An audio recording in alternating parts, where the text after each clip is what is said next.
Perhaps we need some outside universal threat to make us recognize this common bound. I occasionally think how quickly our differences worldwide would vanish if we were facing an alien threat from outside this world.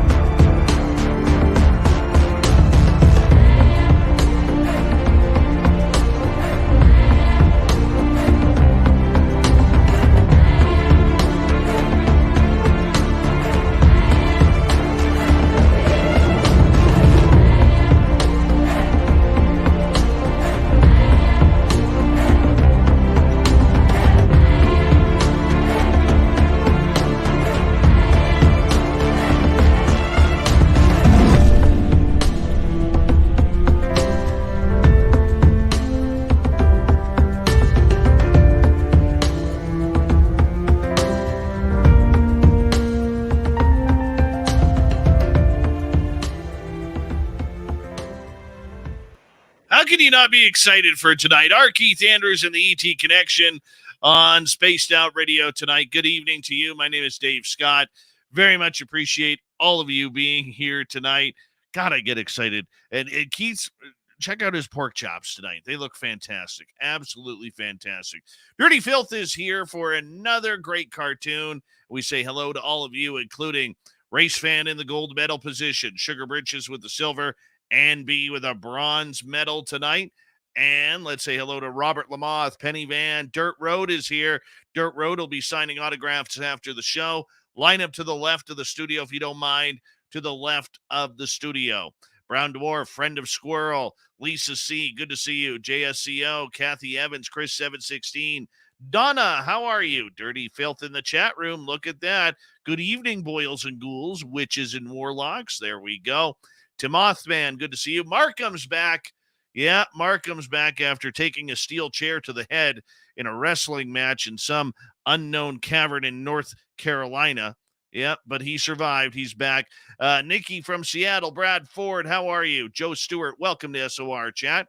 Mama Susan, Marty Burback, and Obi Flett. Good to have you all here. Timothman, Margie O, and my man Millennium. Good to see you all. Sea Warrior Son, Jessica and Heather McIntyre. Heather will be signing autographs after the show as well. Line up to the right of the studio, if you don't mind, to the right of the studio. Marlena, how are you? Thin Lizzie, good to see you. Gong Show, Crystal J, Little Robbie Minas, how you doing, buddy? Rock on to you, my friend. Rock on to you. Stephanie Blankenship, good to see you. And who else do we got here? Number one in your program, number one in your heart, starting in goal from Stockholm, Sweden, Lars Jansson. There he is. Yeah, goals against average of 1.43. Emmy Tong, how are you? Forrest Louie, good to see you. Good morning, Commonwealth Andrew. Jessica Davenport, how you doing? Welcome to SOR Chat. And who else do we have here? Kurt M. Ozzy Sue, Skip to Malou. Nice to have you all here. So we continue on with our roll call. Downshift, a rare appearance back. Great to have you here, man. Area 51, Me Wyken, how you doing? Doug Shelby is here. The Doug Shelby has arrived, which means we can officially start this show. Lucy Bell, how are you? Cat Chaser, thank you, the awesome Cat Chaser, for kicking off the Super Chat tonight.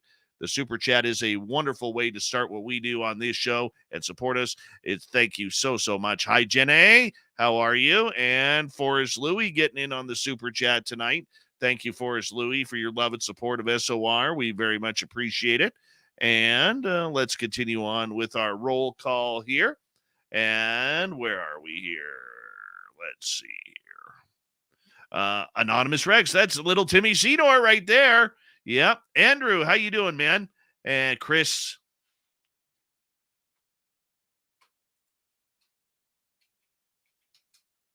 Teen, how you doing? Nice to have you here. And let's continue on here. Lee the Bee. And Arlie, how you doing? Good to see you. Eternity Eternal, nice to have you here. Laura Lobbs and Boss Monster, how are you? And where are we here? The Michael Leger has returned. Scott Blight, what's happening, my man? As we continue on with our roll call here, let us say hello. Oh, I am Pam. I am Pam. You're not Pam. I am Pam. I am Pam, everyone. I am Pam. My name, how you doing? And let's see, who else do we have here? Patricia Giselli, nice to see you. And there's Bill WD40 hopping into the Spreaker chat, lubing us up for tonight's show because you always want to go in smooth and lubed up for a great interview like R Keith Andrews. I am Pam, by the way. Lucy Bell, nice to see you. And I am Pam. And let's see here. Sparkles on Facebook. Good to see you. And I am Pam. And I am Pam. I am Pam. I am Pam. Oh, she says, I am Pam.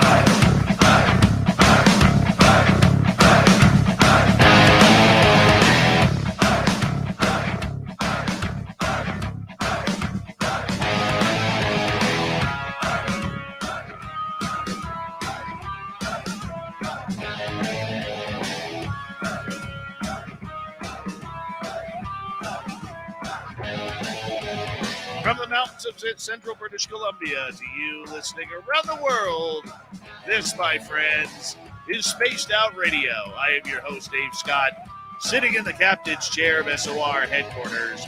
We welcome you to tonight's show on our terrestrial affiliates around North America, digitally on Odyssey Radio, TalkStream Live, and KPNL. All of our archives are free. Join us at youtube.com/Spaced Out Radio. Do old Davey the favor, hit that subscribe button. You can follow us on Twitter at Spaced Out Radio, Instagram at Spaced Out Radio Show, and on TikTok at Spaced Out Radio. Our website, spacedoutradio.com. We have a plethora of features for you. Rock out to Bumblefoot, read the news wire, check out our swag as well. Tonight's show is brought to you by Chive Charities. Help make the world 10% happier by visiting Chive Charities today. You can find them on our website. Yes, the conductor of the Woo Train, R Keith Andrews, is back for the ET Connection.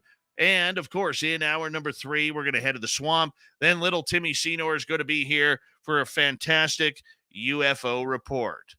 It is one of my favorite times of the month when our good friend R. Keith Andrews comes in from Kelowna, British Columbia for the ET Connection. Keith is a lifelong experiencer who now helps counsel those who have had their own extraterrestrial contact and perhaps alien abduction. This is something that Keith takes very much pride in.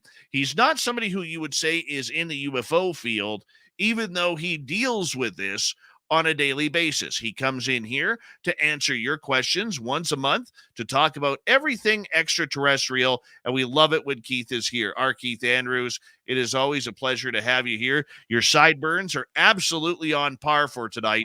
How you been doing? Keeping busy, to say the least. And it's not like I didn't have enough to do. I ended up adding another 3 books to the list of the ones I'm in the process of literally writing. You know, somebody told me that writing 30 at the same time meant I wasn't retired. Retarded, maybe, but not retired. Yeah, so it's been hectic.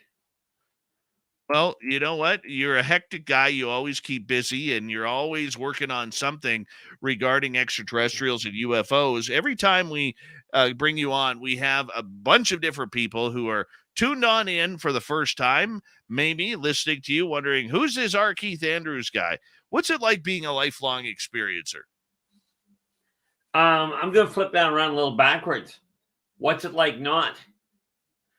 This is the only life I've ever known. Realistically, I had my first run-in with them literally the day I was born. In all fairness, if you actually take records into account, I ran into my first batch of them when I was still in utero in the first trimester. And yes, I do remember that time. Very, very different way of looking at the world. I could see that. You know, ultimately it boils down to you have a lot of information where people go, well, where's the proof? And I'm looking at them going like, well, how about go back to the 70s and where's the beef? But you know, the reality is the proof will come up in about 20 or 30 years. Because I don't research any of it. I just get confirmation from other people and corroboration from other people that this is going on. Right. Keith, for you, as you, try and stay away from what is going on in the UFO world with the politics and everything around the subject, and I know, you'd stay away from it on purpose. How do you gain your information? How do you know what is going on? Honestly, it comes down to firsthand, one-on-one, face-to-face discussions with the off-worlders, with the ancient races. That's where most of it comes from. The other part comes from memory and just a fully uncontrolled telepathic connection with people around the world. Telepathic, by the way, means I don't specifically go, gee, I know what you're thinking, so much as I pick the information up and usually respond to it before I get asked. Or maybe I should say often respond to it before I get asked. Right. Okay. So the idea that you have been like this, you have had your fair share of critics come up to you and say, there's no way somebody like you exists. There's no way that you've had all that contact. There's no way that the aliens are talking to you as openly as you say they are. Keith, we all face our critics when we put our face to the public. What's your thoughts on all this? Well, my first thought is that, and it's something I pulled up off my father, really. If you haven't walked there, don't go with the idea there's no way. Because if you think back, there was no way. And there are still people today that believe there's no way that the world, they used to think there was no way the world was flat or was round, rather. The world ended at the horizon. There was no way that the Scottish clans would ever unite. There was no way the 13 colonies would ever unite to become the states. And there was no way that slavery would ever come to an end. That one, in all fairness, from my standpoint, is pretty much accurate at this point, although it still will. So the issue, when people talk in absolutes of there's no way it'll happen, there are so many excuse me, I hate the hiccups, they're painful. Anyway, I've had so many people come up and say that's not possible. And I love the saying that goes, it would be really nice if the people saying it's impossible would get out of the way of the people doing it. There are, truth is absolutely stranger than fiction. Let's face it, we've all had our skeptical runs. I still sit here wondering, am I completely off my nut? So it doesn't bother me when somebody asks me if I'm completely insane. The only thing I've got going there is I look at it and go, I've had 3 psychiatrists that have all 3 legally trained, professionally trained psychiatrists go, no, your mind is working perfectly. You have no tolerance for stupidity, but your mind is working fine. Well, that's good. That's good because you kind of need your mind working fine in order to do what you do. Ultimately, yes. It seems I have one psychiatrist tell me, well, actually, everyone I asked told me the same thing. As long as you're questioning, are you losing your mind? You're not. Because if you weren't quite, if you were losing your mind, you wouldn't know it. Makes sense. Makes sense. Well, Keith, it's one of those things where, people today with everything that's going on, they have a tough time believing that anything sci-fi or supernatural is actually real. Maybe they haven't had an experience themselves, or they don't understand the experience that they've had for themselves. And people like to discern, they like to be skeptical. They want to make sure that they are open-minded enough to maybe talk about the experience, but closed-minded enough to not take their brain at 100% efficiency, because the brain and the eyes and the mind are only about 70 to 80% correct. So what's your thoughts on people being skeptical about this type of phenomena? I think it's extremely healthy for everybody to be skeptical. This is why I tell people, don't take my word for it. Do your own research. I have a problem with people being closed-minded about it. And this is why I turn to the logical side of it as best I can to go, okay, here's what I'm looking at. Here's the reason I'm looking at it. And then let the person make up their own mind. Okay, I want to ask you something because I've had you on my mind recently ever since it came out a couple weeks ago that Harvard astrophysicist Avi Loeb and the head of the UFO program in the U.S. government called ARROW, his name is Sean Kirkpatrick. They wrote a blog on the website Medium about this potential giant mothership floating around our solar system trying to maybe send off drones, and that's maybe what we are seeing around this. And it got me thinking about you and many others who've appeared on this program over the years talking about the Galactic Federation ship that just sits out there waiting for us to become nice people. And Essentially, yeah. okay, so I know you don't know, you haven't read the article, but to me, I found it a little too coincidental that they're talking about this giant mothership, which to me would be almost the equivalent of this Galactic Federation ship that's allegedly out there. And that I agree with wholeheartedly. This is why I say I look for the corroboration. It's things like this that people like you turn around and go, look, here's this article that is talking about what you've already been telling us. Right. And this is where I step back and I go, okay, maybe I'm not completely off my nut. But yeah, I mean, and from the scientific perspective, okay, if you're limiting your mind, and this is nothing against the scientists, but if you're limiting your perceptions based on human interaction, then a ship would not be sending out manned ships. It would be sending out drones, because mankind hasn't figured out that mankind is actually better equipped to handle the changes than a computer is. The human mind works faster than any computer that mankind has built. So from mankind's standpoint, if there's a bigger ship out there, it's sending out mechanical unmanned drones. Of course, the thing you have to ask there is, if they're sending out unmanned drones, why are we having so many abduction reports? Now, I will say that possibly as many as 25% of the reported reports are absolutely false. Just somebody I want my 15 minutes of fame. Okay, but the majority of people that are having these encounters are, whether they know how to admit it or acknowledge it or not, they're having real events. I get that. I get that. Here's one other thing I wanted to bring up with you.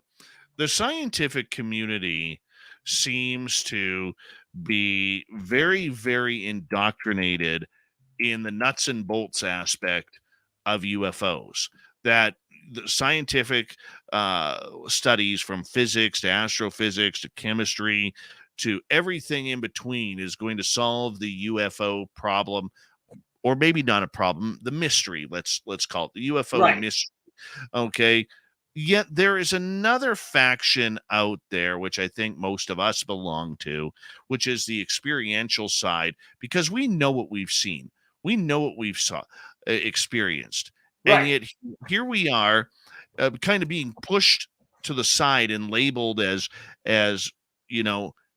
not valuable information regarding the future of UFOs and ufology and everything to go with that. How do you look at it from the side, or maybe the question that I should ask you is, where should we be looking at it when it comes to the nuts and bolts side versus the consciousness, spiritual side of the phenomena? That's the easy part. Follow the consciousness, spiritual side of it. It falls into something I was told years ago by another mentor.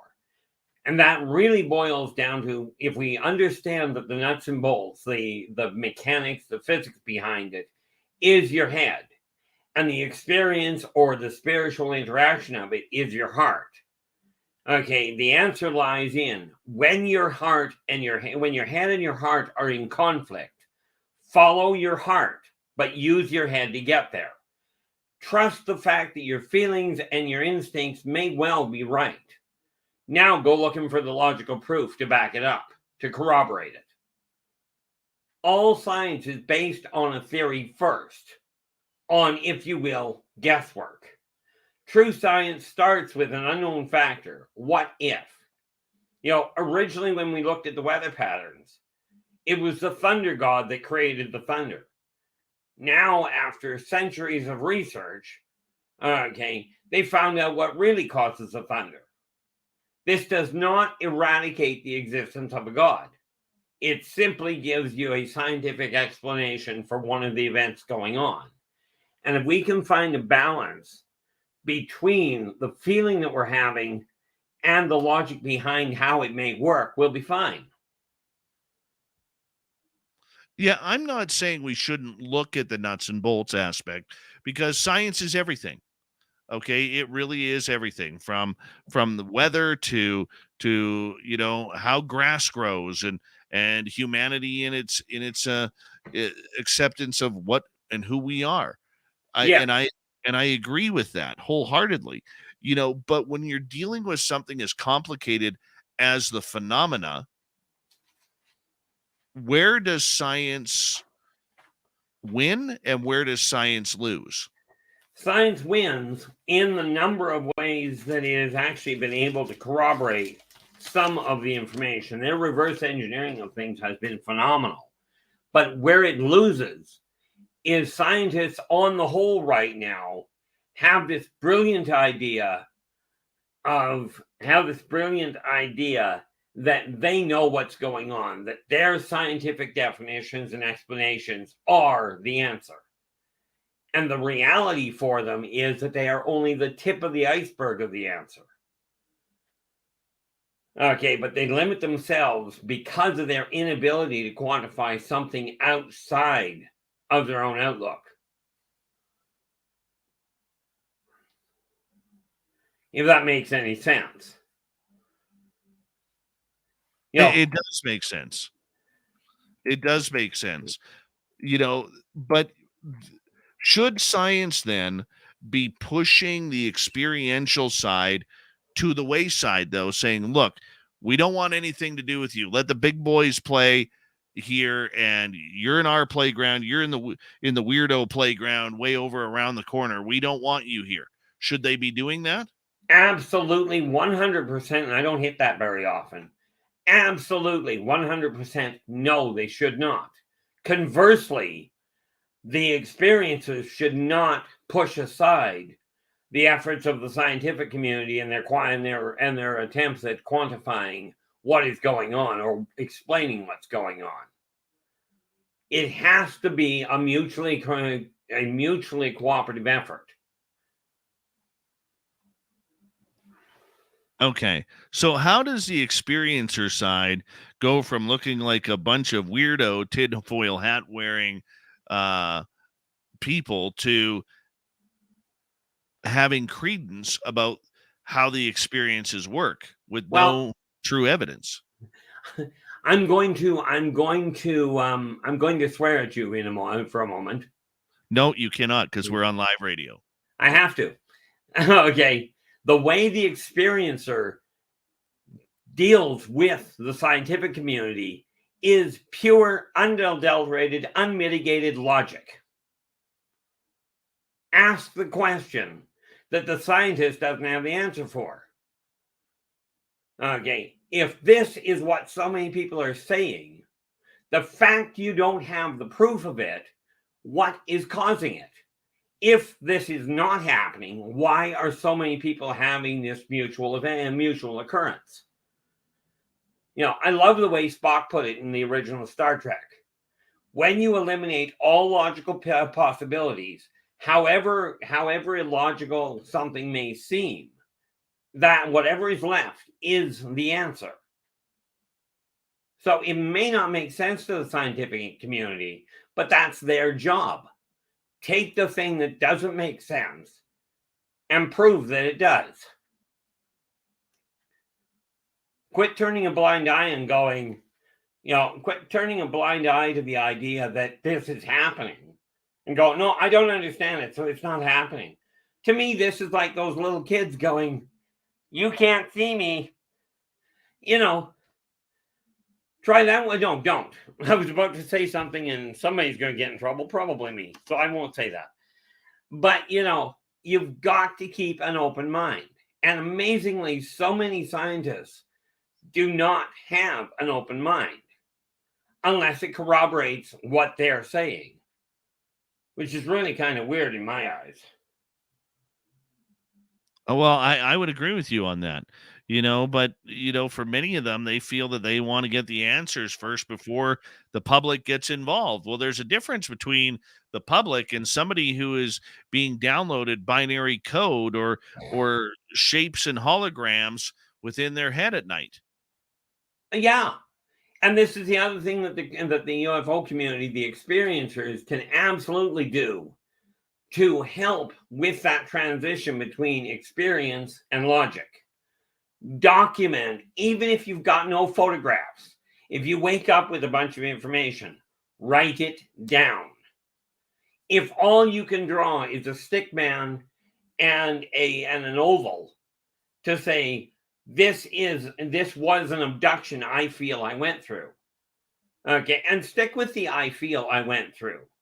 If you've got a mark on you, like there are so many people that have shown me the mark that looks like a equilateral triangle. You've got your 3 dots that look like they're in an equilateral triangle, and then a horizontal bar between the bottom 2. So many people have seen this. And yet, until, somewhere along the line, somebody asked me, I went, well, it's a Texel spanalizer, which literally is a piece of equipment that they use. I've actually got a lousy drawing, but a hand-drawn picture in my file behind me. But I've got the tool that they used to actually do that.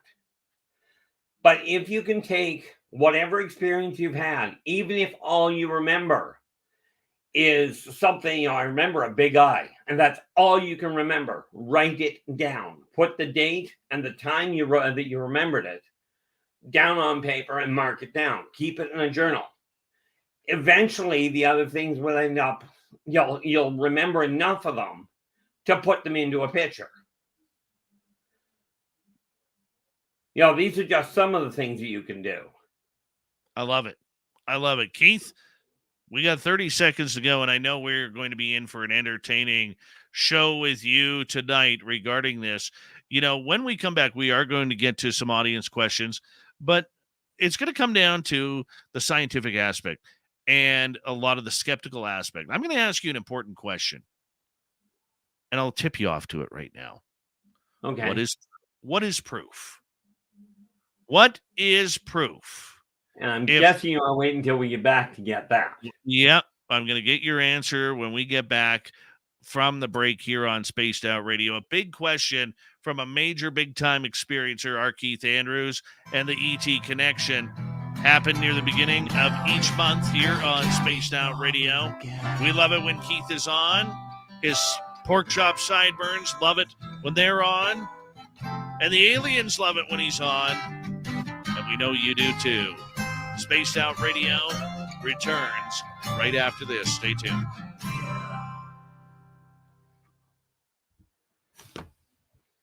Strong start. Very strong. I was going to say, talk about, I'm just looking at YouTube. And man, there's no way I'd be tracking questions like that. Mm-hmm. It's the way we do it.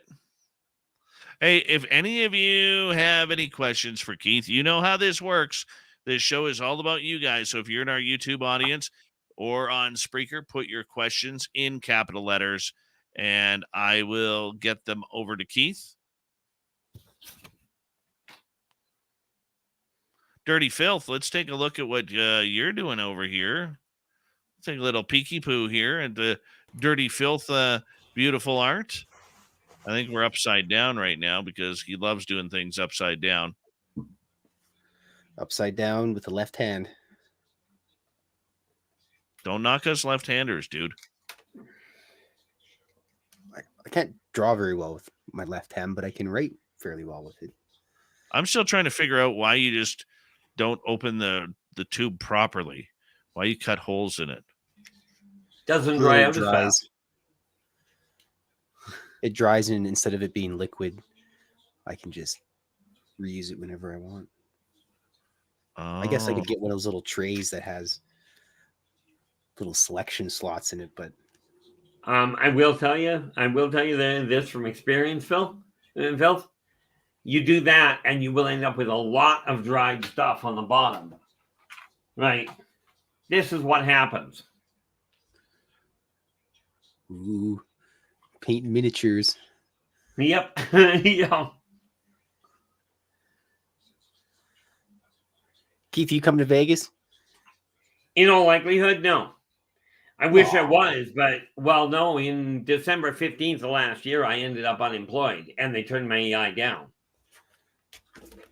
Which means survival becomes the first rule of thumb. And then I find out that the estate that I'm waiting for may be as much as another year before I get it. Just hide inside Dave's suitcase. That should work. Yeah, I don't think Dave wants to dislocate his shoulder, and I certainly don't handle being cramped up that tight. I have enough trouble on planes, never mind in a box. Buddy, my suitcase has wheels on it. It makes it easier.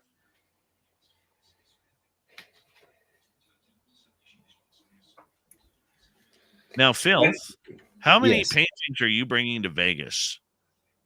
I'm just gonna load up my suitcase full of original paintings and sell them for like $100 or something. 100 cents? $100, man. That's an original. There's only one in the entire world. Are you going to autograph them? Yeah, probably if they want. You buy it, it's yours. You can do whatever you want with it. Use it for a coaster or to line your bird cage if you want. Aussie Gold lining.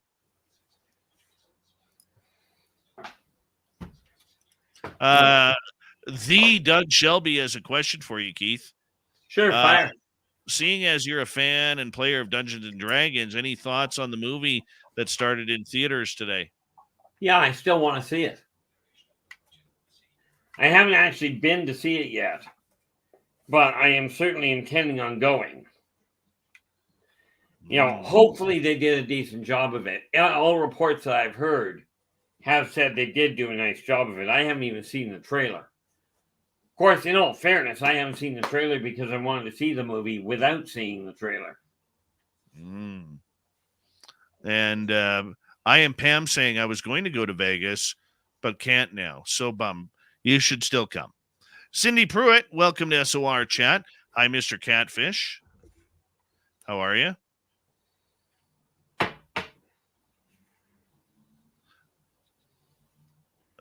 Joe Monk has literally shaved everything but one half of his mustache. That's all he has is one half of his mustache.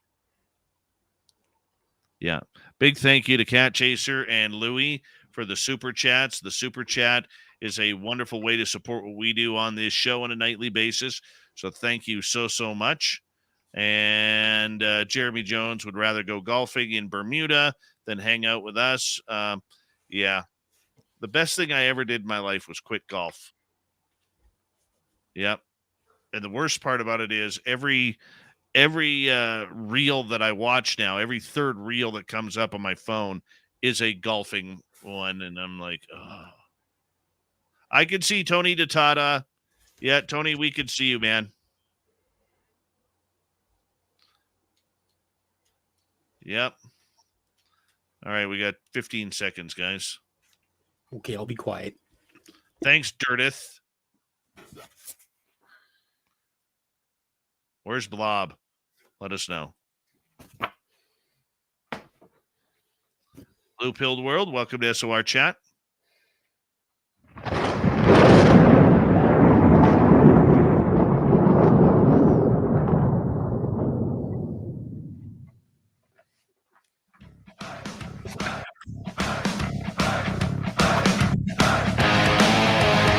Second half hour of Spaced Out Radio is now underway.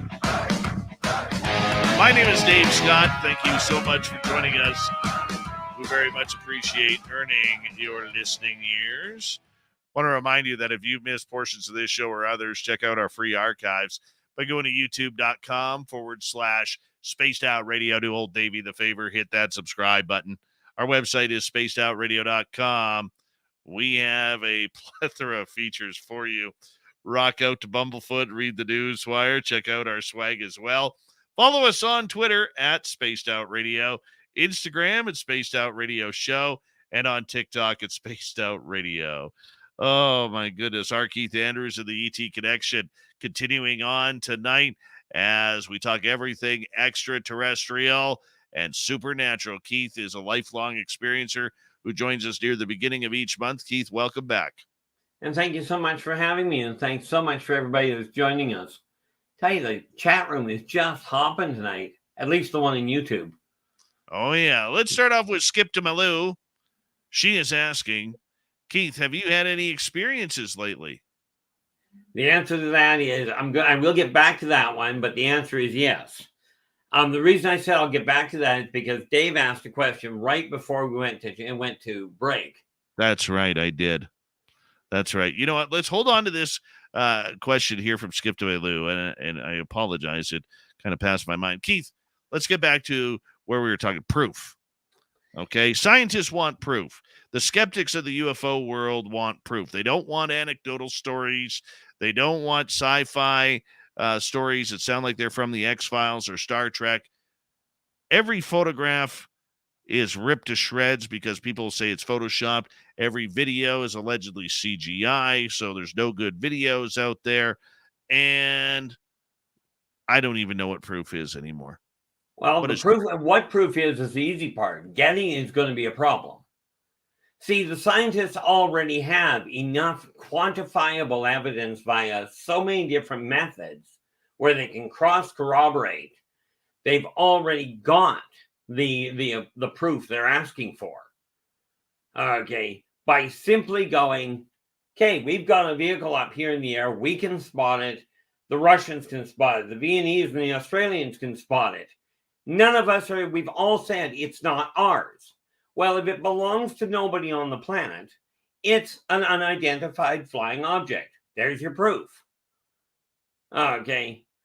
If you're picking it up with optical, with auditory, with electromagnetic scanners, if you're underwater and you're picking up with sonar, and they're all cross-corroborating the same event in the same location at the same time, it's proof. For those of you that are experiencing it, the proof is in the fact you experienced it. Whether or not you believed it happened or whether or not you've got physical evidence, it is proof. Okay. The hard part is accepting that something that you're told right from childhood, and it's not it's not the same thing. You know, it's not the adult's fault or the teacher's fault. They are passing on the same information they've been told. Okay, so you have to look at it, or at least it's wise to look at it, with a healthy amount of skepticism. Am I imagining it? Well, check with the people around you. If you imagined that, if you dreamt or felt that you'd been taken last night and you're questioning it, and you remember being taken to a ship over your house, and you check around with the neighbors, either by listening to news reports and by checking what's been reported, and you find out that multiple people saw a ship over your house. Good news or bad news, you figure out There's your proof that it happened. You experienced it, other people witnessed it in their own fashions and corroborated it by people getting together. You know, the hard part is that we're taught that truth is a hard pill to swallow. Truth probably is a hard pill to swallow because it really depends on how much other garbage the scientists put into that pill that you're trying to swallow.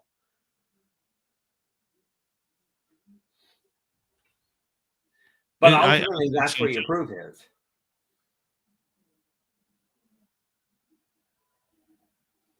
Well, you know what? The proof is though that people want that UFO. They want that confirmation that, you know, that there are crash retrievals here. They want that confirmation that maybe we do have alien bodies. They're tired of the government saying, "Hey, if you could see what we know, it would be absolutely fantastic." But we're not going to show you. I can't show you due to my non-disclosure agreements, or we don't feel the public is ready for it yet. I mean, there just seems to be excuse after excuse that has worn people out, Keith. Well, there is, but think of it this way. And, you know, I don't want to turn this around into some sort of a racial, you know, into a race war or something.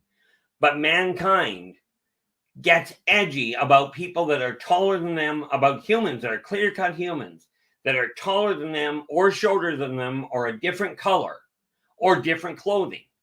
Can you picture what would happen if a reptilian, i.e., an actual apparent lizard, bipedal, at 7.5 feet tall, armored and armed to the gills, stood there and showed up in front of you and walked into the grocery store? Can you picture how much panic people would go through? You know, for centuries, we have been taught that humans are the only sentient life form, period. And that is how your entire culture is designed. Now, what happens to society and its sense of self if that all of a sudden gets thrown out the window?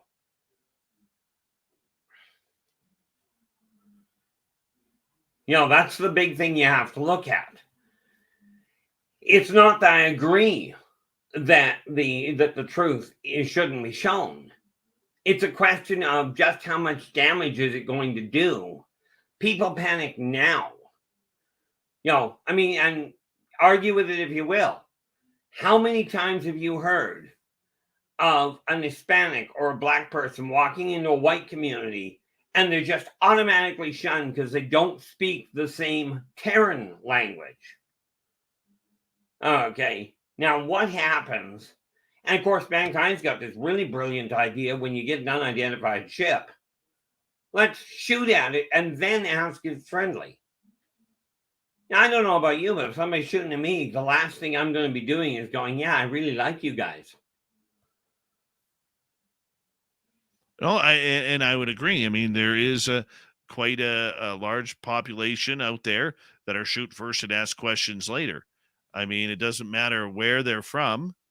It doesn't matter what they're going through, you know. But I mean, the idea, like, if you were to want proof for what you are doing, what would be proof in your eyes? Well, it wasn't actually an abduction thing that gave me proof. It was actually an experience with energy manipulation. Okay, now I've known for my entire life I can manipulate energy. But about 2 years ago, there was the apartment across the parking lot for me went up in smoke. And, you know, when I spotted it, I came out and I was telling the other witnesses, the other residents, because they were asking what I was looking at. And I told them, I'm looking at the energy patterns on that fire, because if it gets past the break wall, that building is gone. Well, I told everybody I was talking to what I was up to. And then the fire marshal come along and they got the fire out and he's doing the investigation. And he comes back to me. He's talking to everybody else. They're looking at me, pointing at me and saying something. He bypasses me and talks to the rest of them. Same thing happens. Then the fire marshal comes back to me and goes, "What did you do?" So I explained to him the same thing I told them. I said, I started off with, I didn't do anything. Fire was already started when I got out here. So I explained what I had done. And he goes, I thought people like you were a myth. I said, okay. He says, but I've got evidence that corroborates everything you just said. And he says, where the fire turned back, where there should have been a firewall, it did. I said, so what's the problem? He says, the problem is there was no firewall, but the fire reacted exactly as if it had hit a firewall. He said, I've got absolute concrete proof that what you did worked. And he says, I feel obligated to tell you you're why the building didn't burn. But he says, I'll be danged if I'm going to put that in my report. To me, that was pretty much corroborated proof. The other part is I actually have the files in my filing cabinet behind me where I was asked to find the missing person. I've got the map from the police file and the map I sketched. Okay, to me, there's quantifiable proof. Bear in mind, I sketched the map before I got the original. To me, this is quantifiable proof. Other than that, I don't know where I get it.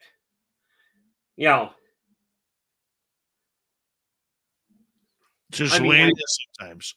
Just the way it is. All right, let's turn this over to our audience.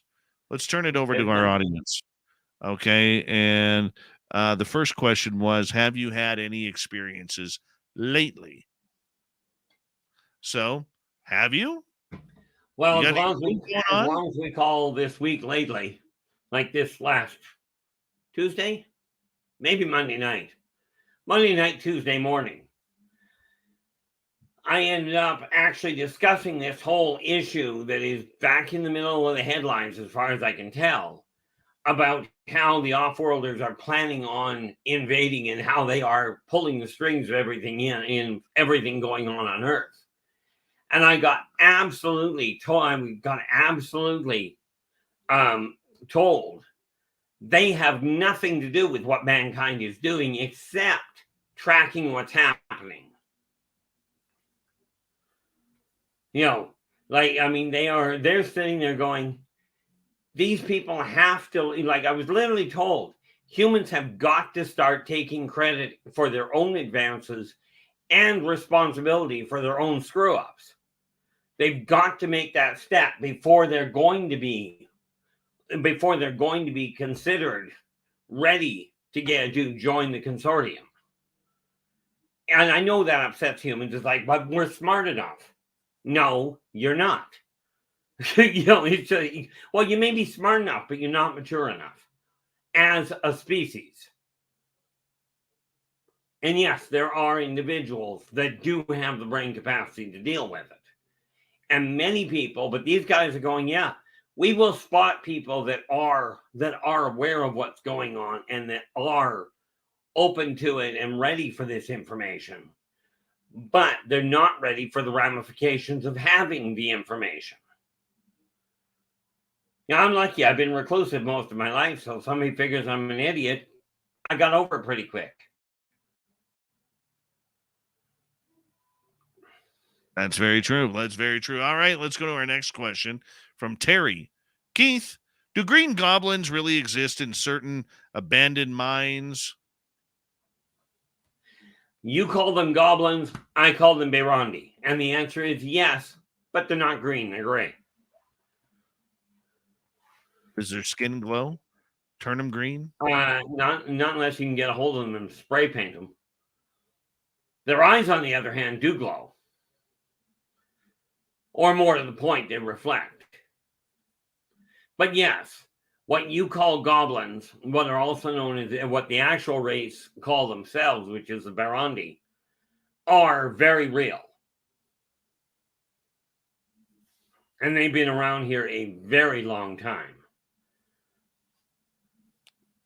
Where do they live? Are they in mines around the world, or are they in certain areas? The answer would be yes.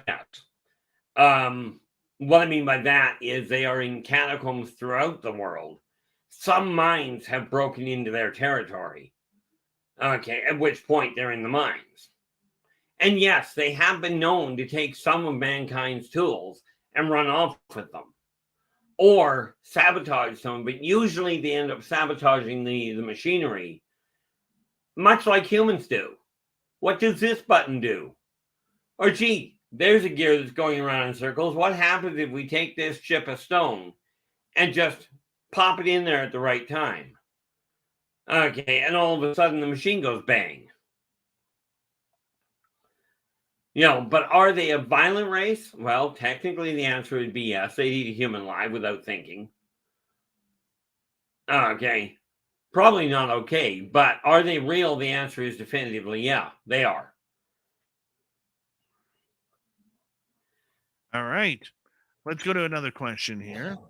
Let's go to Thin Lizzy. Having a UFO dream of looking up at a ship, could that be an abduction experience? The answer to that is, especially considering the way you phrased it, yes, it could be. It is not indicative of an abduction experience, but it certainly opens the potential for it. Okay, so you look for the other evidence. In other words, you've got the dream, write it down, write the date and time down that you remembered it, write down as much detail as you can, and look for corroborating, keep an eye open for corroborating evidence. For instance, if you dreamed you were looking up at a UFO, look at the local news reports. Oddly enough, they may show up there where somebody saw a ship in your area, within a mile or two of your area at the same time. Okay, this is just what I call corroborating evidence. It does not prove it, but it does give you something to corroborate it with. And as it was put to me, when all you've got is circumstantial evidence, focus on the circumstantial evidence, treat it as though it's real, but keep an eye open for that one piece of information that may derail the whole 9 yards. Okay, so Thin Lizzy's following up that her hubby Gary had a UFO in his dream the same night. It's a good band. It does corroborate the idea. It does lend credence to the idea that you were both quite possibly taken, but without discussing it, which I think is too late at this point, write down the dream and write down in as much detail as you can, as both of you can, and then swap papers and compare the notes. You likely haven't discussed all of the details. So take a look at, make sure you put everything down that you can think of. Even the smallest little detail, like putting it in modern terms. I remember laying on my back and seeing on the table there was a cup. Maybe that cup doesn't mean anything to you, but maybe your husband saw a cup with something sticking out of it. Okay. It's just these little things that are going to corroborate it.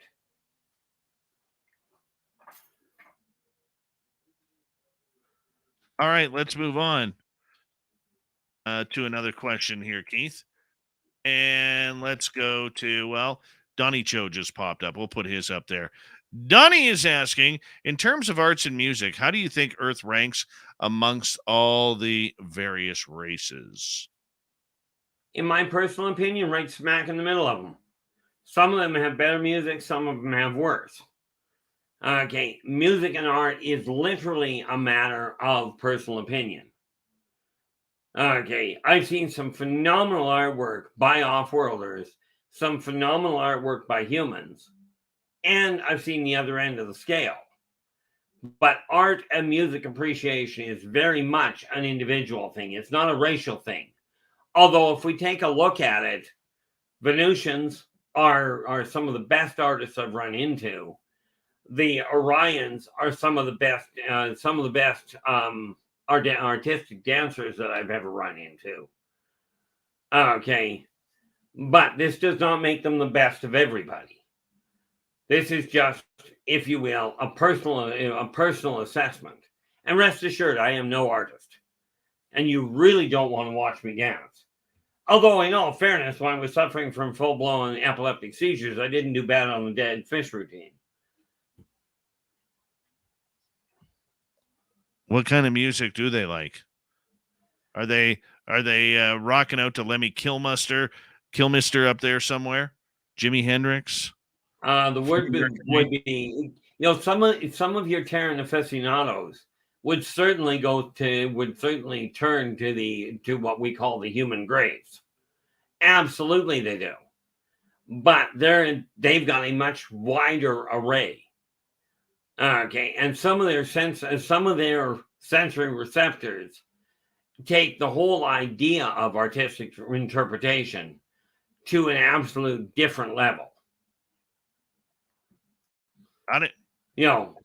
When you've got people that can actually see sound, okay, then you take the big band era that has some beautiful music and takes on a whole new dimension altogether.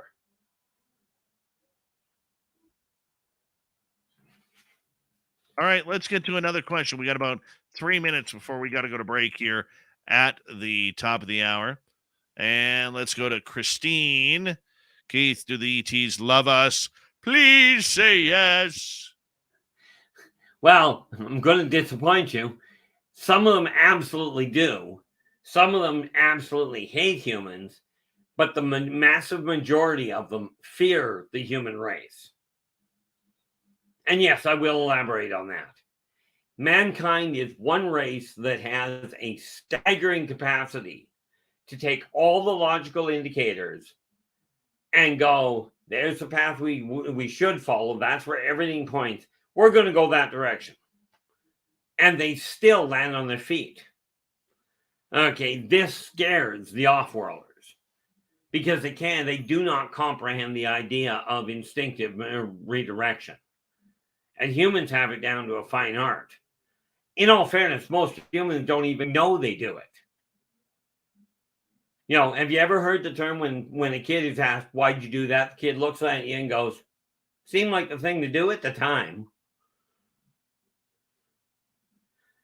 I love the thing that I saw written on somebody's tombstone, right?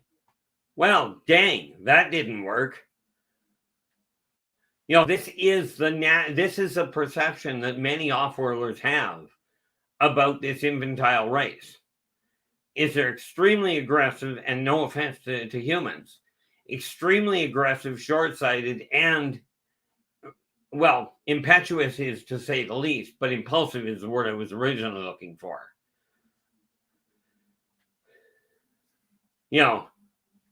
So that ultimately is the reality behind that.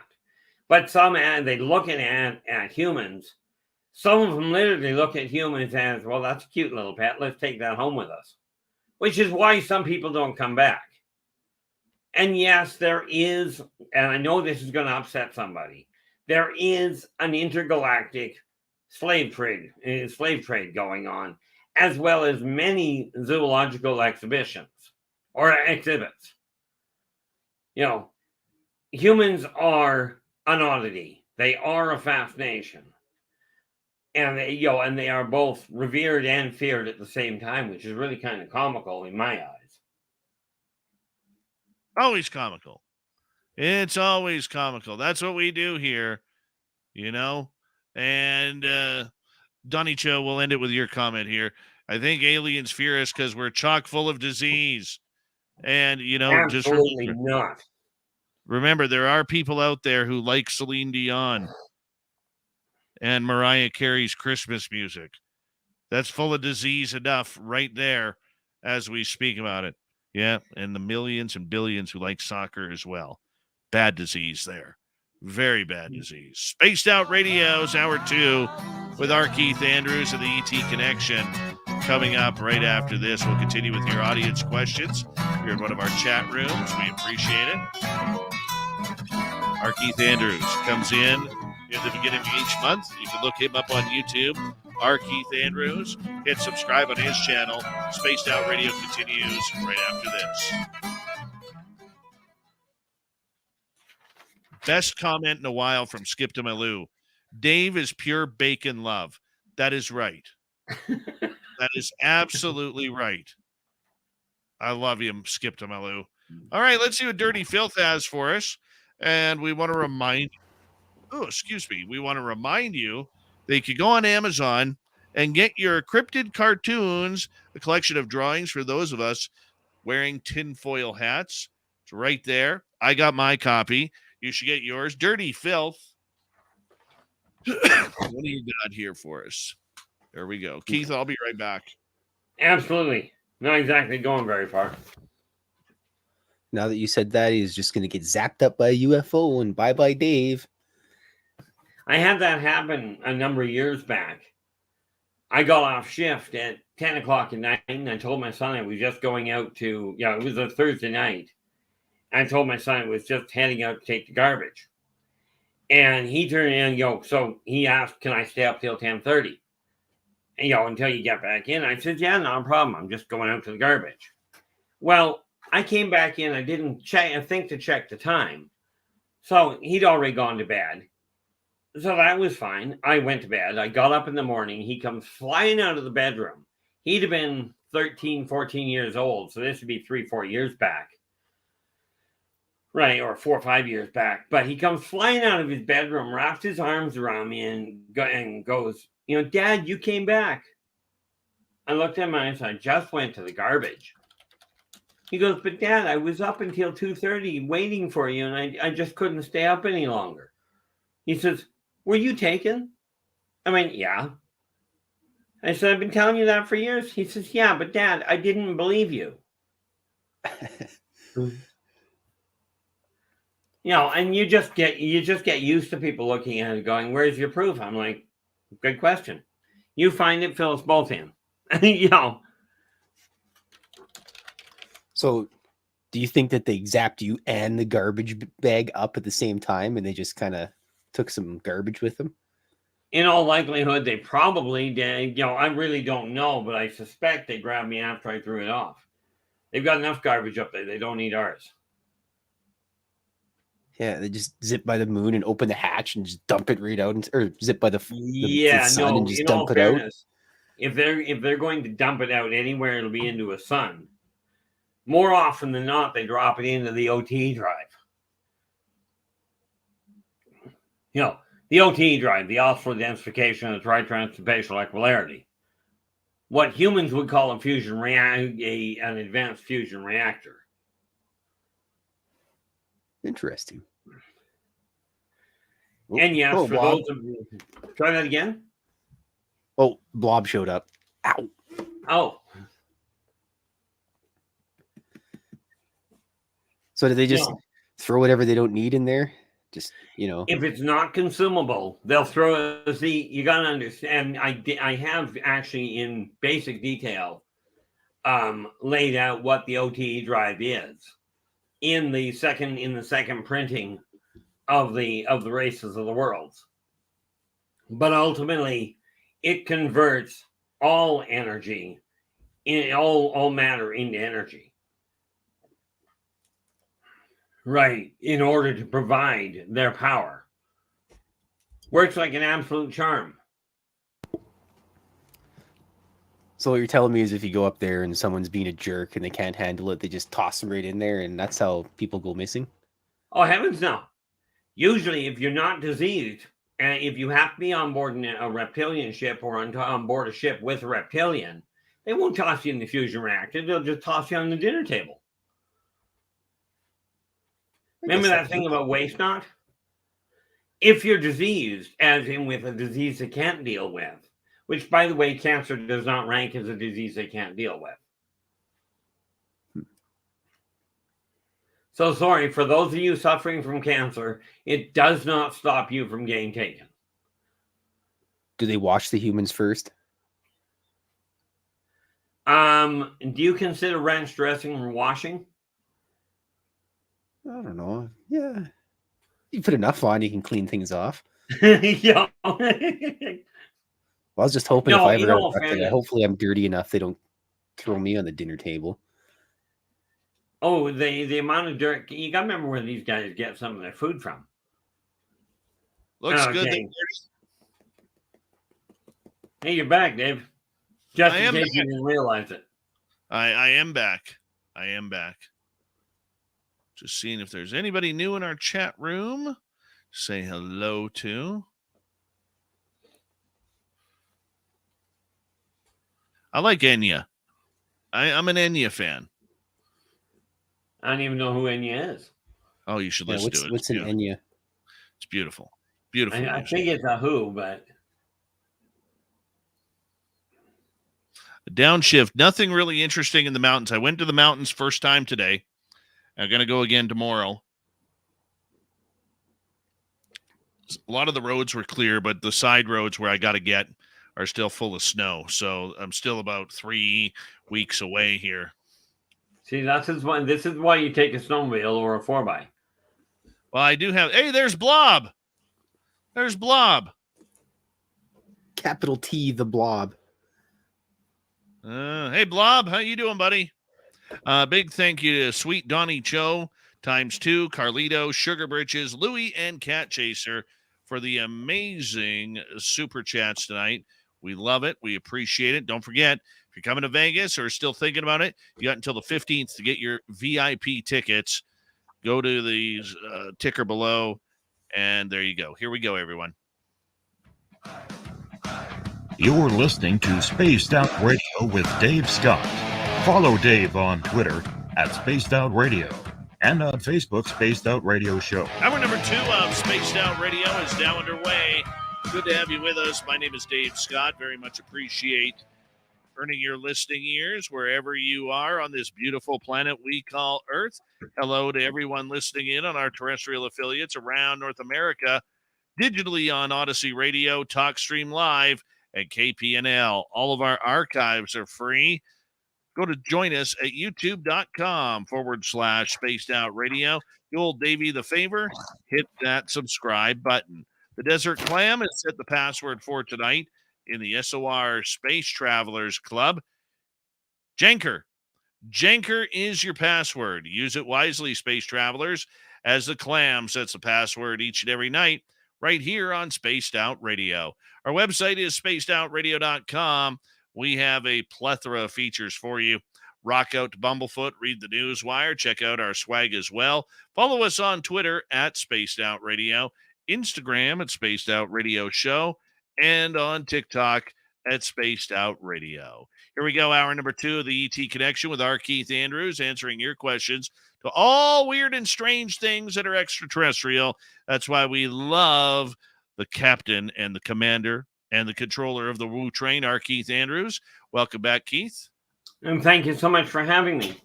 Do appreciate it. Let's go right to the audience questions here. Let's go to Marlena. Keith, is it true diplomatic talks have come to a halt with the aliens? Absolutely not. Okay, but let us be clear. We are not talking about diplomatic communication regarding the aliens showing up here en masse or regarding the aliens threatening to take over Earth. Okay, those aren't even on the table. But are there still ongoing communications? Yes. The off-worlders are still intent on helping educate people enough to realize that, number one, quit asking for advanced weaponry. We're not giving it to you. And number two, the medical guidance that we've already given you is supposed to be used for the entire population, not just the people that you figure have enough money to get it. You know, these are where the diplomatic communication lines are. But there is no discussion regarding a potential invasion. Aliens are funny that way. If they're going to invade, they don't tell you about it. They do it first and explain it after they're here. You know, so no, the diplomatic communications are still very much on the go. And humans are still striving to understand the whole concept of quite literally what humans call free trade and what the off-worlders call free trade are two very different things. And humans haven't pieced that part together. So yeah, humans are very, in the aliens' eyes, diplomatically speaking, are very restricted and having a great deal of time trying to sort things out. So where they run into a hiccup is trying to have diplomatic communication you got to educate the humans to be able to talk the same language. And I am referring to the feel of the language, not just the vocabulary of it. All right, let's continue on here. Let us go over to Jeremy. Did the ancient Egyptians have UFO craft? The ancient Egyptians are dead. But did they have Egyptian craft, have alien craft from the Ennead, which is the ones that the Egyptians considered the gods? The answer is yes, they did have access to that technology and to some of their healing techniques. And I forget off the top of my head, but I've got the notes in that stack of paperwork I showed you before of an interesting tool that the Egyptians did use that did come from off-world. Okay, that was designed to operate inside the human body without breaking the skin, thereby eliminating the possibility of infection. But a Gizmo, So yeah, good Canadian kid. What percentage do you feel are consciousness-based driven UFOs? Percentage-wise, I'd say in all likelihood, you're probably looking at 85-90%. Most of what you see are manned craft. Not many of them, comparatively, are what humans would call drones. So, yeah, the massive majority of the UFOs that people see are we'll try English, are actually consciousness driven. Even the craft that you see that are only literally this big around, many of these have an entity inside them.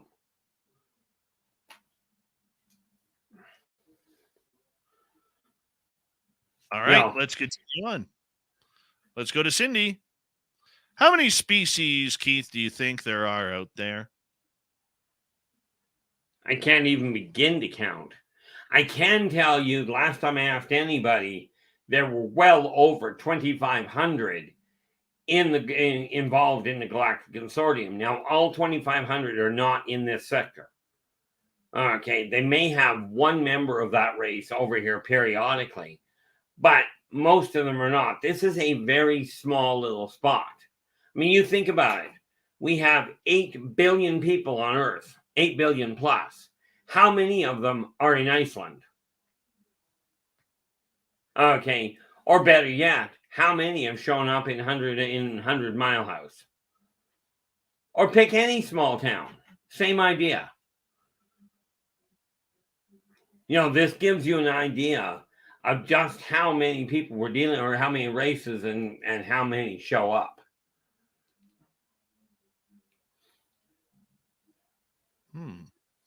And how many have you dealt with now? That I've got on record, I've got 107 that I've itemized between the two volumes. And I think I have no idea how many more, but I know of at least another dozen I haven't added to my books. Even by name, I've just got the information on them. So realistically, a very small number, comparatively. And many of them I do not know by the same names that other people know. Okay. Years ago, when I lost the document, I was actually handed a government document that itemized a whole staggering list of aliens that the government has awareness of. And when I went through it with another person, we found out that many of the races that they had identified by species number such and such, I'd identified by name. Okay, and you just looked at the characteristics of them and the appearance of them, and all of a sudden you put two and two together.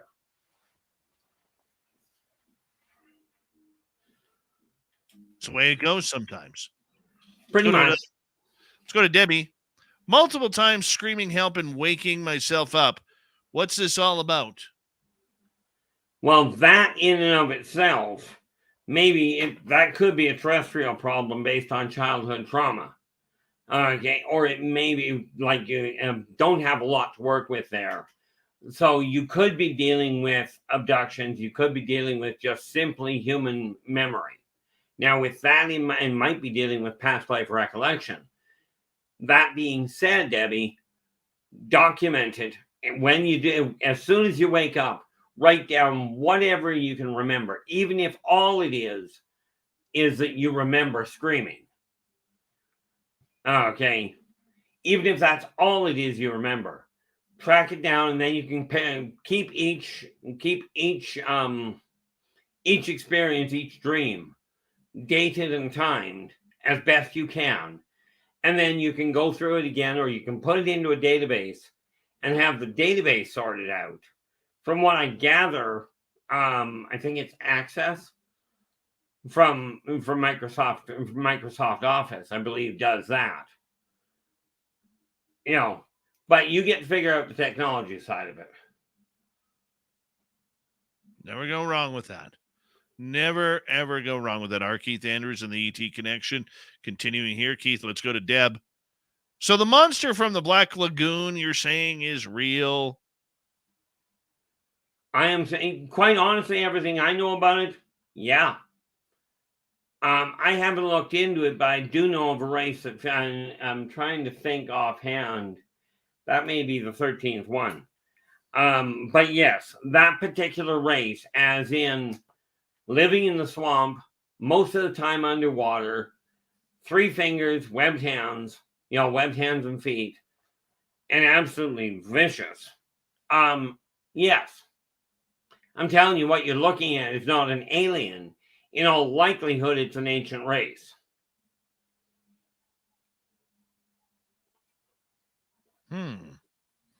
What other movie type creatures or fairy tale type creatures are real then? Well, let's see. We start with your elfin or your elves, your dwarves, your Itwari, which are also known the Itwari, which are what you call leprechauns. Your so-called goblins, which are by another name the Berondi or the Berondigar. Okay, the creature off of that they show you on Predator is a creative alteration of the Moldocs. Okay, when you take a look at, let's go through these. When you take a look at the movie Arrival, the big cephalopods, the octopus-looking things. Okay, those are Udina. Okay, I think, and I've got to double check the picture, but I think Journey 2 actually shows you the Burundi and the Burundigar, but I've got to go back through it to double check. Okay. When you take a look at dragons, are absolutely real. Okay. They've been proven real. On Earth, they've been proven to have been real. And then buried the evidence. Okay. When you start taking a look at doppelgangers, they are very real. Okay, very, very real and very nasty. Okay, let me think here. When you take a look at Ogopogo and Loch Ness, those are ancient races. They're not alien. They're dinosaurs. Now, can I prove it? Not a prayer. In all of the above statements, not a snowball's prayer. You get to sort out the proof. Okay, Sasquatch or Bigfoot is very much an ancient race. Its apparent relative, as in they appear similar in configuration, the Wara, are an off-world race and far more violent than Sasquatch. Okay, Dryads are real. Okay, your Arboreans, also known as walking trees, are very real. Okay, when you take a look at the movie E.T., as near as I've been able to piece together, he is a creative adjustment by Spielberg of the Zeta Reticulans. Okay, again, and they by normal name would be the Greys. And these are just a few of the races. And of course, if we take a look at Jupiter and Jupiter ascending, you're looking at the Tormenon. So many of the races that we're looking at are very real. Okay, and based on, the, just trying to remember, not the Etwari, but drawing an absolute blank, but your Satyrs are another very real race, as are your elementals. What you would kind of like, we hear tales in the fairy tales, in the science fantasy books, you hear tales of mountains getting up and walking. These are the Corridon, the earth elementals. Fire elementals and water elementals do absolutely exist. Okay. As you can see, the list is pretty extensive as to how much that we're taught is myth, is, in my opinion, nothing but unsubstantiated truth.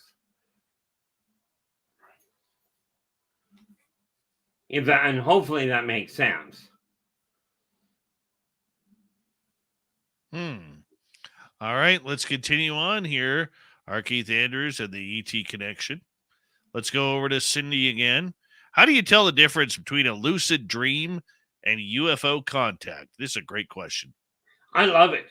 Personally, I recommend against the lucid dream, and the UFO contact is actually kind of enjoyable if you get the right people.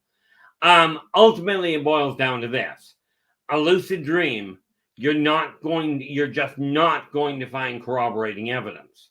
Like if you have a lucid dream of being abducted, okay, and you don't find any evidence of anybody seeing a ship in the area or having something similar, okay, at that time, you're looking at possibly a lucid dream.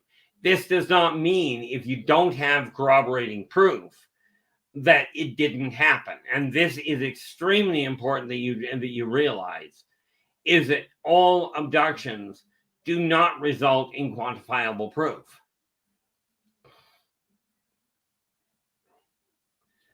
Okay, I think that's the easiest way to look at it. All right. Let us continue on here. Baloo wants to know, is Dave an alien? Am I an alien, Keith? I wouldn't answer that even if you wanted me to. Oh, you can. And the reason for that is I found out a long time ago that pointing out people's secrets that they don't want anybody to know about is a really bad idea and ruins more lives than it helps. I got somebody mad at me the other day. They asked me a question. I told them I wasn't going to give them an answer. And they went, well, it's not like we're going to go track the person down. I said, I don't care. I say, it's not happening. Because the reality is, whether you are or whether Dave is or whether Dave isn't, that's for Dave to figure out. Okay, now, to be clear of that, if Dave were to come to me off air and ask me, I would guide him in how to discover whether or not he was. But I still wouldn't come right out and say, yeah, absolutely. Because the reality is, if you've got a Mobian on Earth, it doesn't matter how many tests you do, unless you can track the subquantum neural net, you're not going to know whether it's human or whether it's a Mobian. Modern technology doesn't have the capacity in most cases to prove much. It's great. All right, let's continue on. Last time I checked, Keith, I looked pretty human. At least in the shower I did today. Almost human. And we'll just leave that alone. Yeah, let's just do it all alone. Wash it all away. All right, let's continue. Tamisha would like to know, I've never had an experience, but do you think there's a percentage that I just can't remember? In all fairness, yeah, it is quite possible. Let me put it to you this way, Tamisha. The fact that you're drawn to looking into the off-worlders, into abductions, does indicate that that is either that you've had an encounter, or that somebody close to you has had an encounter that you know about, at which point you may be dealing with some interaction that you've totally blocked out. Okay, and by the way, it's not a question of your memory, it's your recall that has the problem. But yeah, it's quite probable. I run into way too many people that when the first one finally comes to them and they go, oh, I remember this event, within weeks, they'll have a number of other events that fall into the same category that they just didn't put together. And this is where documenting your thoughts, documenting your dreams comes in real convenient. And again, you put down the date and time that you came to that question, and then take a look at how much you're hanging on to it. You know, there comes a point where you have to look at it and go, okay, there's way too much coincidence here. So this is not a question of is it possible? It's a question of probable or plausible. So yeah, it is quite possible. And the fact that you're asking does lend credence to the idea that you've gone through it. But it is not proof of it. Hopefully that makes sense. I think it does. D. Cohen wants to know, what is the alien agenda? Exploration and studying the xenosocioeconomic evolution of the human race on this specific Caboran, which, by the way, is the name of the race of the planet we're standing on. They are looking to see how mankind is going to adjust over the next several hundred years. Are they going to bomb themselves back into the Stone Ages again? Or are you going to pull your heads out of the sand and start working together and become an active member of the Galactic Consortium, and then embark on a whole new adventure? That is ultimately their agenda. The hybridization program is a means of facilitating said agenda.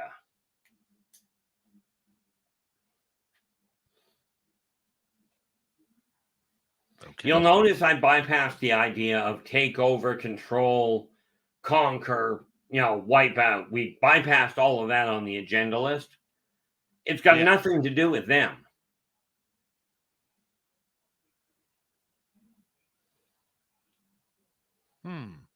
Okay. Let us just take a peek here at our next question. Let's go to Nikki. Keith, hello.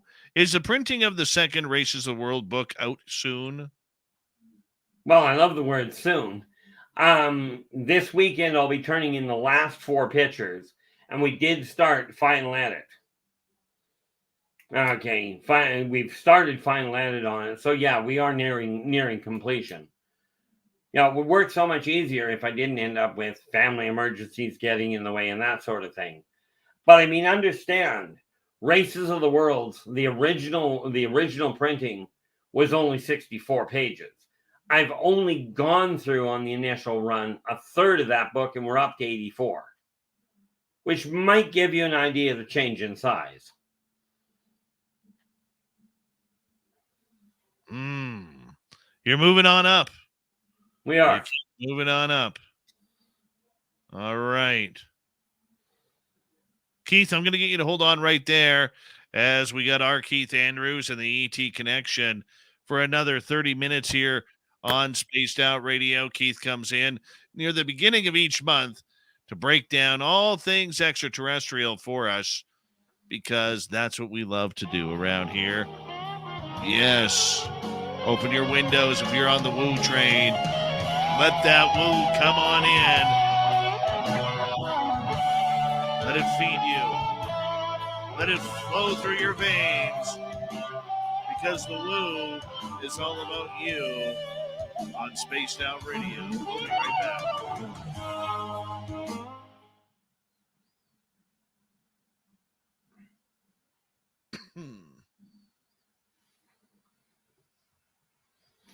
I will be right back. I'm going to get coffee. Here you go, buddy. All right, we got enough questions for the last half hour. Thank you, people. Hi, Joey Zed. Let's mute Keith there. It's always a good night when R Keith Andrews is here. Yep. Sometimes you just hyperventilate on the woo. It's true. Sometimes you just hyperventilate on the woo.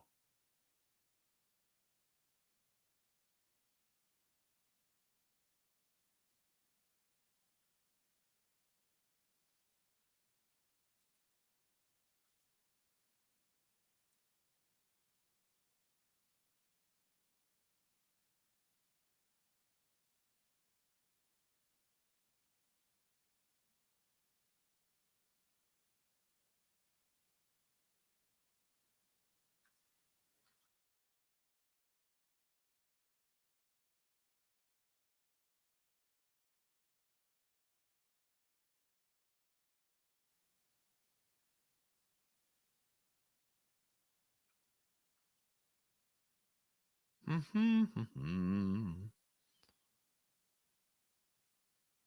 sometimes you need one of those paper bags to blow in and out of because the woo is very heavy at times.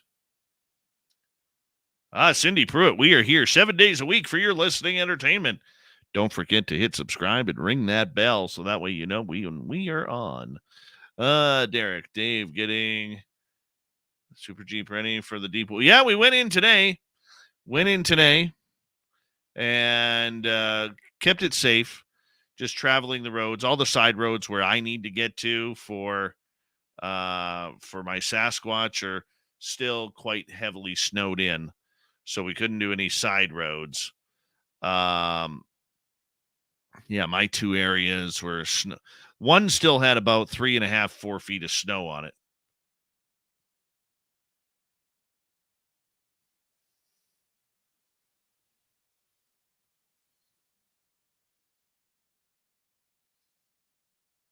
Hold on, Keith. I got you on mute. No problem. There you are. Look at the keychain. What keychain are we supposed to look at? What does he have locked up? What keychain?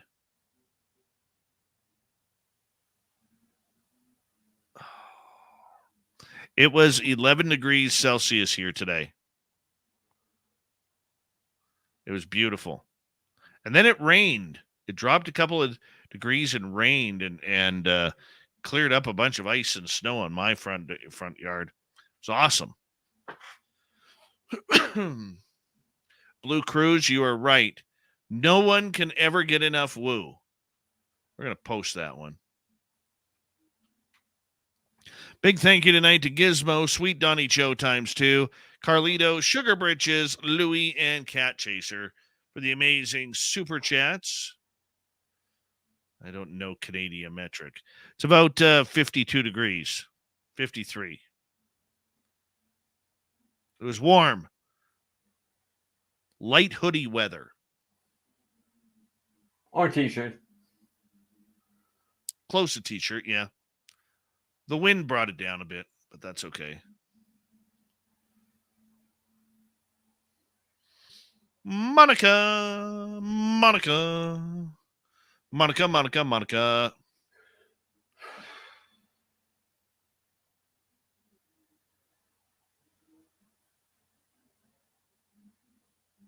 We got about just over a minute, Keith.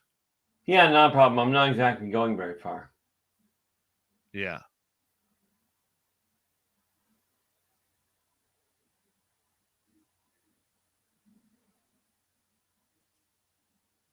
All right.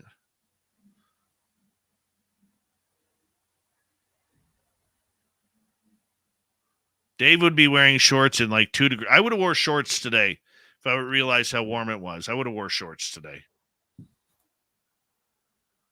Keith is probably a couple degrees warmer than I am. Yeah, let's see here. If I can remember where I put my phone, I'd actually give you an answer to that. But since I don't know what I did with my phone, I can't. That's there it is.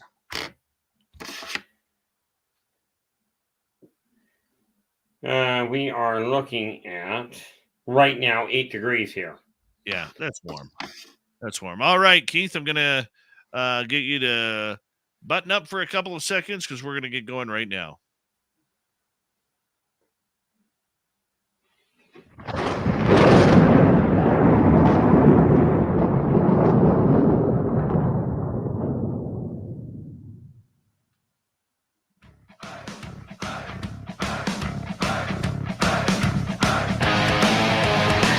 We passed the halfway point of Spaced Out Radio tonight.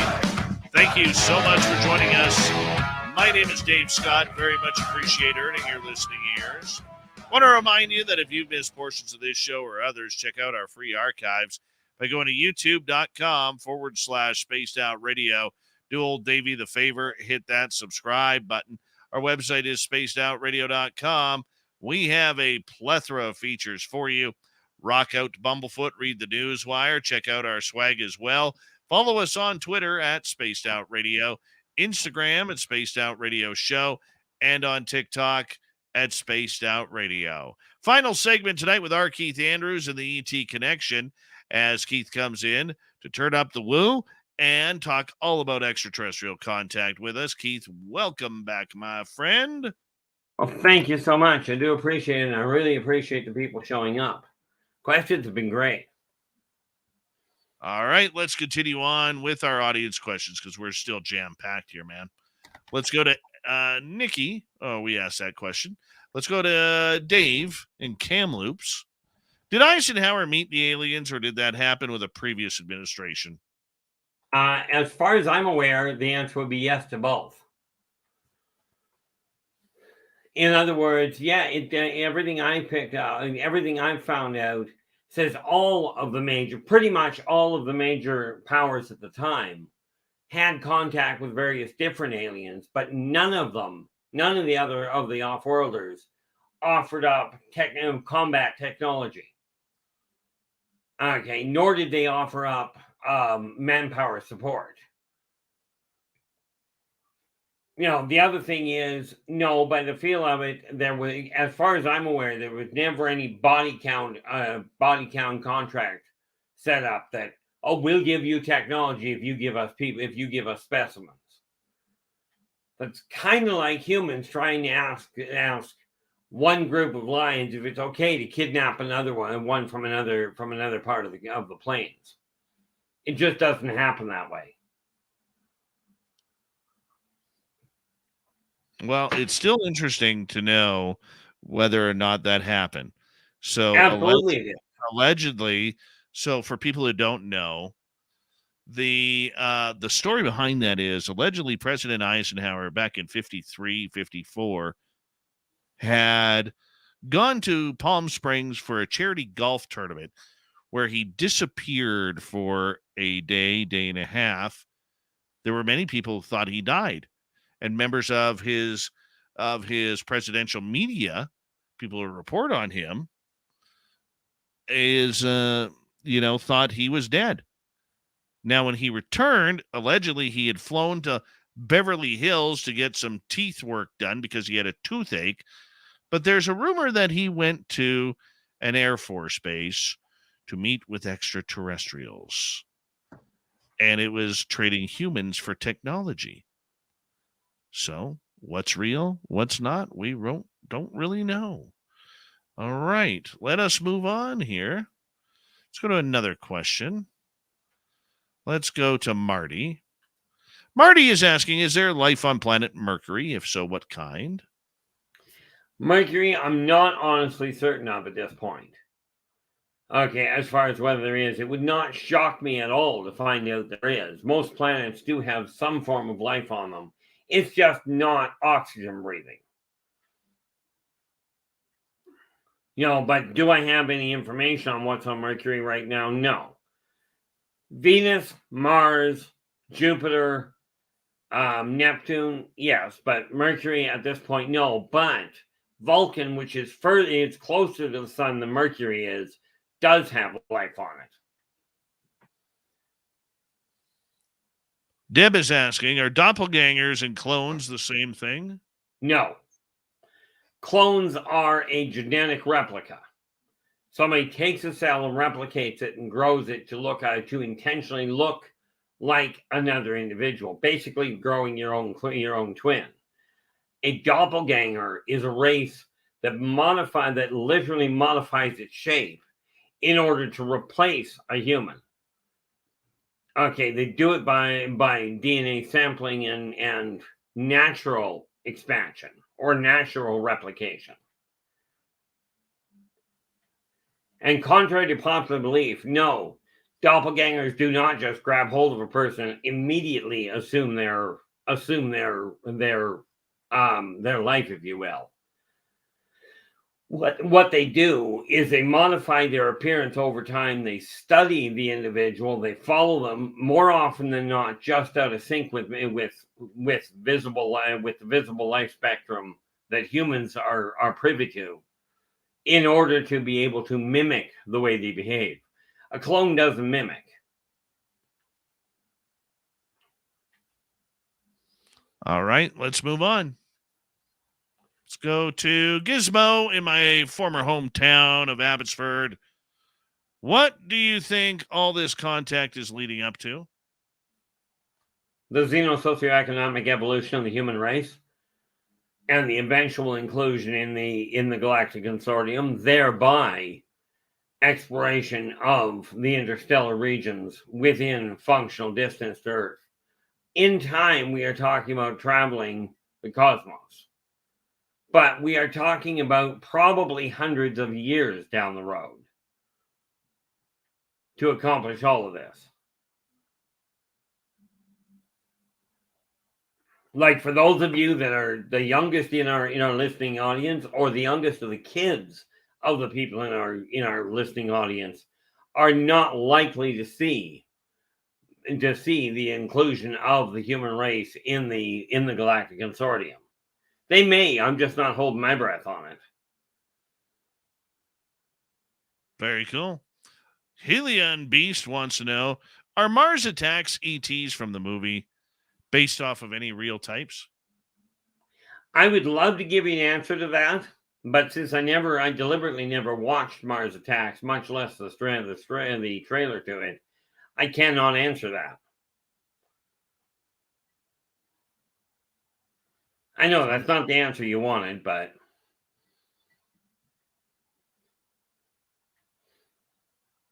come on, give us more, Keith. Give us that woo. Now you do realize, Dave, we have based this on what I've actually got an answer for. Could I make something up? Certainly, but I got no idea what I'm working with. I was just teasing you, man. I realize that. All right. Let's go to Tony. Keith, have you been off-world, and if so, how many times? I gave up counting how many times, but the answer is yes. Okay, and yes, I have been to other planets. And no, I do not have proof, photographs, or signed autographs from any of my friends. And yes, I have been to the far side of the moon, and rest assured, it's not as dark as you might think. What do you think about the new rocket that's going to go up soon, with the crew going to fly around the moon? Well, I doubt very much they will, quote unquote, find anything on the far side of the moon. You know, they'll come back with some sort of thing of, oh, we didn't see anything. But they're going to have to close their eyes for a fairly lengthy period of time to avoid seeing anything and shut all their recorders off. But do I sense any danger to them? Fortunately, the shuttle they're taking up there is not militarily equipped, so the odds of them opening fire because they don't recognize what they're seeing, pretty limited. So they should come back in one piece.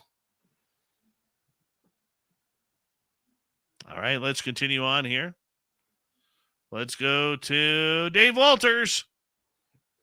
Do you believe we are an evolved species or a genetically altered species? Genetically altered? Only in sort of way. Genetically accelerated, the answer is yes. We are not an off-world species. We were not seeded here from another planet. Not from my standpoint. From other people's, you guys get to pick your own direction.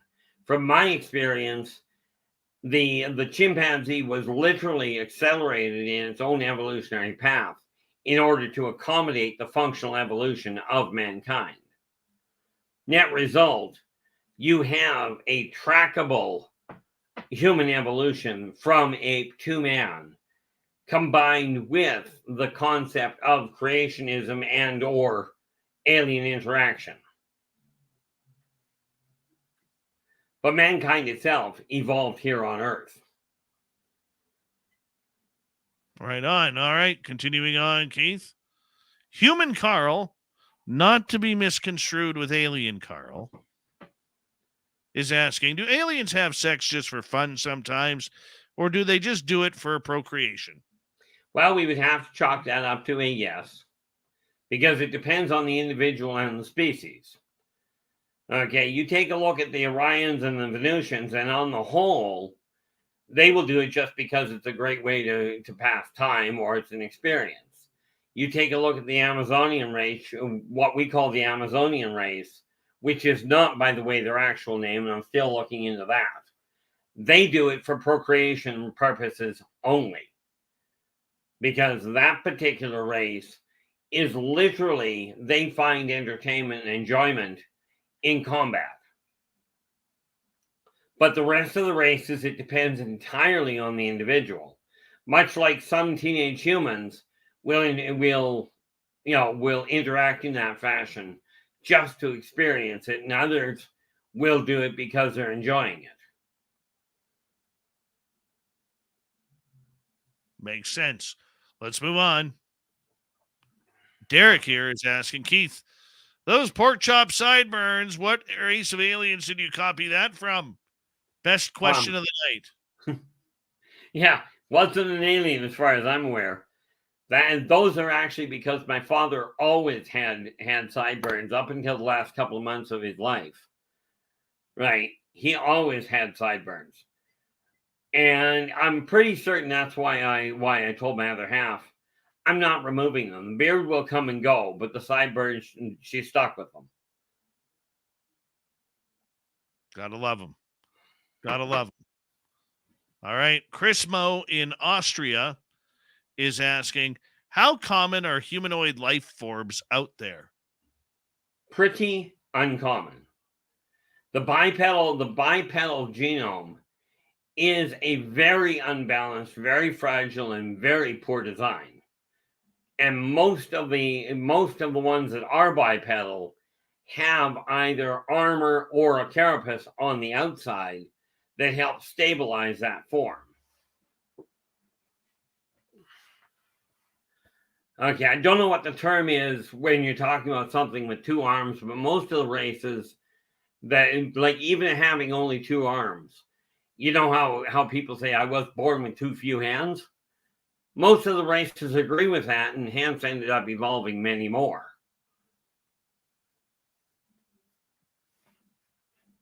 All right, you ready to move on? Absolutely. All right. Donnie is asking, are there any alien races that are even bigger screw-ups than us? Could there be a life form even dumber than us? Oh, Lord, yeah. I know of a couple. Okay. There is a, and I'm trying to remember offhand, what are they called now? There is a smaller race of, quite literally, of dwarves. They're not an alien race, they're an off-world race. You want the epitome of slow-witted? These guys literally, they only count to two. Because they go 1 plus 1 is 2. Plus another one, and another one, and another one. But they never got past that. Okay, they are not, they're known to change direction when they run into something they can't work their way through. Not swift. But most races, and this sounds really bad. Most races that are, shall we say, slower witted than humans are now extinct. This is what concerns many of the off-worlders, is mankind can try time and again to do something absolutely bizarre and still manage to survive. This is why they see humans as being so easy to repair. It's also why the Zeta Reticulans decided to use humans as the backbone of most of their hybridization program. Because ironically, humans are also one of the most tolerant races. Okay. I thought it was. It's funny, most of the races that don't tolerate another one, they don't just not tolerate them. They just kill them outright. You've heard the Borg concept of you will be assimilated. They go one further and go, you will be eradicated because we don't need that kind of a gene pool screw up.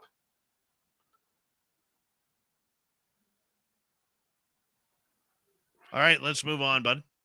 Let's go to Angie in Australia. R Keith, do you suffer from any side effects when you were taken off world? Oh, yeah. Potassium crash is the big one. Sometimes I run into a magnesium or nitrogen deficiency.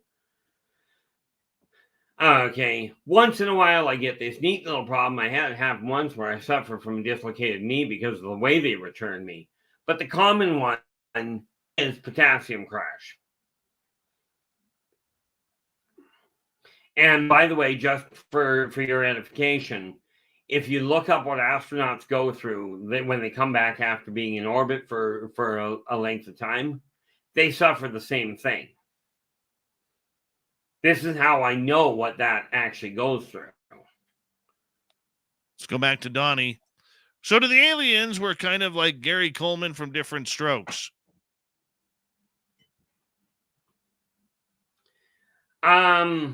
What you talking about, Willis? Yeah, fortunately, I did watch Different Strokes. Yeah, and you could that was a great show. A great show. Was.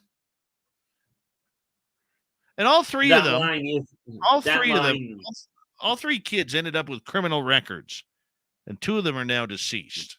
Great show. No. And to think, Dave, these were our role models when we were growing up. Right? Yeah. I think I failed on my following that one. All right. Thankfully, I've never even had a speeding ticket. Doesn't mean I'm never sped. I like this one by Emmy. Why do the Greys have such huge eyes? I believe that falls under the category of the better to see you with. No, seriously, it's because the planet they're on, that where they're from, is so dim. Just how dim is it? It is literally so dim that they require the larger eyes to actually see. That and the fact that, especially when you take a look at the ones that are actually in a suit, they have an extra filter built into their entire helmet to be able to filter what they require to see on Earth at all. Nice. Okay. Let us go to classically BC. Are there fast food joints in outer space? What kind of food do they serve? Well, the short answer would be yes, and extremely varied. If you ever watched Deep Space Nine, and you saw some of what they put on, or for that matter, the original Star Trek, and you saw some of what they were putting on the dinner table, use your imagination and let it go from there. It's kind of fun watching it when you watch some of what they put on the table as it tries to get off the table. Because all fast food is literally, humans call it fast food. They haven't tried fast food until you try eating a three-legged chicken. Now that is fast food. I cannot wait to eat some Mars Taco Bell.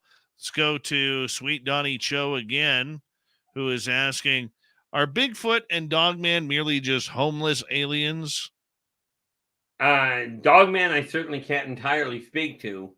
Bigfoot, you've got an entire species that is homeless at that point. They evolved here. And yes, we've had that discussion before. That's sort of one of those topics that Dave and I have agreed that we'll look at it from two different angles. But no, they are not homeless. All right, let's see what we can do here for our next question. As we got about just under 3 minutes, let's go to D. Cohen. What happens to the U.S. in 3 years? Well, I'm not about to say your world's going to come to a grinding halt, but unless you guys get it through your head that the path you're on is a real disaster waiting to happen, you're looking in 3 to 5 years, you're likely looking at civil war. Okay, but that can be averted if you guys can pull your heads together. Mind you, the U.S. is not the only country in danger of that.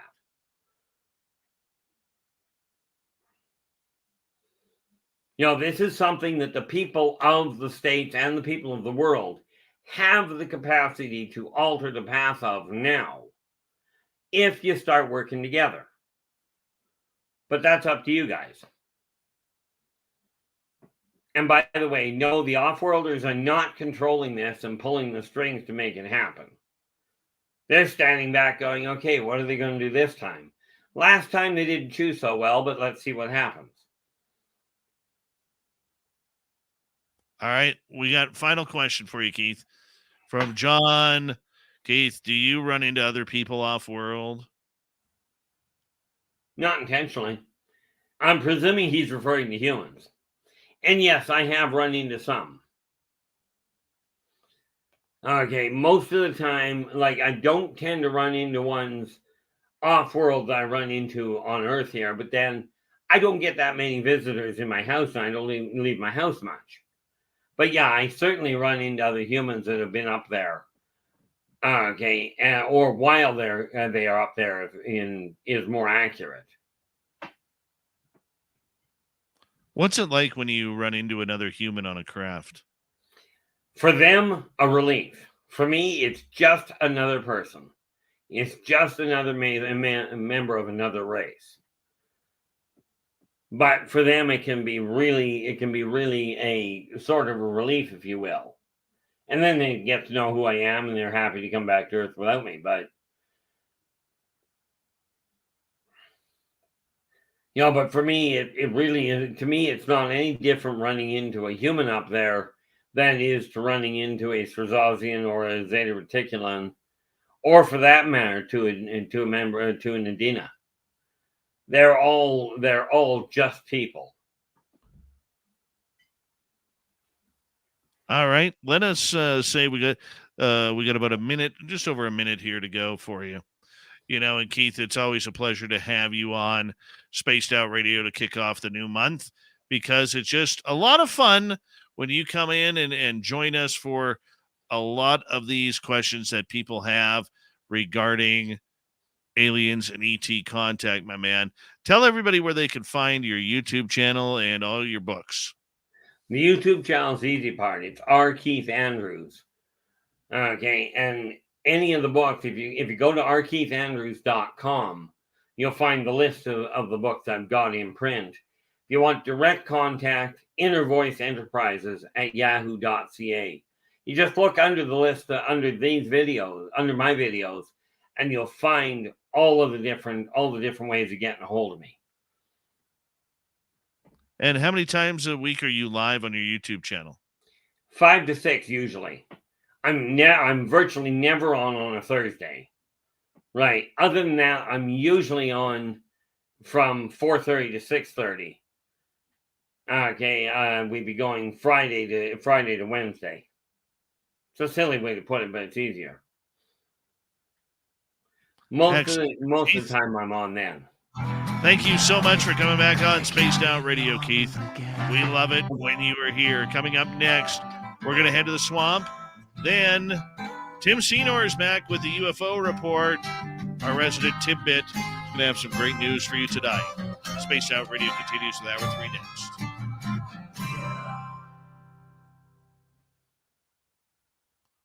All right, Keith, we are clear, my man. Well, thank you so very much. Appreciate it. Not a problem, buddy.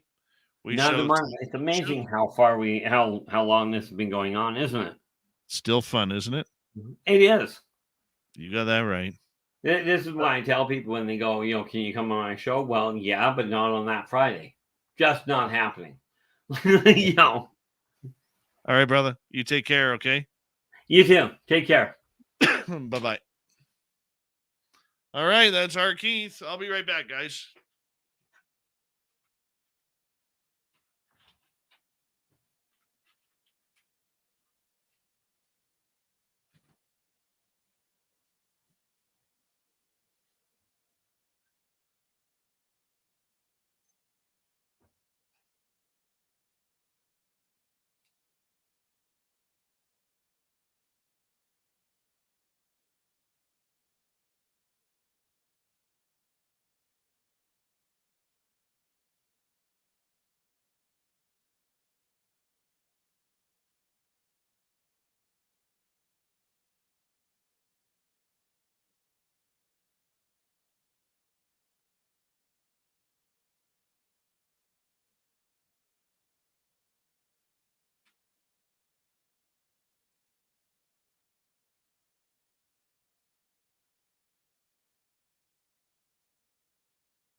All right.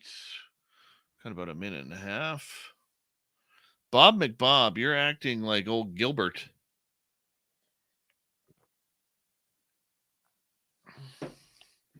One second. I forgot to close my studio door.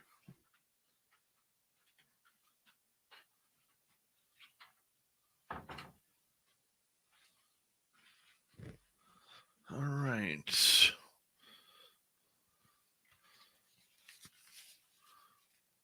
Can't wait for little Timmy Senor to join us. He's got a nice shirt on tonight.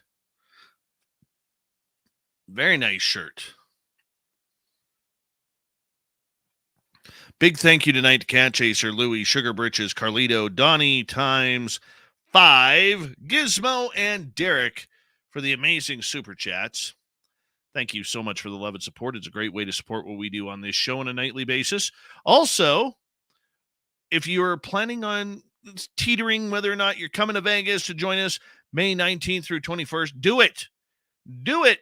Yep, we're going to hold off on VIP tickets because of the email snafu. We're going to hold off on them until April 15th. Once the 15th comes, VIP tickets will be shut down, and we're building some pretty cool swag bags right now as we speak, and we're looking forward to it. We very much are looking forward to it. So come join us. Go to spacedoutradionnetwork@gmail.com. Check it on out, and we can, get you there, and we can party on hard in Las Vegas for the second annual Spaced Out Radio Fan Party. And Kira will be signing autographs there. Yes, she will. So will Tim. Here we go with hour number 3. Hey, Kwai, how you doing?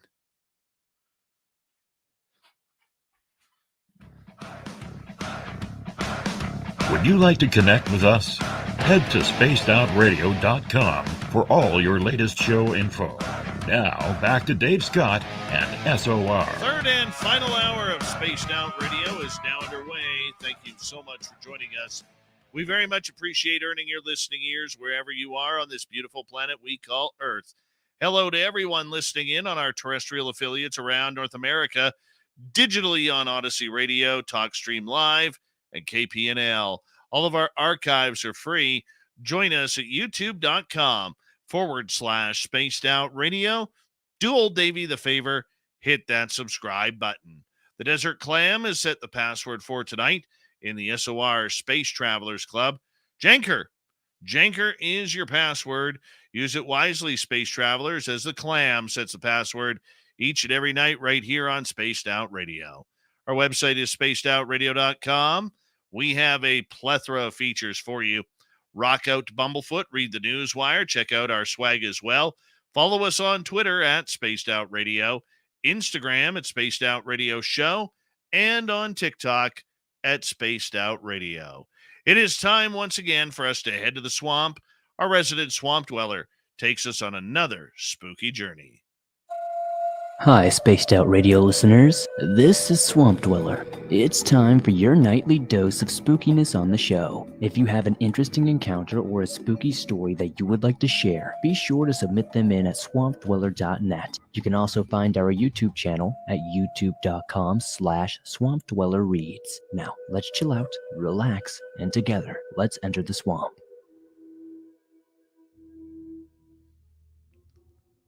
A couple of years back when I was in high school, my friend, let us call him A, invited me to go hog hunting out on his property in Gonzales County, Texas. Property was a pecan orchard that backed up to a river in the area, and my friend's family had been hunting there for many years. Usually it was dove and deer, but with the recent and growing nuisance that is the feral hog population, that's what they focus on. The first time we went out was without incident, but then we decided to invite some more people. Bringing my brother Z and his friend Jay, we had been friends for some time now, and formed a group we had called the Boys. Anyway, it was late December when we went out, and we would be staying in a cabin on the property, or at least that was the plan. The cabin had 2 main rooms, a sunroom, which had been added on later, with windows on every wall, and the main room in the cabin with the kitchen area, bathroom, and beds. There were only 3 beds, one of which was a trundle bed, and a pull-out couch in the sunroom. Both the trundle and pull-out couch had not been used in quite some time, so they had more than a few spider webs and other unpleasant things infesting them. Z and J said hell no to freezing in the sunroom and the spiders, so they ended up sleeping in the car for the night.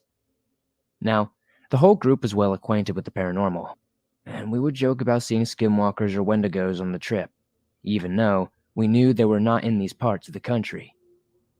We even joked about Yeehaw Yoshi, a play on the Navajo name for the skinwalker, Unadlushi.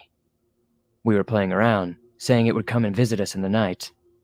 We arrived at the property around noon, unloaded our guns and belongings from the cars, and settled into the cabin.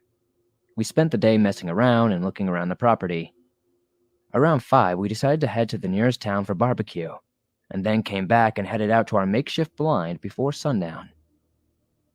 We waited at the blind until it was too dark to shoot, and headed back to the cabin, freezing our butts off the entire time.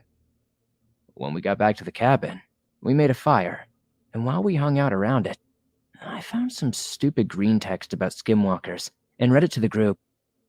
After a little while, we decided to have some fun and walk around the orchard in the dark, just hoping we would see something. During the walk, we were all on edge because we could all tell there was something around us. Deer and the like, but shining our lights around only made the walk even creepier. Seeing a whole herd of deer and their eye shine looking right at you is not a very comforting feeling. After we got too cold to continue, we headed back and got ready for the morning. We were going to go sit at the blind again. While we were gathering our stuff, A noticed that our hog call was nowhere to be found, and Z found Jay's rifle outside, fully loaded, even though I remember watching Jay empty it inside the cabin. We just brushed it off as us being forgetful, and we all went to bed. A and I in the cabin, Z and Jay out in Jay's car. A quickly went to sleep, but I stayed up a bit longer watching YouTube because I was not really tired. Now, here's where I should mention that I suffer from night terrors. Despite being in my late teens, although I had not had one in at least 5 years by the time of the trip, they were still a possibility. Despite that fact, I know I was not tired, and I was not asleep. My bed was right next to a window that looked out into the yard of the cabin, and A's bed had a window that looked into the sunroom. But because the sunroom was all windows, you could see out into the lower part of the orchard towards the river. It was about midnight, and I rolled over, so I was facing away from the window near my bed. And when I rolled over, through A's window and the sunroom windows, I saw a tall figure walking right next to the sunroom. It was way too dark for me to discern any features aside from the shape and size. I woke up A and told him I saw someone walking outside, and he groggily suggested it was probably Z or J taking a pee.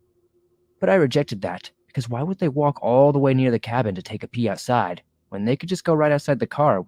It doesn't make any sense. Not only that, but the figure was much too tall to be either of them, because the taller of the two was only 5'8". A just ignored me and said it was probably a neighbor messing with us. Even though we had been shooting all day, and anyone who tries to mess with people that armed is thoroughly stupid, I tried to pass it off. A texted our group chat, retelling what I had seen, and then we went to sleep. In the morning, Z and J told us that they were actually planning on coming into the cabin because it was so cold out in the car, but they said F that when they saw the messages in the group chat. They also said they had heard tapping on the window to the car around the same time I saw the figure, but they didn't see anything and just assumed it was A or me trying to mess with them. They also said that they heard the hog call in the orchard, and they were sure it was the call because it was very distinct. Though, a hog might not be able to tell a human can definitely discern it was a call and not a hog. But they mentioned that the call sounded almost distorted when they heard it, as though it were being used by something that didn't produce a sound as we did. After we had talked about what happened in the night, we got ready to go out to the blind before the sun came up. But as A was putting on his camo pants, he noticed there was something in his pocket. It was a pecan, and he swears that he did not put it there. There is no way it could fall into his pocket either, because his pocket had a Velcro flap covering it. After that, we went and sat out without any more incidents. The next day, when we finally started packing to leave, A found the hog call underneath his bed, even though, when we were searching for it, we both checked there and never saw it. I know this can all be chalked up to an overactive imagination, but I know what I saw, and I believe my friends. On a side note, ever since that trip, I have had night terrors or some odd incident every time we've gone hunting since. I hope one day that we catch something that is a little less porcine and a little more supernatural. And that's why we love the swamp dweller around here. hanging on out, kicking off hour number 3 each and every Monday through Friday night here on Spaced Out Radio. If you want more, he's got thousands of stories just like that. Just go hit subscribe on his YouTube channel, youtube.com/Swamp Dweller Reads. From the swamp to the stars, it is that time of the night where we bring in our resident UFO expert, Tim Senor, our resident Timbit on the UFO Report. Nobody's gonna know. They're gonna know.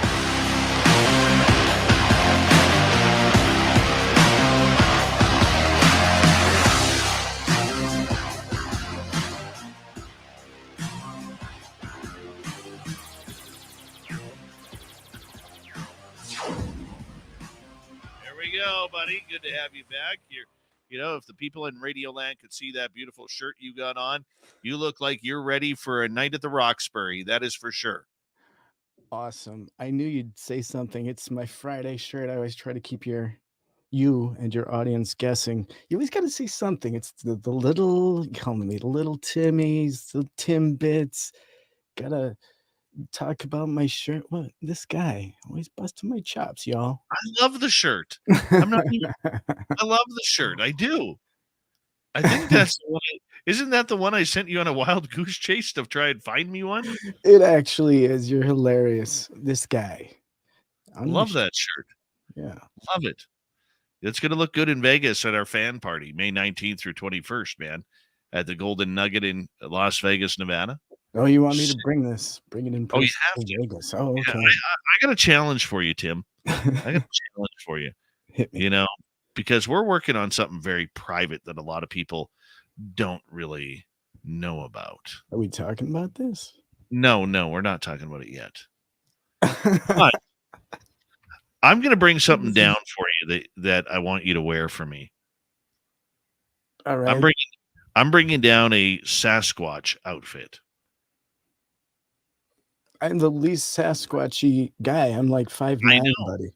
I know. You were going to look great in it, walking around the Golden Nugget in a Sasquatch outfit.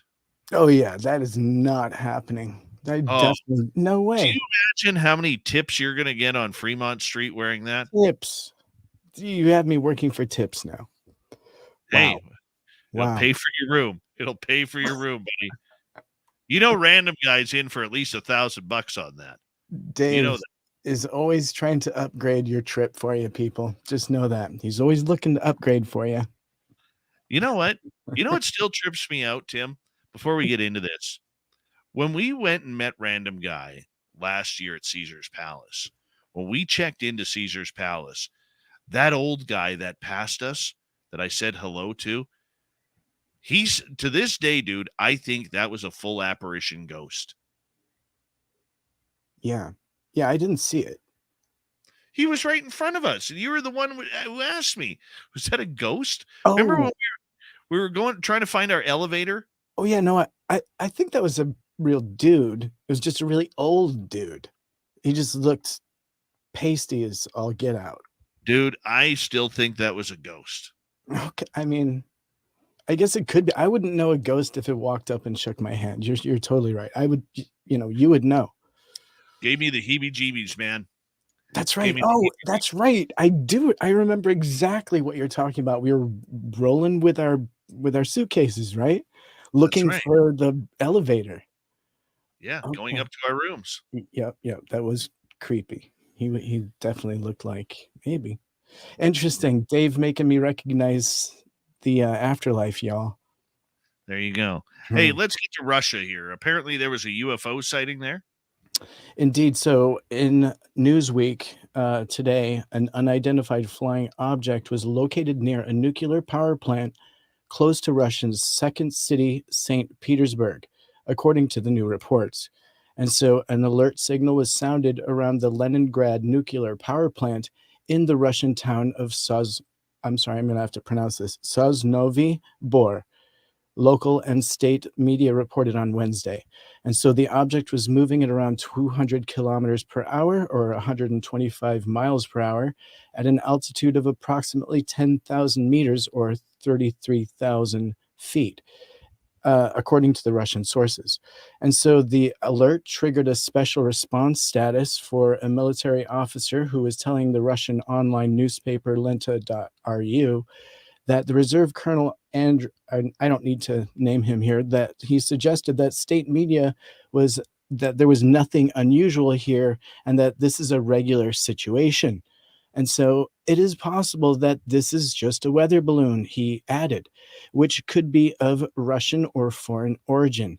However, Russian authorities have not yet provided an explanation for the unidentified flying object. And so the object was monitored by the Russian military, and state news agency TASS reported. The unknown object was moving at the speed of the wind, TASS reported, and on Wednesday, citing that an unnamed security source said, "This means that it does not have engines, that is, it is not a drone, not an aircraft," and the source continued, adding that there is no reason for an alert signal. However, our air defense system is fully ready for action if necessary, the source added. So TASS then cited a Russian regional official as dismissing the reports. So Newsweek has continued to contact Russia's defense ministry for comments via email. However, we are still waiting for more of these so far unconfirmed reports to come in on the unidentified object. And so, Dave, another report from Russia, another UFO. Is this just propaganda or is this something of interest? Well, I think this one sounds a lot familiar to what we were seeing here in North America last month. Okay. I mean, here's the thing. If it's going, at least this is my opinion. I'm not saying I'm right here, Tim.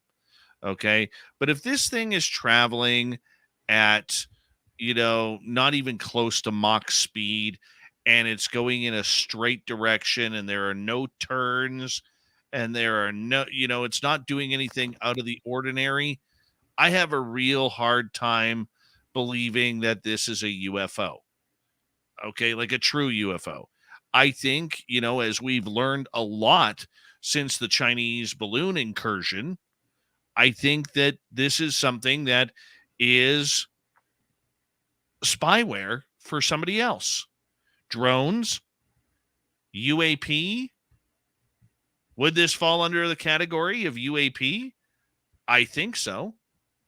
I don't think it's out of the ordinary.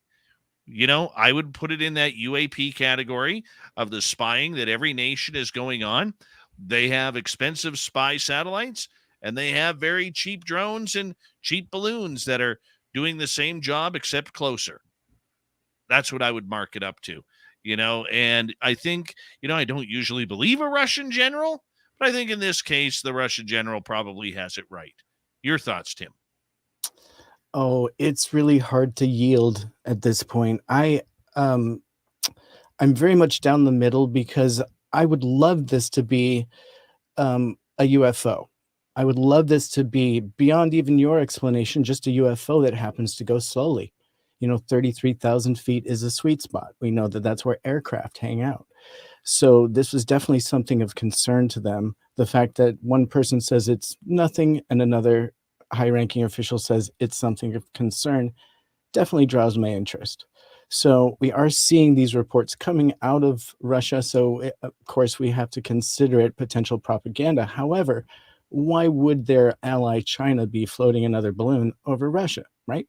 So there's a few questions to ask, and I'm not saying it's a Chinese balloon necessarily, but that was the first go-to as an explanation.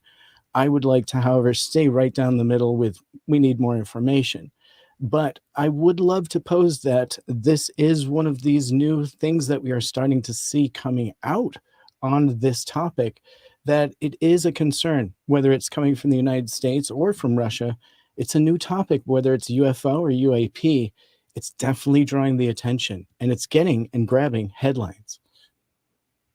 Well, and you know what? Look, we can't sit there and say that UFOs aren't happening in every other country, because they are.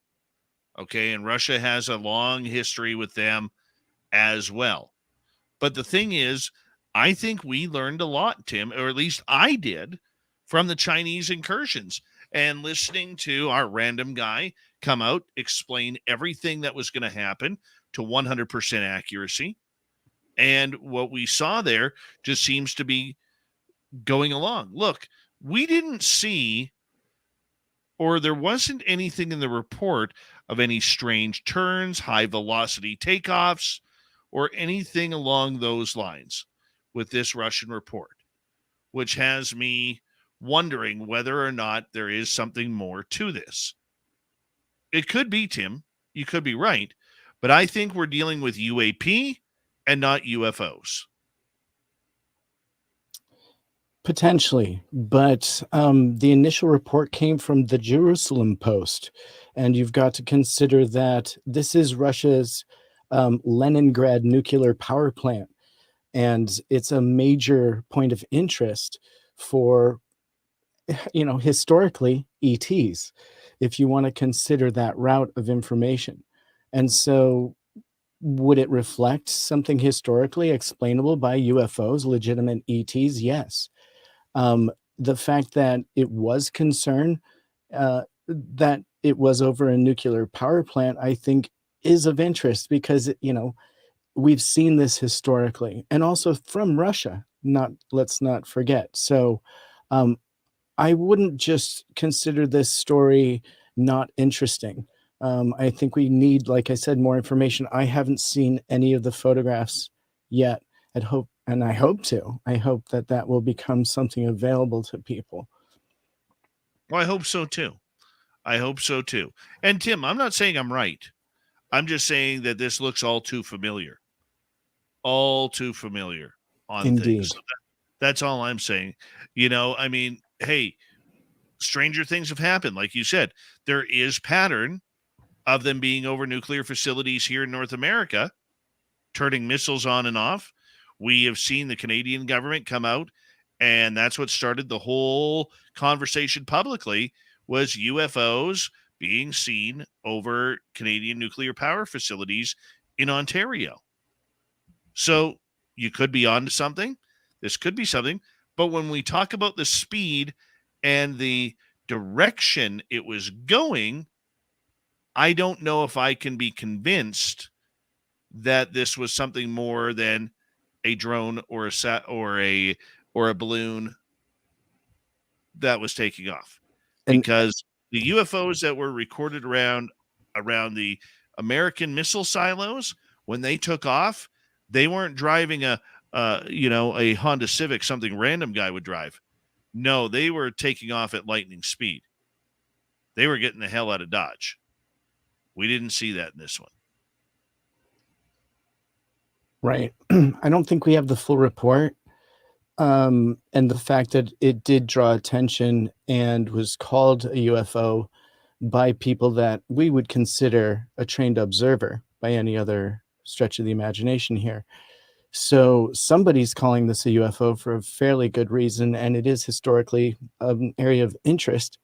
And so I would love to consider the fact that UFO don't typically act in any preconceived way. In my own personal research, every time I see something, it's totally different, and I'm always not prepared for it. It doesn't matter how much gear, or even if I'm looking right at it, I'm not prepared for it, and it's not what I expect. So, like I'm I not said, saying I'm looking at real UFO, but I don't mind being completely wrong on this one, Tim. I don't mind whatsoever. I just don't think so. I don't think so. Yeah. But that's my opinion. And look, we'll never know without more detail. But we'll have to see. Tim, I'm going to get you to hold on right there, because when we come back from the break, we're going to spend some time on this. There is a new and another UFO scientific group out there. Yeah. And guess what they're going to do if you didn't hear the Dave 101 from our previous show? They're going to get into the nuts and bolts of UFOs. Why? Because that's the only way to solve this sentient mystery. Oh, yeah. Please hear the sarcasm in my voice as Tim Senor returns for the UFO report right after this. Stay tuned. Spaced Out Radio continues in the final half hour next.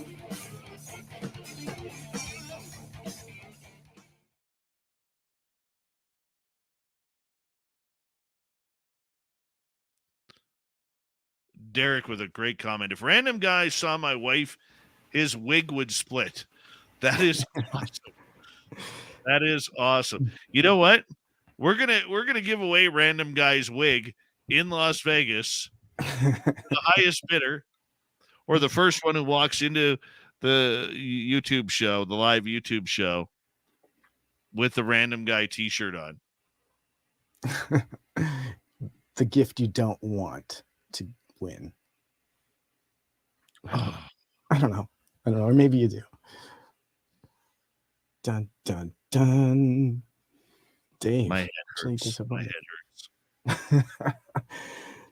You're hilarious. I can't wait to see this wrestling match go down. Somebody's going to get their wig split for real. Oh, yeah. Because that's going down. It's Friday night. Whoo! Can you believe it? We made it. Is it Friday in Canada still? Uh-huh.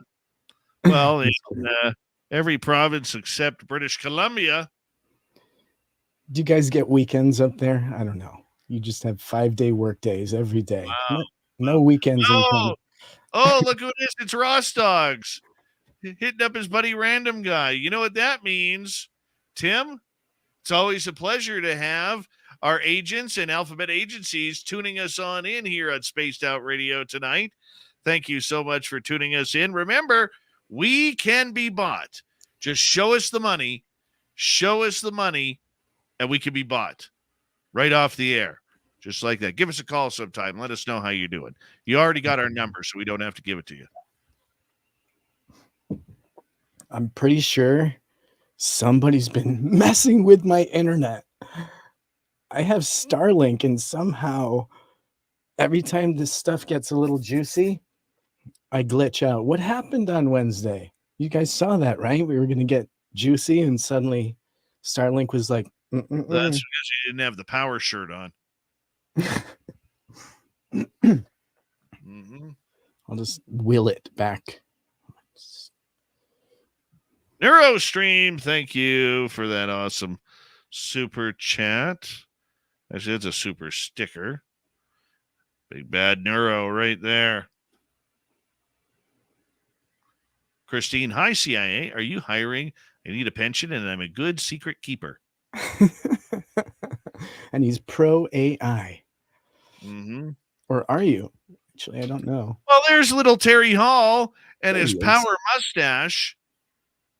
Uh-huh. This man has bigger handlebars than a 1968 Harley chopper. True. Handsome. Oh, handsome. dude. Cowboy Love hat, Terry. handlebars. This guy was a sheriff. Let's give a few claps for Terry Hall. Yeah. We Well love deserved. Terry Hall around here. Well deserved. Yeah. Absolutely. One of the real awesome dudes in this field, Terry frickin' Hall. It's a real dude. Look at Derek Galloway. Thank you, dude, for another great super chat. I appreciate it. Derek, how many in your group are coming to Vegas? Just you and the wifey, or you and the family? Lovey love. Hey, y'all. Late. We'll catch up later. Uh-huh. All right. Big thank you tonight to Cat Chaser, Louie, Sugar Britches, Carlito, Sweet Donnie Cho ×5, Gizmo, Derek ×2, and Random Guy and Neuro for the great super chats. Love you guys. Thank you so much for your love and support of Spaced Out Radio. Seriously. 6 are coming. Holy cow. There's a lot of him. Yeah. It's going to be awesome. Going to be awesome. Ask your chat real quick to give thumbs up on my sound today. I got some new gizmos. No, dude, you're sounding great. You sounded okay? really clean. Really clean. Maybe a tad quiet. Okay. Look at Terry Hall. I can't be bought, but I can be made to disappear. Watch this. He can be rented. Yeah. I can vouch for that. By the way, Terry Hall charges $199 plus tip if you want to rent his mustache out for an hour. And that is a bargain.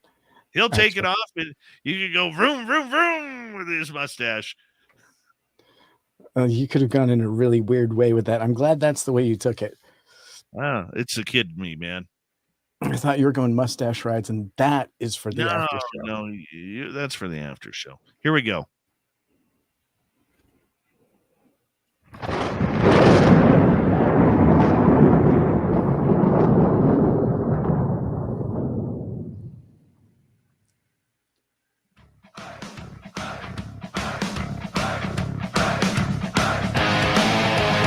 We rounded third. We're heading for home tonight on Spaced Out Radio.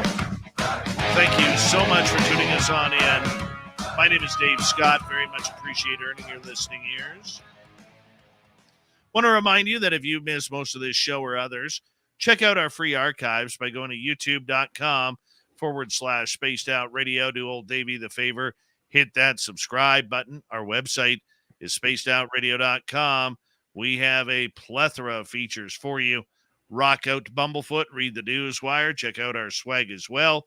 Follow us on Twitter at Spaced Out Radio, Instagram at Spaced Out Radio Show, and on TikTok at Spaced Out Radio.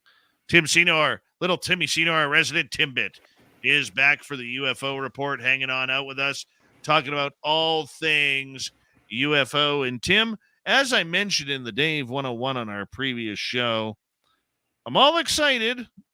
I'm all giddy inside because we have now, and we're going to be saved here, the Society for UAP Studies. Calgon, take me away. I know you're excited. And Dave 101 was fantastic this week. And everyone that tuned in is going to hear Dave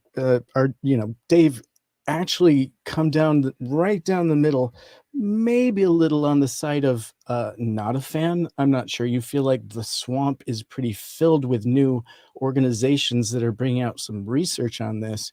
But here we have Society for UAP Studies, not UFO, fortunately, Dave. I'm sorry. This is UAP Studies, advancing the study of unidentified aerospace phenomenon through interdisciplinary dialogue. And so this is a brand new organization that's calling itself a nonprofit corporation with its 501c3 status pending that seeks to bring together serious thinkers, both academics and professionals, who are committed to advancing the study of the UAP phenomenon to the next level of rigorous scholarly engagement. And so the society's primary output is the biannual peer-reviewed journal, Lamina. And so we can get a little deeper into this, but this is just one of two organizations that we're going to be talking about coming out of the woodwork with their opinions on the topic and their expressions on how we need to dive deeper into it. And you're absolutely right. They're looking into the nuts and bolts side, and we hear no discussion of witness events and no discussion of the psychological effects. We're just seeing some nuts and bolts of, research, and they're talking about affiliate organizations and some collaborations that are happening with Project Hasselden and UFO DAP and just a few others, UFO Tracker, just to name a few. But Dave, I'd love you to pick up right where I'm leaving off and maybe give some swagger to it, because I know you have an opinion on this right now. Well, you know what? I don't want to shoot down the science, because we need scientists to be taking this subject very seriously. But this is starting to become like 90s and early 2000s documentaries, even up to today, where if Tim, and we've laughed about this in the past, where every documentary seems to have the same people. It's just a different name. But there was always Linda Moulton Howe, Whitley Strieber, Richard Dolan, Stanton Friedman when he was alive. Everyone. And then you'd have a couple people you're like, who the hell are they? But every documentary seemed to have At minimum, those 4 people. Okay? So now I look at this group and I think, okay, well, let's start with Rich Hoffman, who we interviewed a few weeks ago, who said, we don't need the transparency in this subject as long as we figure out what is going on. Okay, well, Rich Hoffman is part of Enigma Labs. He's an advisor. He's part of the SCU. He is part of UAPX and now part of UAP Studies. They're all doing the exact same thing. You have Kevin Knuth, who is part of this one, part of UAPX, part of the SCU. Shout out SUNY Albany. Yeah. Oh, I'm not saying that they don't have brilliant people there. No, it's State University of New York. Yeah. I'm not saying that, but they have collected a number of scientists involved around the world, okay? And they have a couple on there that I know personally in Baptiste and in Beatrice, who are very, very intelligent. Although I did give Baptiste a shot on Twitter today, and I will read this out. I don't mind. Let me go to the replies here for a second, because you need to go to the replies in order to make this happen. So he texts out or tweets out to Bryce Zabel, we're living through the end of society's denial about UFO, UAP reality. Notice the separation from this scientist. UFO, UAP reality. What we're about to learn may take us to a dark place. People get ready. So I replied, you're funny. The dark place is nuts and bolts. You haven't even started on the real phenomena yet.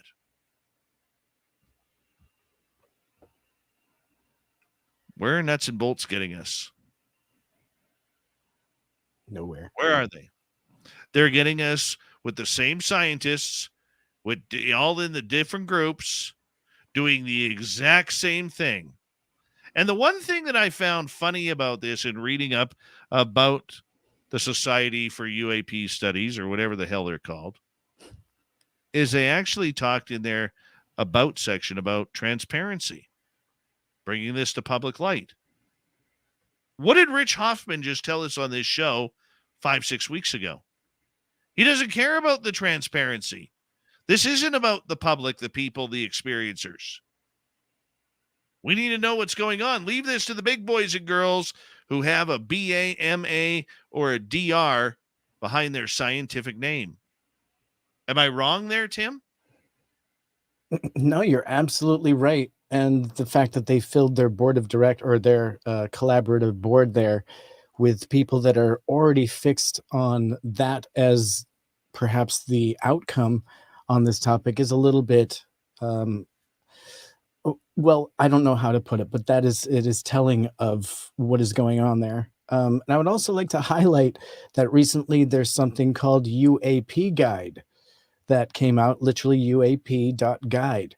And this, I don't know, I sent you the link, but it is basically a 15-minute introduction to unidentified anomalous phenomenon, UAP.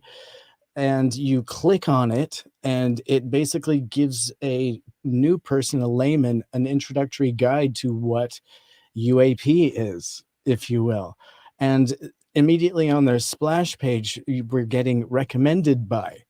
And in that, it's recommended by Ryan Graves, the founder of Americans for Safe Aerospace, Brian Bender, and Leslie Keene, Ross Colehart. Luis Elizondo gave his personal thumbs up here with a quote. Christopher Mellon, Hal Puthoff, Tom DeLonge, and Alejandro Rojas coming forward in support of the UAP Guide, which is its own website that actually has a team of people that have it broken down into, I don't know, a learning guide, if you will, on this. See, okay, going through this team, I go to the About section. It says UAP Guide is a volunteer team with a mission to raise public awareness about UAPs, to unlock funding for scientific research, and political support for disclosure. Brad Crispin, Senior Director of Engineering at Udacity, Haley Morris, Director of Public Affairs at Cruise and Waymo, And Austin Alexander, senior engineering manager at Udacity. I don't know what Udacity is. Maybe we should look at that. Udacity. My question to you, Tim, is this.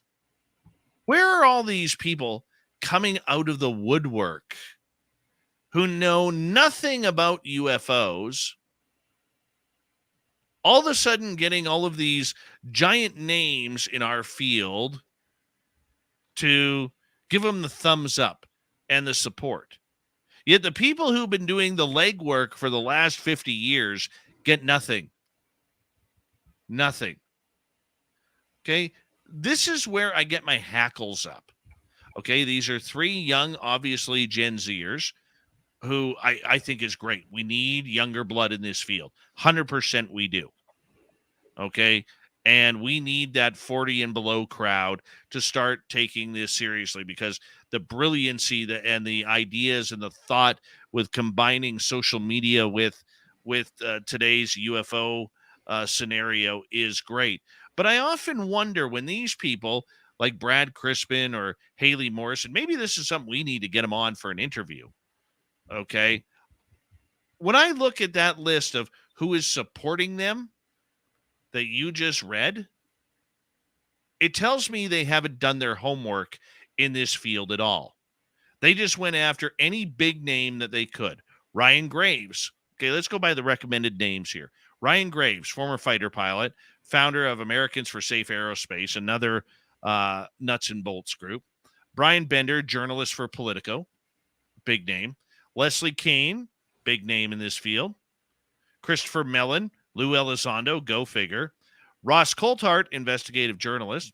Hal Puthoff, part of the TTSA. Tom DeLonge, which we know is just a joke in the meantime. And Mr. I've never worked in the media before, but I hold PR credentials for everybody, in Alejandro Rojas. Okay. So I look at that list and I think, how are they getting tied to all this?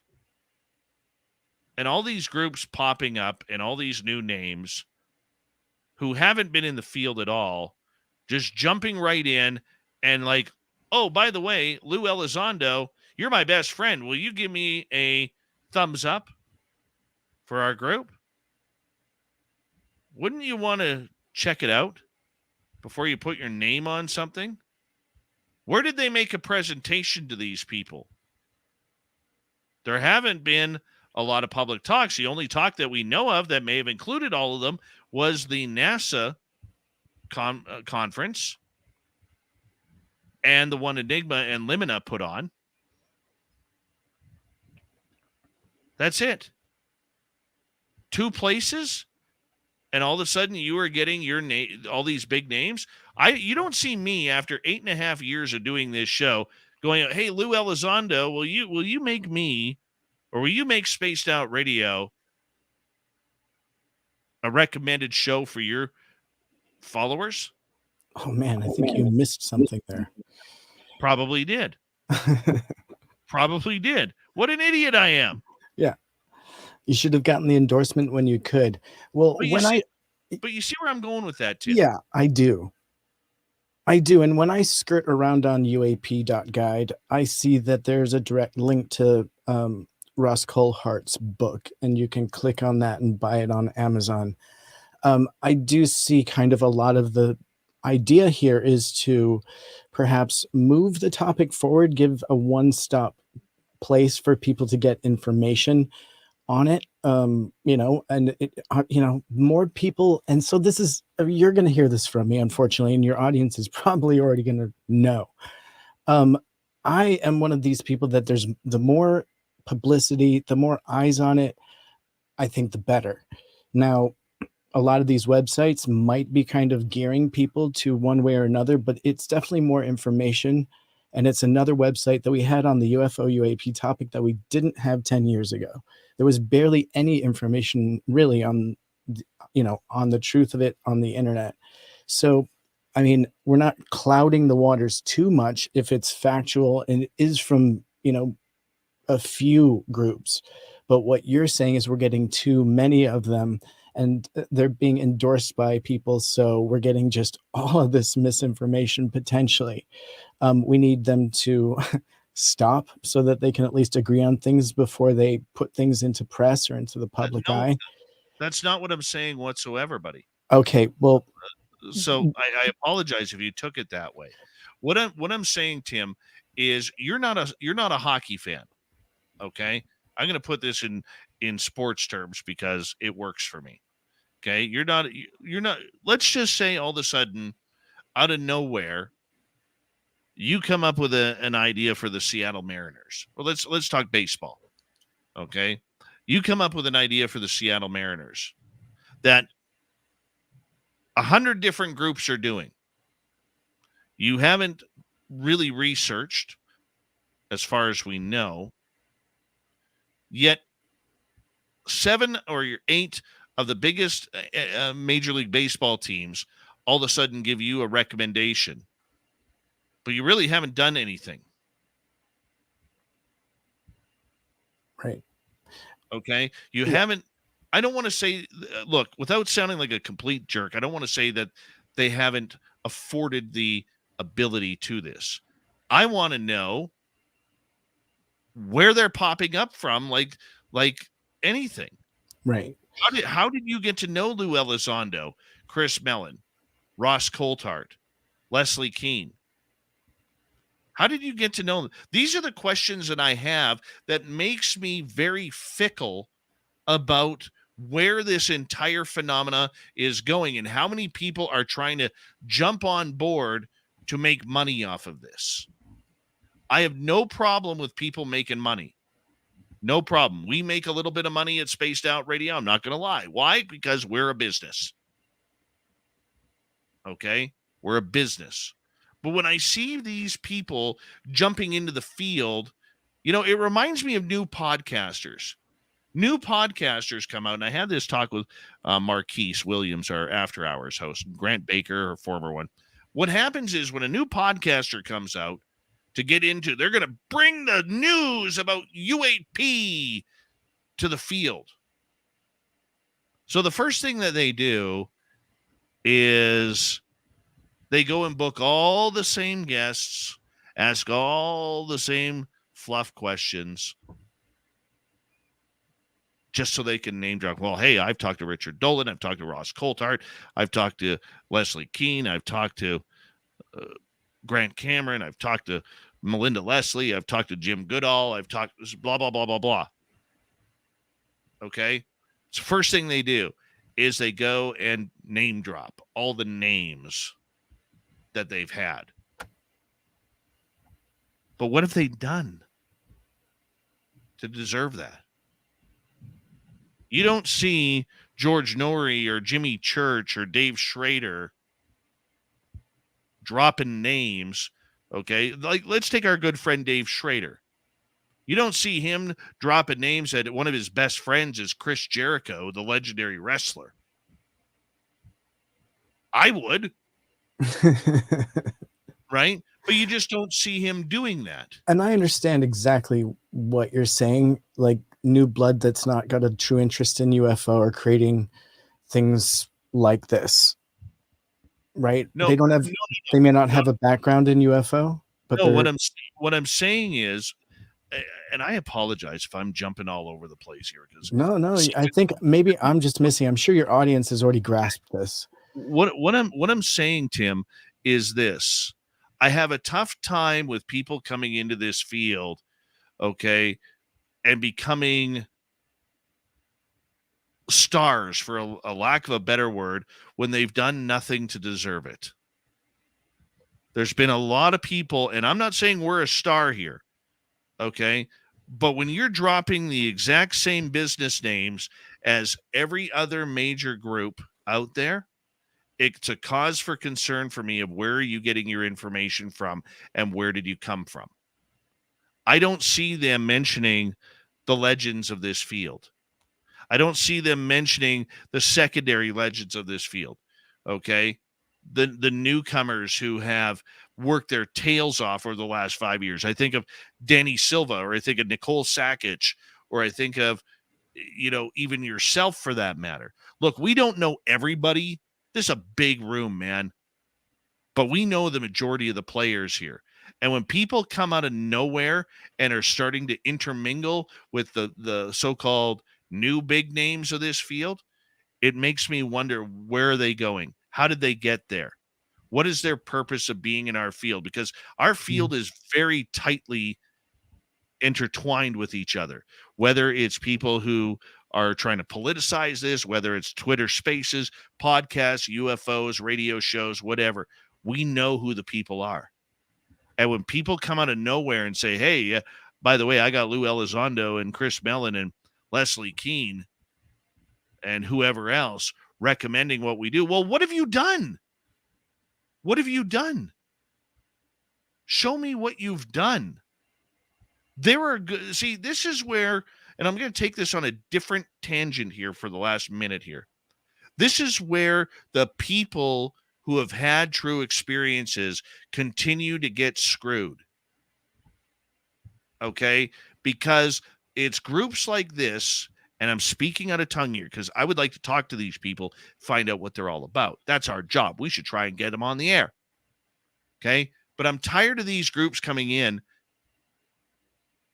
and I immediately know, just by the words UAP that they use, that they're already indoctrinated into the governmental scientific side. They don't understand the people. They don't understand the trauma. They don't understand the PTSD. They don't understand the hundreds, if not thousands, of podcasts and radio shows and YouTube channels that are dedicated to this subject in trying to clarify what is going on. They're in it for themselves, and they're name dropping. And to me, that's a red flag. Tim, we got 30 seconds. No, I get it. I definitely get it. The witnesses are not properly being represented, and I see where you're going with that. And I'm just going to hold steadfast in that I really want more information out there for the public, and getting this accessible, I think, is great. Now, obviously, there's this other side. We don't know their motivations, and obviously they're polarizing, which isn't great. So you got that right. You got that right. You know what? We're going to wrap it up right there. Tim Senor, cool. Thank you so much for joining Thank us. you. We got Mr. Ron Bumblefoot Thal rocking in the background with Little Brother is Watching. Bumblefoot is the official music of Spaced Out Radio, rocking us in and out of every single show. Get your horns up for the guitar god of self. Special thanks to everybody listening in at work, at home, in your cars, wherever you may be. Thank you to everyone in our chat rooms tonight. YouTube, Twitch, LGAP, Facebook, Spreaker, LinkedIn, the Space Travelers Club, and on Twitter at hashtag Spaced Out Radio.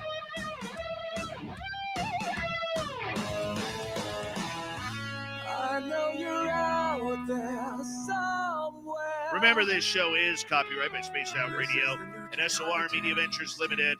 Thank you so much for choosing to share your evening with us, because together, my friends, Make a mistake. We're watching. we own the night.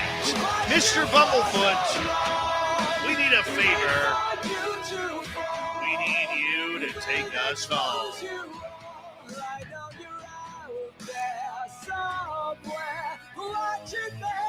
Yes, the Woo train has docked for the night. But soon, my friends, we shall ride again. Your seats are always available. Your tickets never expire. And if you want to bring a friend, we've got room for them too. Good night.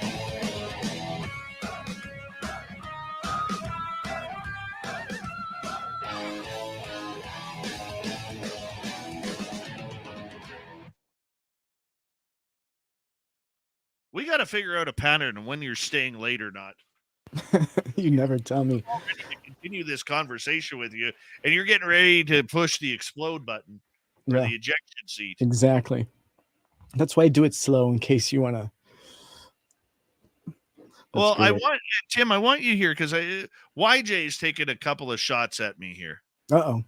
He says, Dave, are you a gatekeeper? Let people do their thing. Then he goes on to say, Dave, I think you're making a big blanket statement that's way too broad. Well, first off, YJ, I love you to death, but I never seem to say or do anything right that you like. So that's okay. That works for me. Number two, I'm not a gatekeeper to the UFO community. What I am is somebody who has a voice with a very popular show with a large audience that deserves to know what is going on. Look, Tim and I don't agree all the time. We don't agree. It's an opinion. My job is to bring opinion to it. And if I can't bring opinion, then what am I doing here? That's what it's all about. Right? So I'm not quite understanding the blanket opinion. If you want to be a part of that government screw over as an experiencer, you go right ahead. I'm not giving you shit about it. I'm not telling you that you got to follow what I say. My job is just to point out the comedy of errors that all of these groups are making. Right? That's all I'm saying. I'll give you an example. Okay? There is a person, I'm not going to say if it's a he or she, in Canada who came out of nowhere 2 years ago. Came out of nowhere. This person lived in Toronto, came out of nowhere, and all of a sudden, 6 months after coming out of nowhere, puts on their Facebook page, and this person is not an experiencer. Okay. Puts on their Facebook page, I'm a UFO expert for a television show in Canada. This person has admitted to never seeing a UFO. Only been in the field for about 6 months since it piqued their interest, but they're now considered an expert and went on social media and said that. It's a lot of reading. YJ, we do invite these people on. See, this is the side that you don't see, YJ, is we do invite these people on. Whether they choose to come on or not is up to them. We invite everybody. I can't tell you how many times Leslie Kane has been invited on this show, and Evermind has not said no, but has never got back to us. Right. Avi Loeb, if you want to talk Avi Loeb came on with Lynn Wallington, but he doesn't want to stay up this late to do Spaced Out Radio, but he'll stay up that late to do Coast to Coast AM. Okay. Who else on that list? Chris Mellon has never returned our messages. Ryan Graves has never returned our requests. Okay. Who else was on that list? Let's take a look here. Where is it here?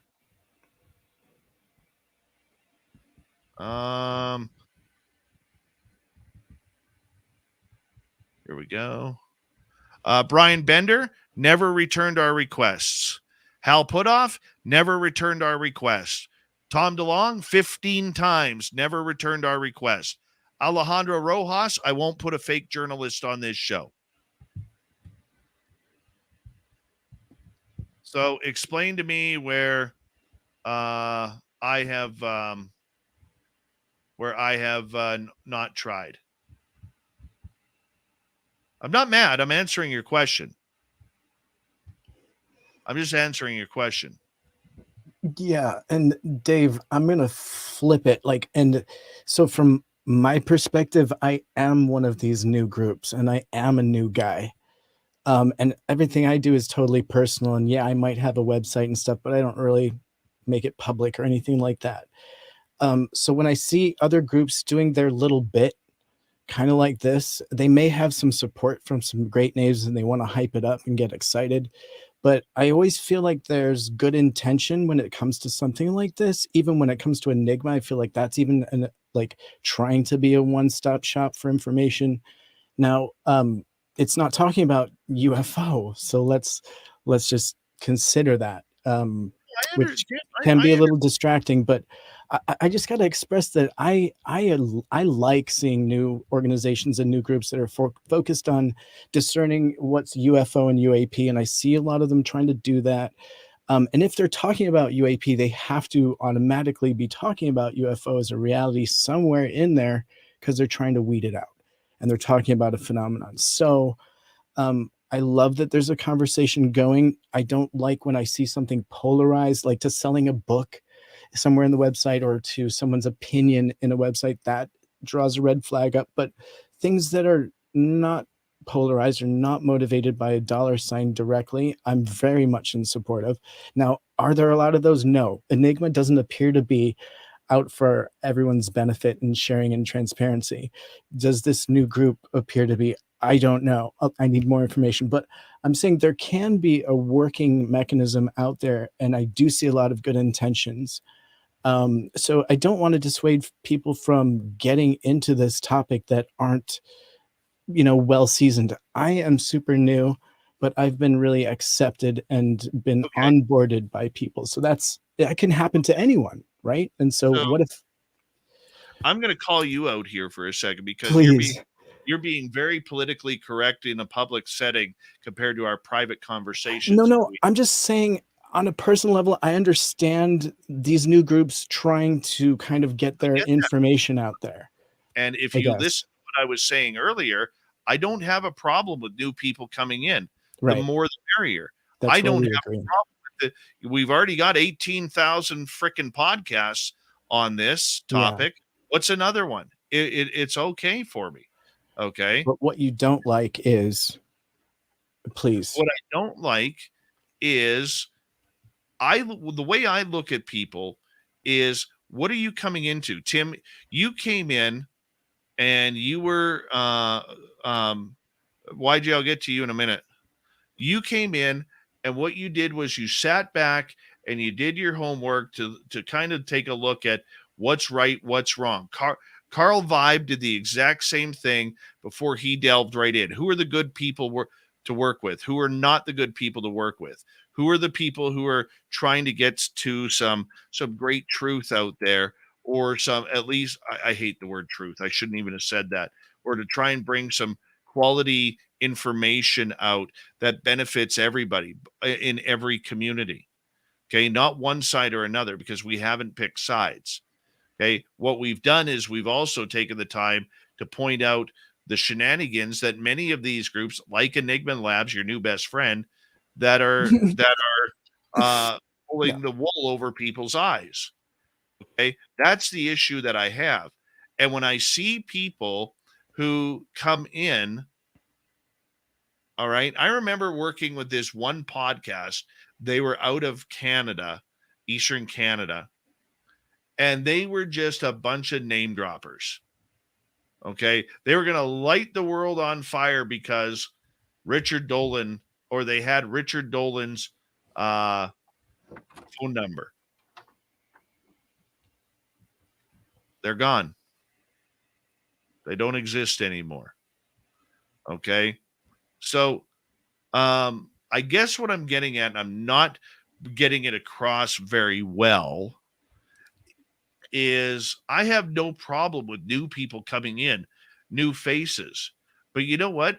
The one thing that when I started a few years ago was you had to pay, I don't want to say pay your dues, but you had to be able to at least take the time to allow people to get to know you before you jumped into the big boys swimming pool. But what if you're just really good as a data analyst and you have skills to create websites and you see a need and you have an interest and your friends are trying to get you know what I mean? Like, yeah, I'm just saying there can be a lot of moving parts behind the scenes. And I know we don't know the names of the people that created that website, but it seems, you know what I mean? Like, they're probably professionals that brought those skills to this topic, kind of like how we all did. Yeah. No, absolutely. Absolutely. And so kind of like the fact that you mentioned that somebody called themselves a UFO expert when they have never seen it and they're brand new to it. Right. I understand that. And that's what a lot of these Johnny come latelys appear to be, especially when they aren't transparent about their information gathering, perhaps, or what they want to do with the information. Right. Mm-hmm. And so I definitely understand people, that point. Yeah. You know what? And I think you brought that up really well. And this is why I think you and I work really well, because when my mind starts going at 150,000 miles an hour, you're the nice slow, you're the guy doing 55 in a 65 lane on the freeway. And I appreciate that. I do. And I don't mean that as a shot. I'm saying that you slow things down for me.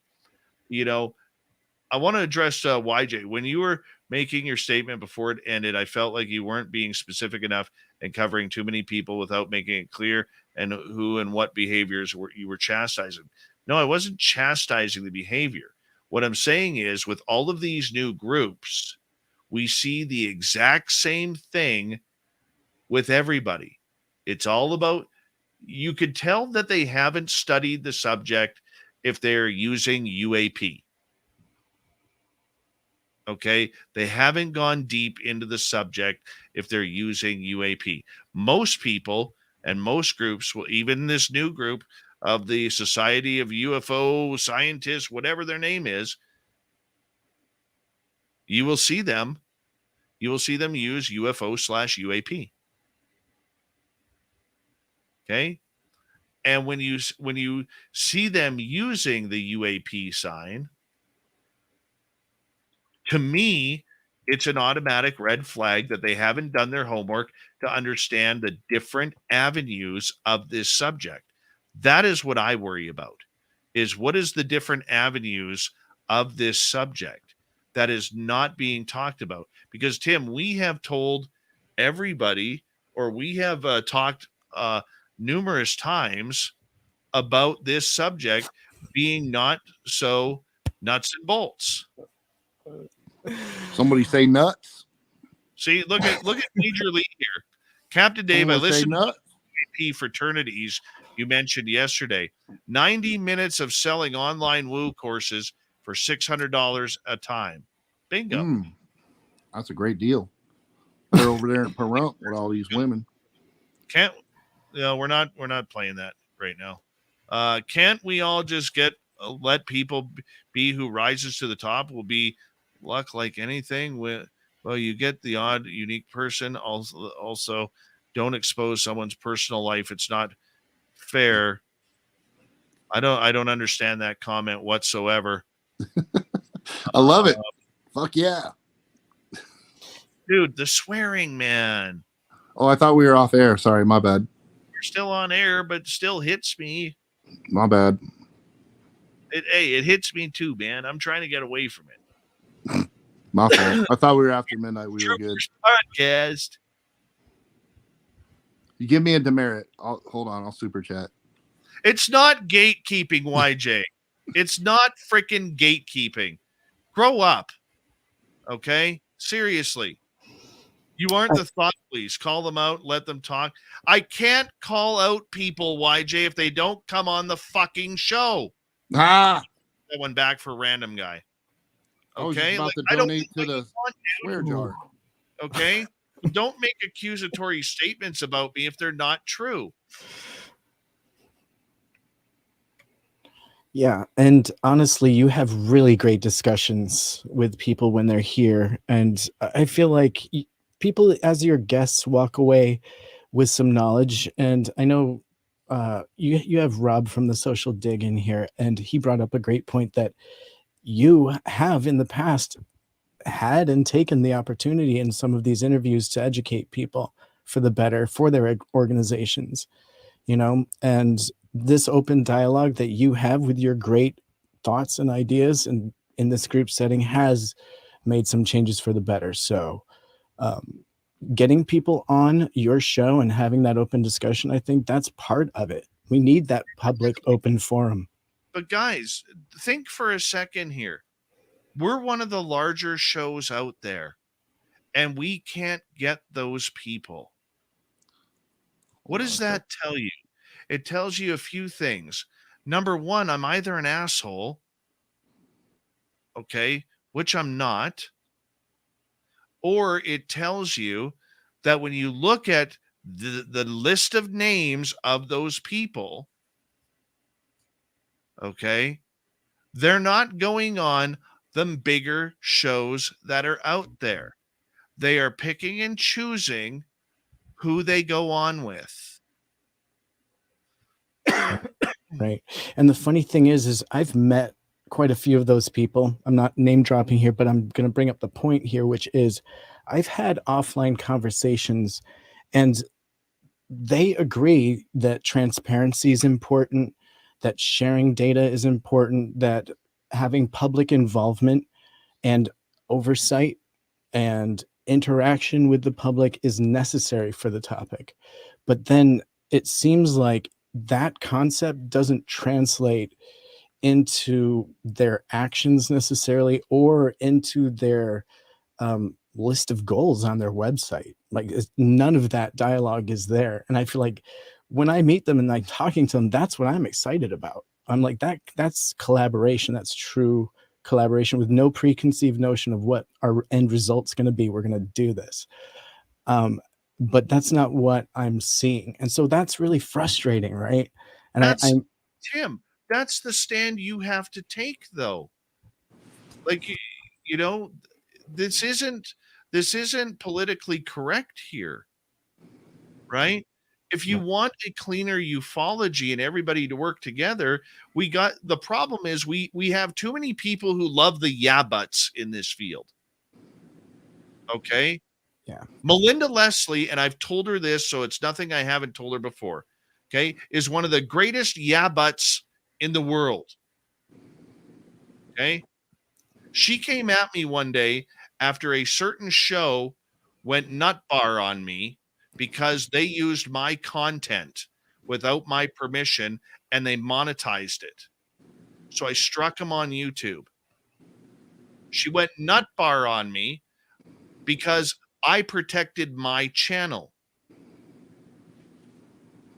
And then she was like, yeah, but he's a nice guy.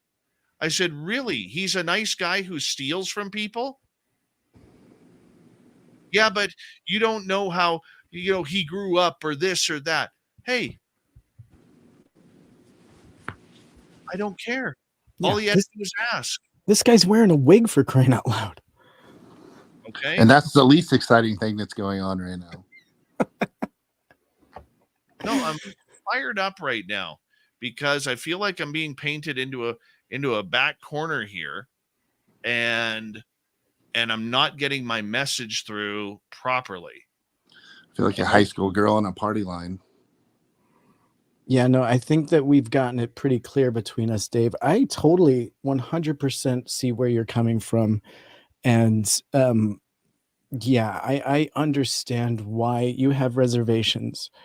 And you're not just saying blanket here that everything new is a negative by any stretch of the imagination. That's not what you're saying. You're saying that we need more information and a true collaboration needs to be what it says. And if an organization is going to come forward, they need to be clear with their goals.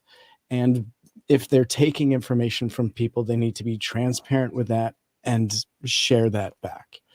That's just kind of some basics. What I'm saying is there's a lot of people out there who just want to know what happened to them. Yeah. And none of these UAP people or these UAP groups give a shit about them. Yeah. They don't give a shit about, the people. They want to make fun of people who've taken an anal probe. And yes, it has happened to people. They want to make fun of people who claim that they've been, like we had somebody in the room tonight making fun of R Keith Andrews. Okay. I don't believe this guy. I don't care if you believe him or not. Yeah. That's not the point. It's not the point. Okay. You have people who are traumatized, Tim. Okay. By waking up in the middle of the night and having little gray dudes standing beside your bed. It's fucking crazy. And you're paralyzed. You can't move. You think I give a shit about the nuts and bolts when people have experienced that? Okay. And all of these new groups, these new UAPers are coming in here that really, you're going to go to Tom DeLonge over Grant Cameron or Richard Dolan for a thumbs up for your website? for a recommendation? Right? Or Ross, no offense to Ross Coulthard. I love Ross Coulthard. He's brilliant. I have nothing bad to say about him. But you're going to go to Ross Coulthard for a thumbs up when you are missing out on major people in ufology who've been doing this for 40 years and dedicated their life to this, where Ross has been in the game 3.5 years?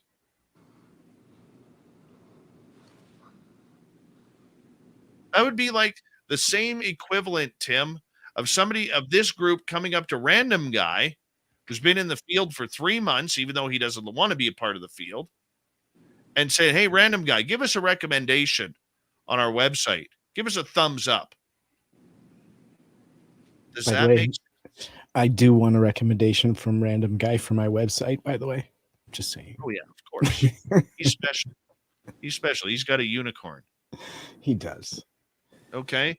But the Yeah. point that I'm getting at is I have no problem with new people coming in. The more, the merrier. The bigger the story gets, the better. But where are you getting your information from? And yes, this new group, we will approach that group. If you want to come on, tell us about what you're about. Right? That's Nice what I'm shirt. about. Nice That is shirt. a really That's nice what I'm shirt. about. It's beautiful. It's gorgeous. Hey, Yes. you're clean shaven today. Look at you. Yeah, smooth as the baby's butt. My girlfriend asked me to do it. What? Yeah, she's GM. anti-beard. Snap, that happened quick. Here's the other thing, and I want to say thank you to Rob. Okay. He says, 8 years, Dave, you're a trendsetter in this space. You were here before, but you'll be here after, or you'll be here after. These new guys are paying for appearances, buy their clout. They don't know the roadmap for longevity. And a lot of times that is right. Okay. A lot of times that is correct. Okay. But at least, and look, there are tons of groups out there, thousands of groups around the world that we haven't even heard of regarding this, whether they're in Europe, Canada, Mexico, Brazil, Australia, Japan, wherever. You got to learn to hold your camera still. You're a terrible cameraman there, random guy. I'm holding an iPad, dude. It's like a 13-inch screen. Good camera choice. Teasing. But the point that I'm trying to make here is I keep cutting myself off for stupidity is the more people, the better. But where are they getting their information from? Tim, you're somebody where, okay, I don't know half the people you've talked to. Okay. It's none of my business. But I also know you're smart enough to know that when you smell bullshit, you're not going to keep digging in the bullshit pile. You're going to move on. Yeah. Right? Yeah. I don't know. He still texts me back, so clearly his radar's a little freaking off. Hey, man, I'm a little mushroom. Sometimes I need a little bullshit. Fungus are hot. I'm just a little mushroom. Last time I said that, never mind. Family show. There's a glove for that. Yeah, there's a product for that, I believe. Yeah, it's a Tim, one-fingered glove. I'm going to throw it at you again here because you got me all hyped up now. Your audience hates me for this. They just love it when I piss you off. I don't know why. I'm sorry. Okay.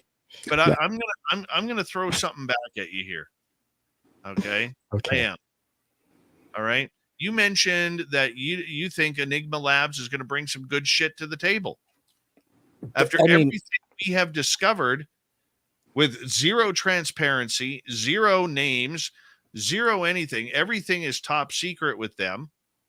What good can they bring to the UFO field besides screwing people over? Okay, so if they're sharing back information and they're transparent and they're giving something back to the people that give them their witness statements, then I think that's golden. That's great. That's about as good as you can get for a website that's taking people's accounts. If they're making more information public in a very beautiful, simple way. If you could be like, hey, Jimmy Kimmel, I've got a website, just go check it out. It's kind of a one-stop shop for what's going on right now. I think that's great, right? But it can't be a polarized location. It can't, once Jimmy Kimmel leaves there, he can't be like, oh man, obviously this is the result. Like they shouldn't have answers there. They should just give information. Do you know what I mean? And let the person that goes there just make up their own mind, because there's so much information out there. It shouldn't polarize. So in those terms, I think that websites and organizations like Enigma are fantastic. Now, you're kind of taking a little bit of what I said out of context. I'm not saying Enigma Labs in particular, thumbs up. I'm not endorsing anybody. I don't endorse anybody. I don't even endorse my own group and make You said you got it wrong, Dave. So, but my point is that groups like this, if projected and developed and rolls out properly, it could be a real benefit on the topic, simply simplifying and maybe making it something that people wouldn't be ashamed to present, because typically this topic of UFO hasn't been taken too seriously. The websites that are dedicated to it look really hokey, right? And I'm just, from my perspective, I'm saying, so to have something beautiful that looks well developed and the people involved seem very professional and connected, well, perhaps that's lending some credibility to the UFO topic, because they do bring a lot of that information there.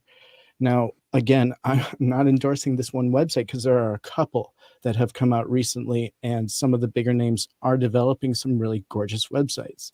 So I'm more into the education process for the community, because we're very much in the baby steps, beginning process, I feel like, of educating the public as on the whole.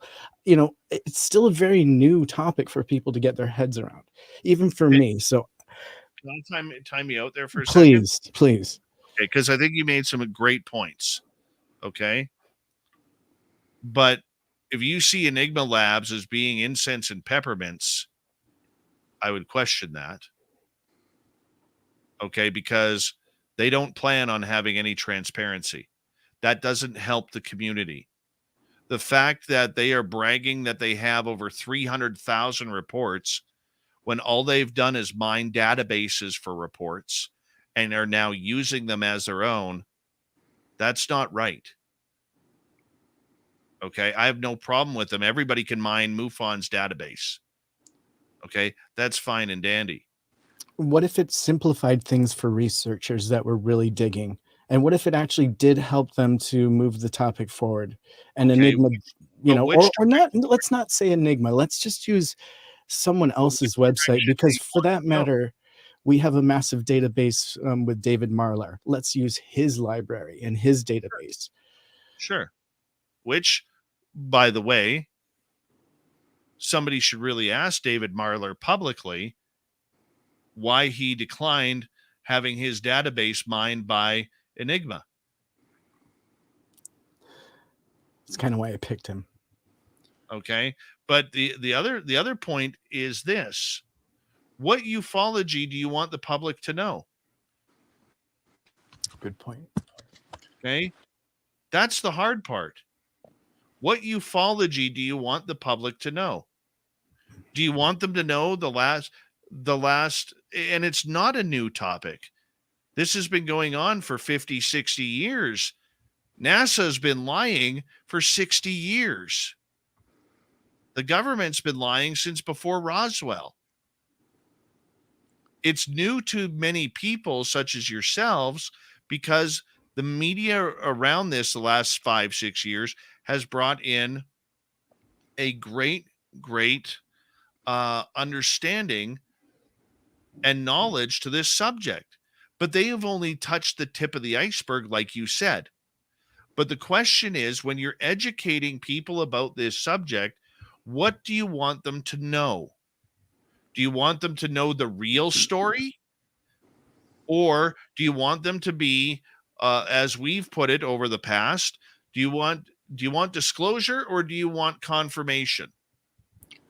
Can I say something? Go for it, Random. I want to be a marriage counselor here, because I care about both of you, and I value both of your sentiments. So I want to kind of bring a hypothetical. What if you're both right on this? And the fact remains that, yes, we should be skeptical. And the way that people have gone about this has been questionable, to say the least, in some cases. Monetary incentivized. Look at my words. My word craft tonight is masterful. It could be political reasons. It could be, I want to be the cool guy or sell my book. But then also, perhaps we can glean some useful data from the fact that there's so many people doing this. Now, how do we go about that, though? How do we get the means to the end here where we accept the noise to a degree to where it's still helpful to the community and or our ultimate goal, which is not disclosure, but knowing as much information, as much truth as possible? I propose that we find a methodology of doing so where there is either a ranking system, a nomenclature, a way of speaking about things that is common ground, that regardless of what your group is, who you're affiliated with, how much money you make, what your motivations are, we're all speaking the same language. So that starts with sightings, that starts with encounters, and it starts with a way that we use the same vernacular, the same terminology, whether it be a data set of 1 through 10 for luminosity of the object, whether it be 1 through 10 for the viability of the exposure, or 1 through 10 for the sanity of the person reporting it, for God's sake. We need to standardize the way that these things are reported, and then the value can be there. I get what Dave's saying, because I'm annoyed and I'm a skeptic. I hate all that stuff. It's just noise, misleading people, doing all kinds of stupid stuff. But I get where Timmy's coming from, because what he's saying has value. And if these people are out there doing stuff and they're putting money at it and they're pointing cameras at it, there's going to be data provided.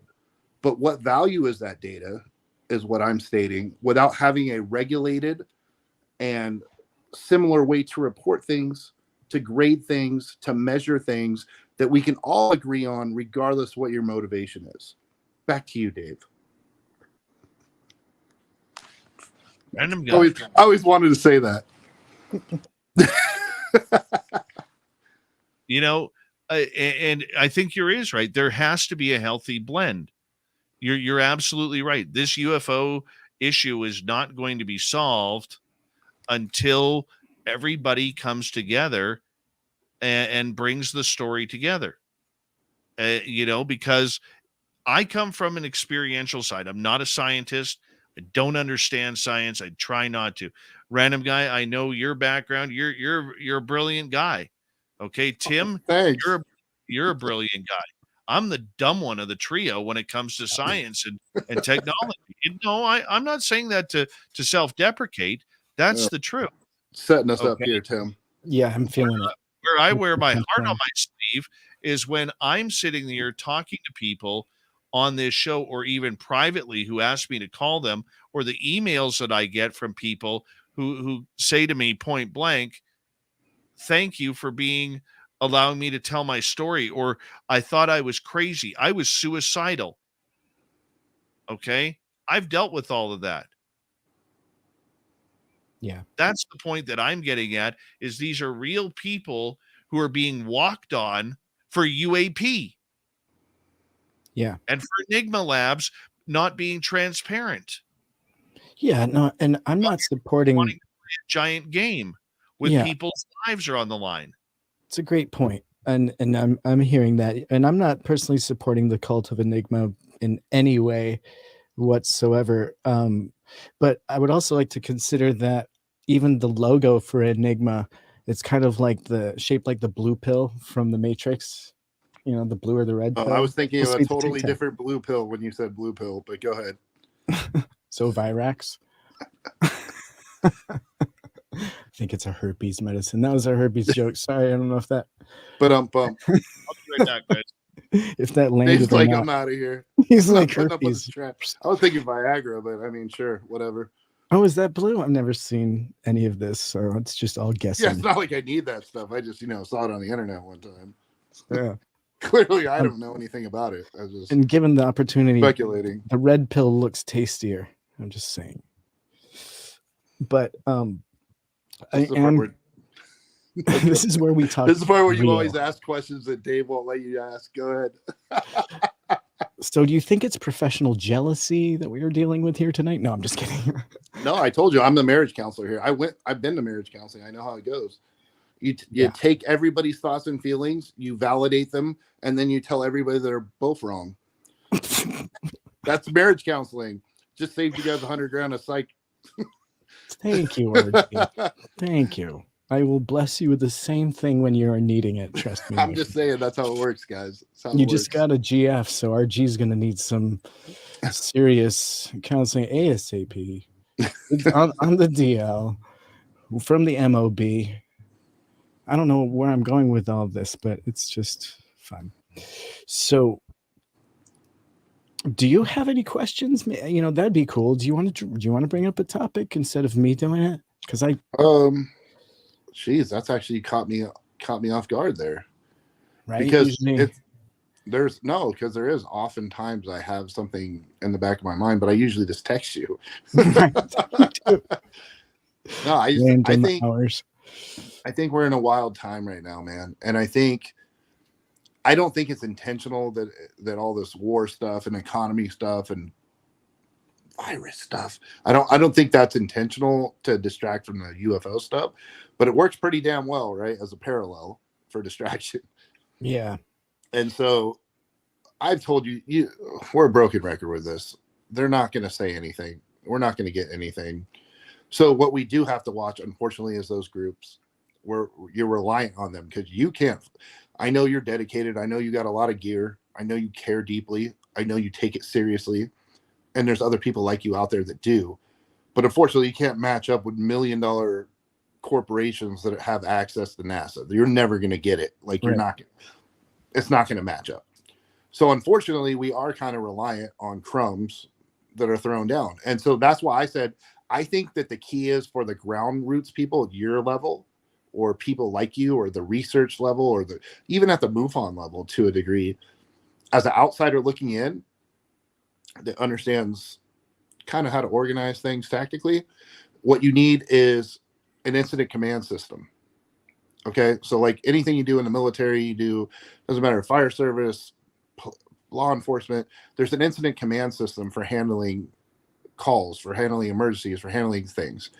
You guys need a standardized SOP ICS, incident command system, that kind of runs down what do we do from the time it's cited till the time it's reported.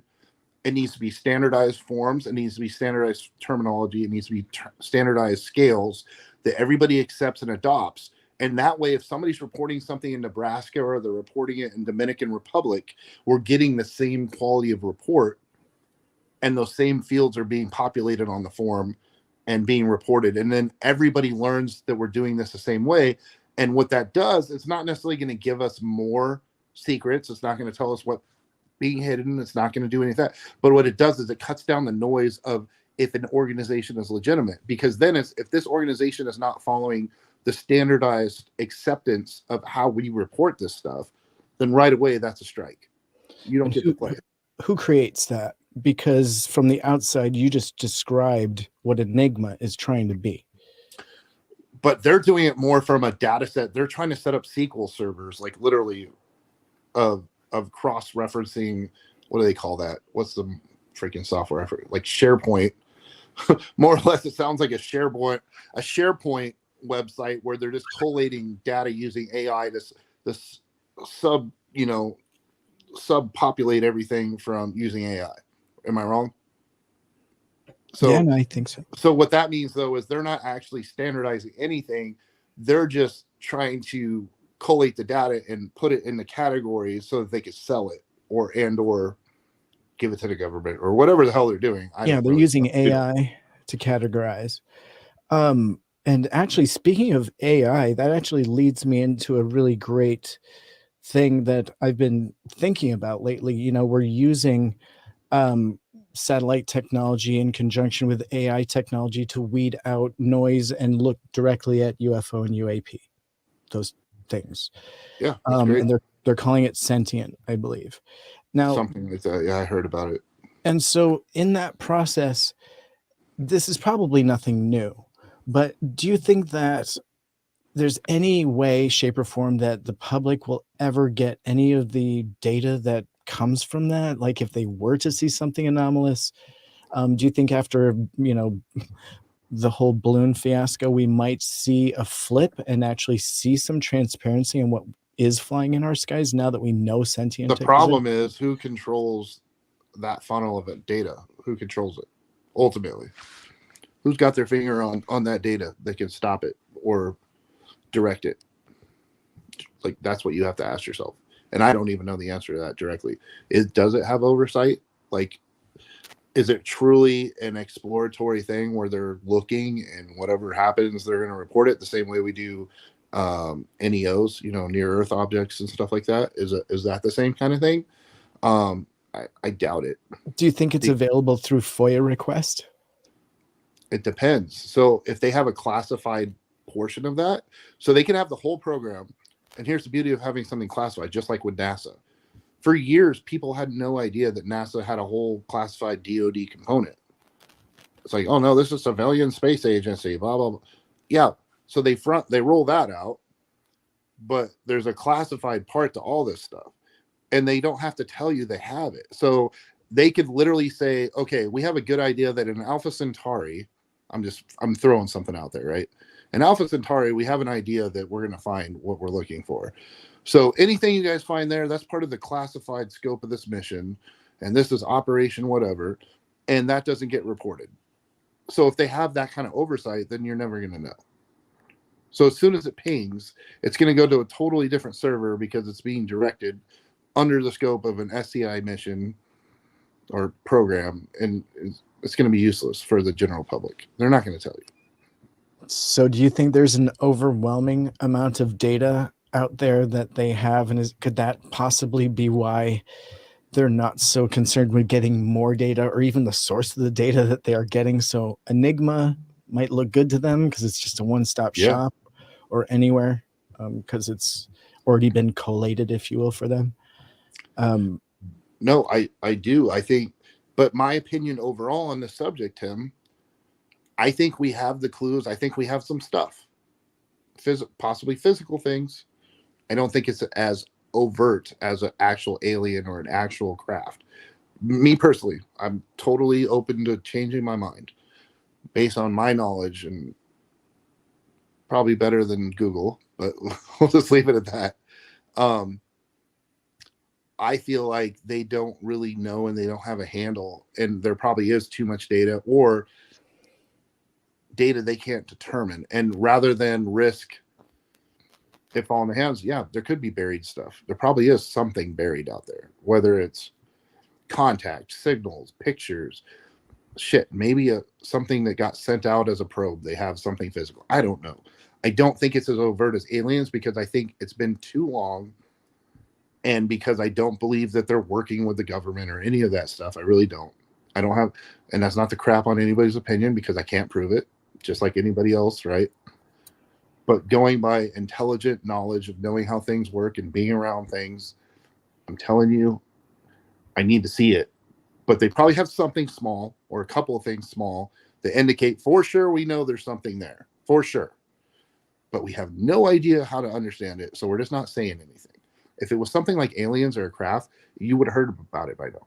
They're like really in an official capacity. I don't see the benefit of sitting on that for so long at this point. I don't. And it's been long enough, especially you could talk about Roswell. All those people are dead. Like, you know what I mean? So it's not like there's even accountability to be had. It's just like, hey, all those freaking dudes in the 40s, they lied to you, but we're here to fix the program, and here's what's up, right? But you're not getting that. So I don't know. I just have my hunches, and I know what I know. And until I get more data to offset what I know to be true, which leads me to the point of I believe there is something out there. I think it's in the water or it's doing whatever, but I don't know enough to even guess. And I think the government probably knows some things, but they're not. I don't think there's an active program where they're reverse engineering or anything. I really don't. Well, I don't believe. What do you think about this, though? If second, yeah, you guys mind? Please. No, go ahead. Okay. One of the things that I look at, Tim, is how many shows out there, and I'm saying quality shows out there, are about the people? Not since the 90s. Okay. Not since the 90s that I'm aware of. But I'm getting to a point here, and Tim, I don't want to make it seem like I'm picking on you because I know you're very nuts and bolts about this subject. Do you mean TV shows? Because there's a ton. No, I'm saying what we do on a nightly basis here. Oh, yeah. Okay. How many shows are about the people? Probably a handful opposed to the thousands out there. Yeah. Okay. How many people are affected by this subject? Right. They're not being represented at all. How many people are being represented by this subject on a larger scale? Mm-hmm. And I'm not saying that to put us on a pedestal. Okay. I'm not saying that at all. What I'm saying is when it comes down to it, real people are having real experiences. And yes, we have many individual researchers who are taking on this topic from every beautiful aspect, whether it's David Marler and his triangles, whether it's Mike Clelland and the owls, whether it's David Paulides and the missing 411. Okay, whatever the topic may be, Melinda Leslie with her experiences of My Labs and MK Ultra and being taken.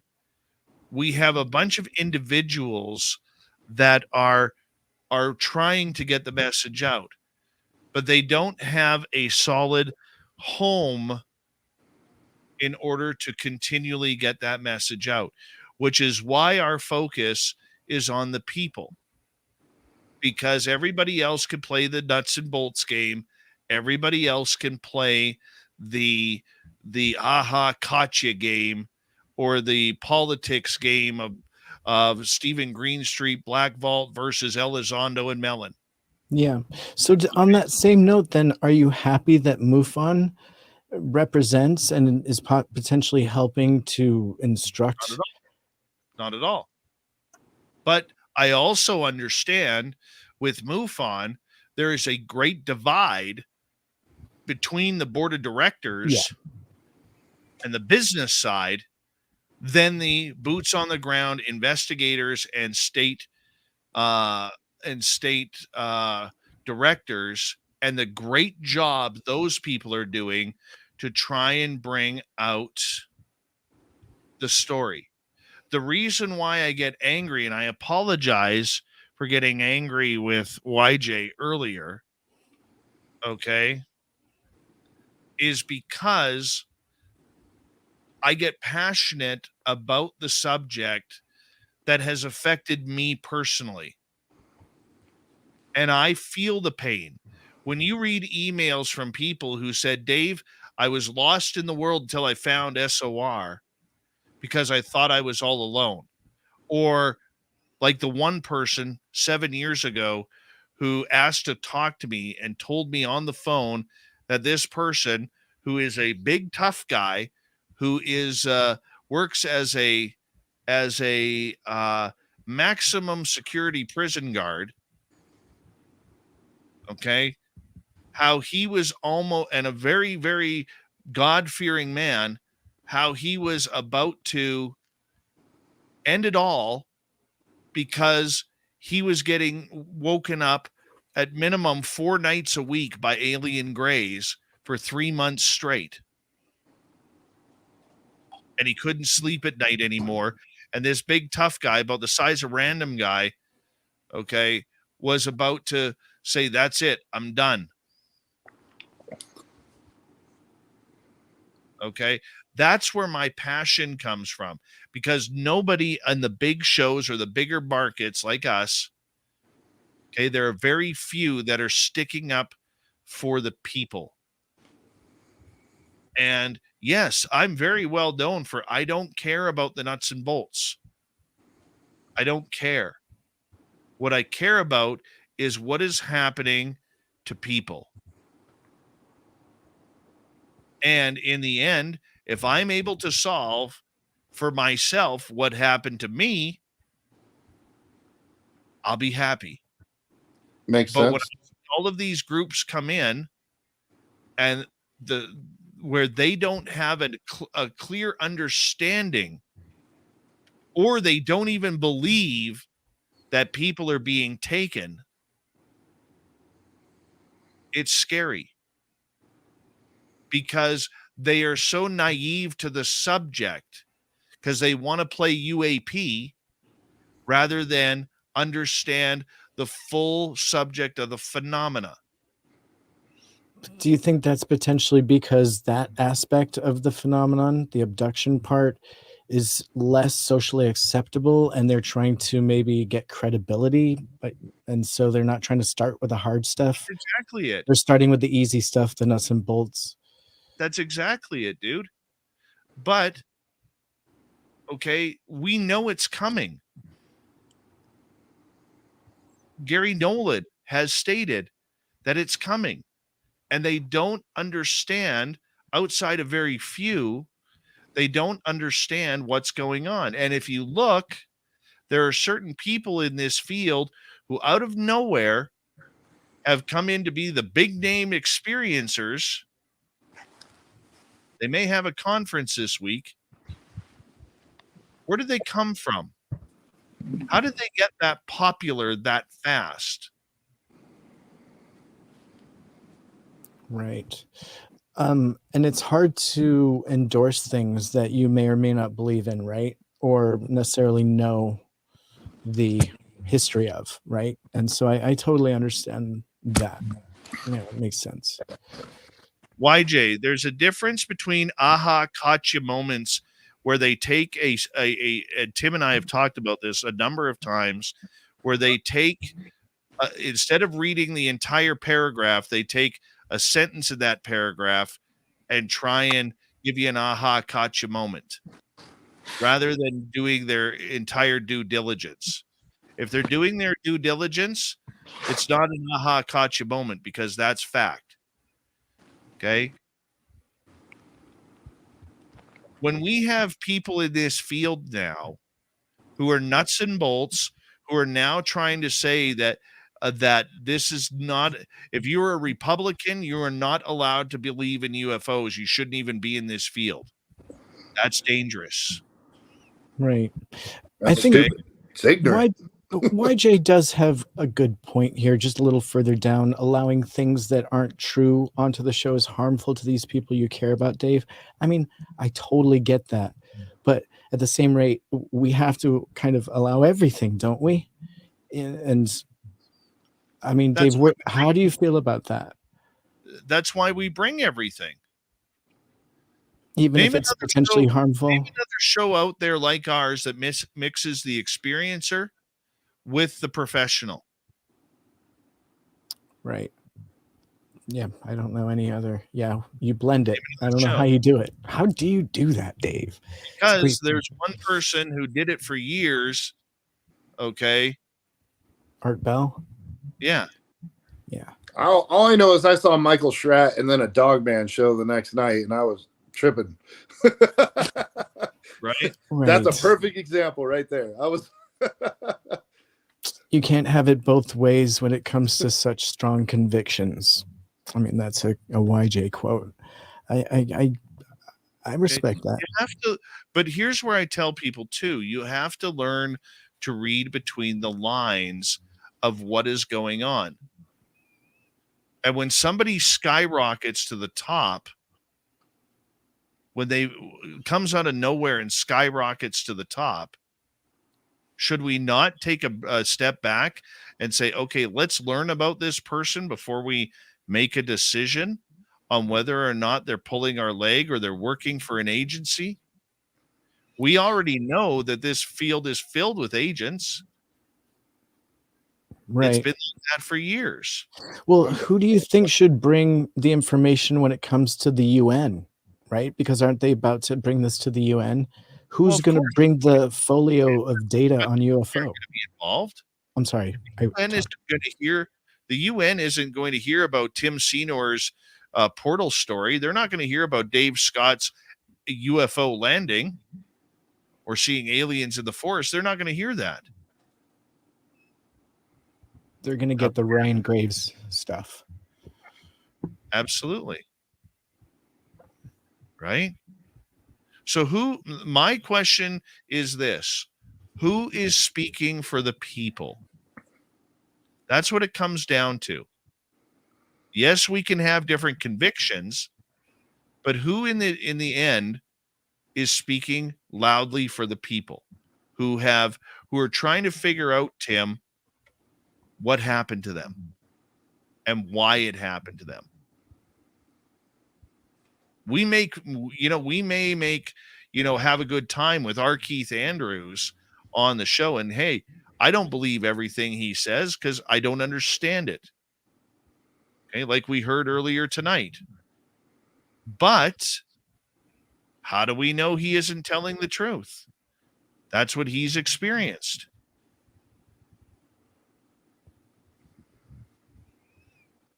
How do you do with that stuff, RG? I don't. I don't. I'm lucky. I'm fortunate. The reason I'm RG on this show right now and not a name or a face I guarantee I could start a YouTube tomorrow show if I wanted to out everything about myself and get a lot of followers. Like, I have no doubt. I have no interest in that. I have no interest in any of this, really. I think there's too much drama. It's like freaking high school stuff, dude. The infighting, the shit talking, just like, it's exhausting, dude. I think there's a lot of cool, interesting stuff, and I love it when people ask great questions and they want to know things. I think that's cool. And like, yeah, I smirk. Sometimes I'm an asshole about things, but like, ultimately, I'm learning stuff too, and I think it's cool.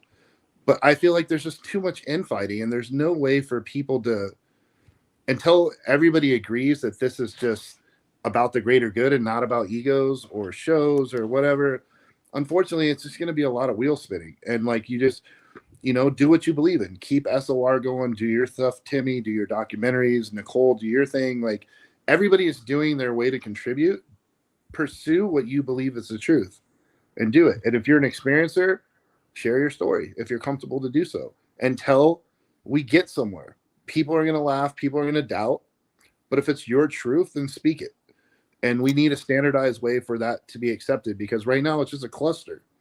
And the infighting and the bickering and the shit talk, it's just, that's why I made a Twitter for random guy.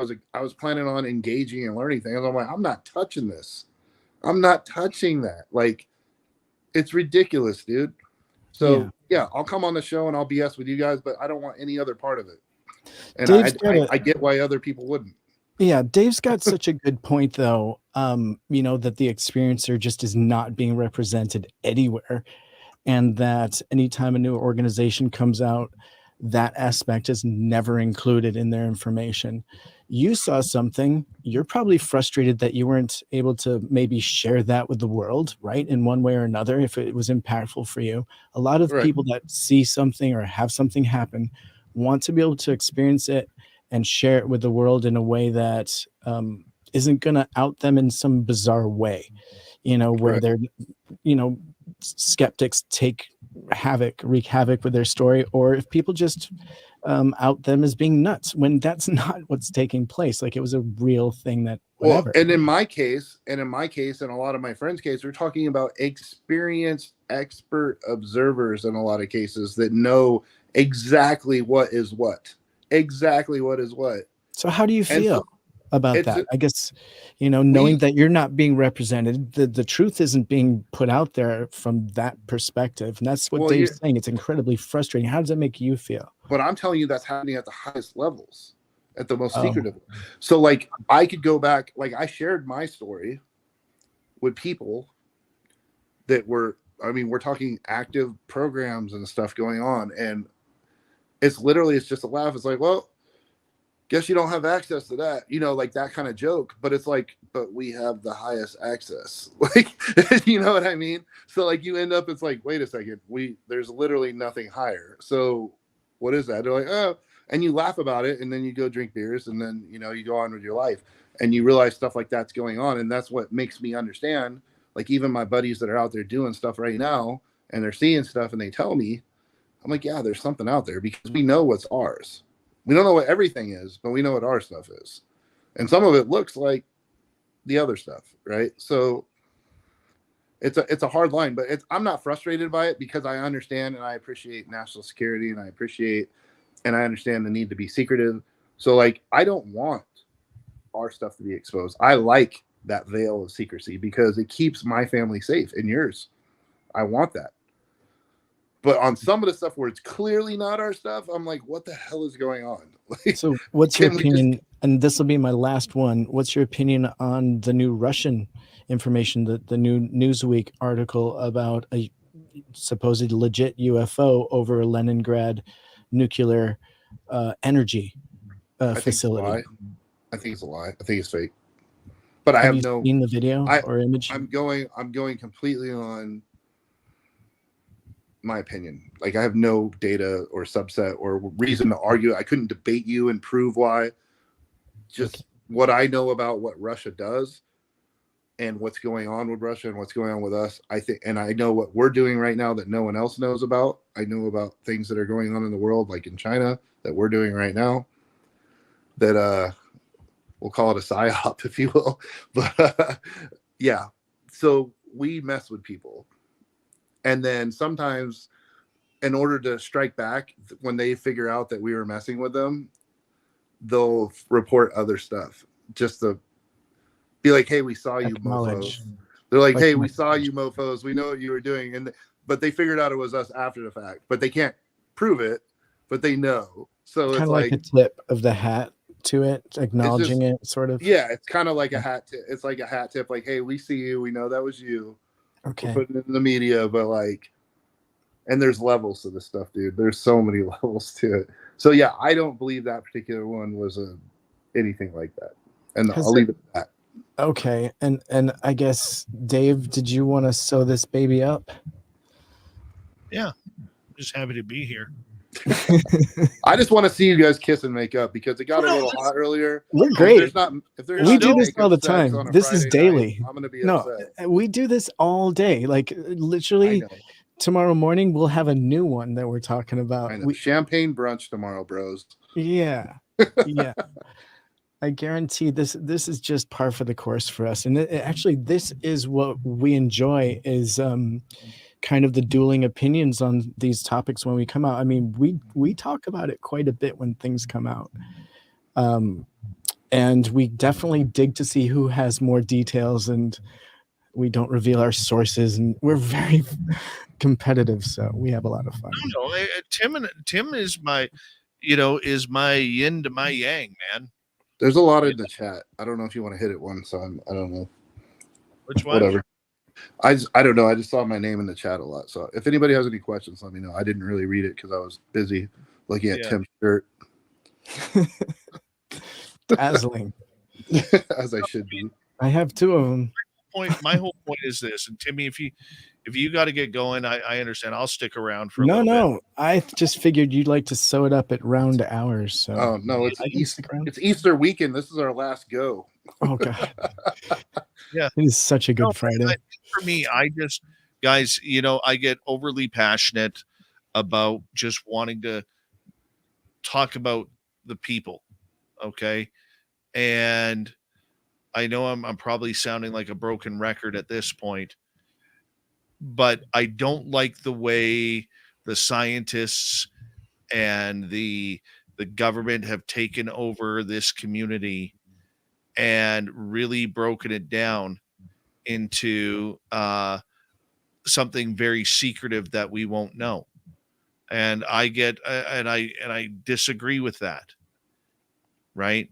This is why I've put out staunchly, we're not talking disclosure here. This is confirmation. And if somebody brings up disclosure, well, we try to correct them and say it's confirmation. It's confirmation of the phenomena. Right.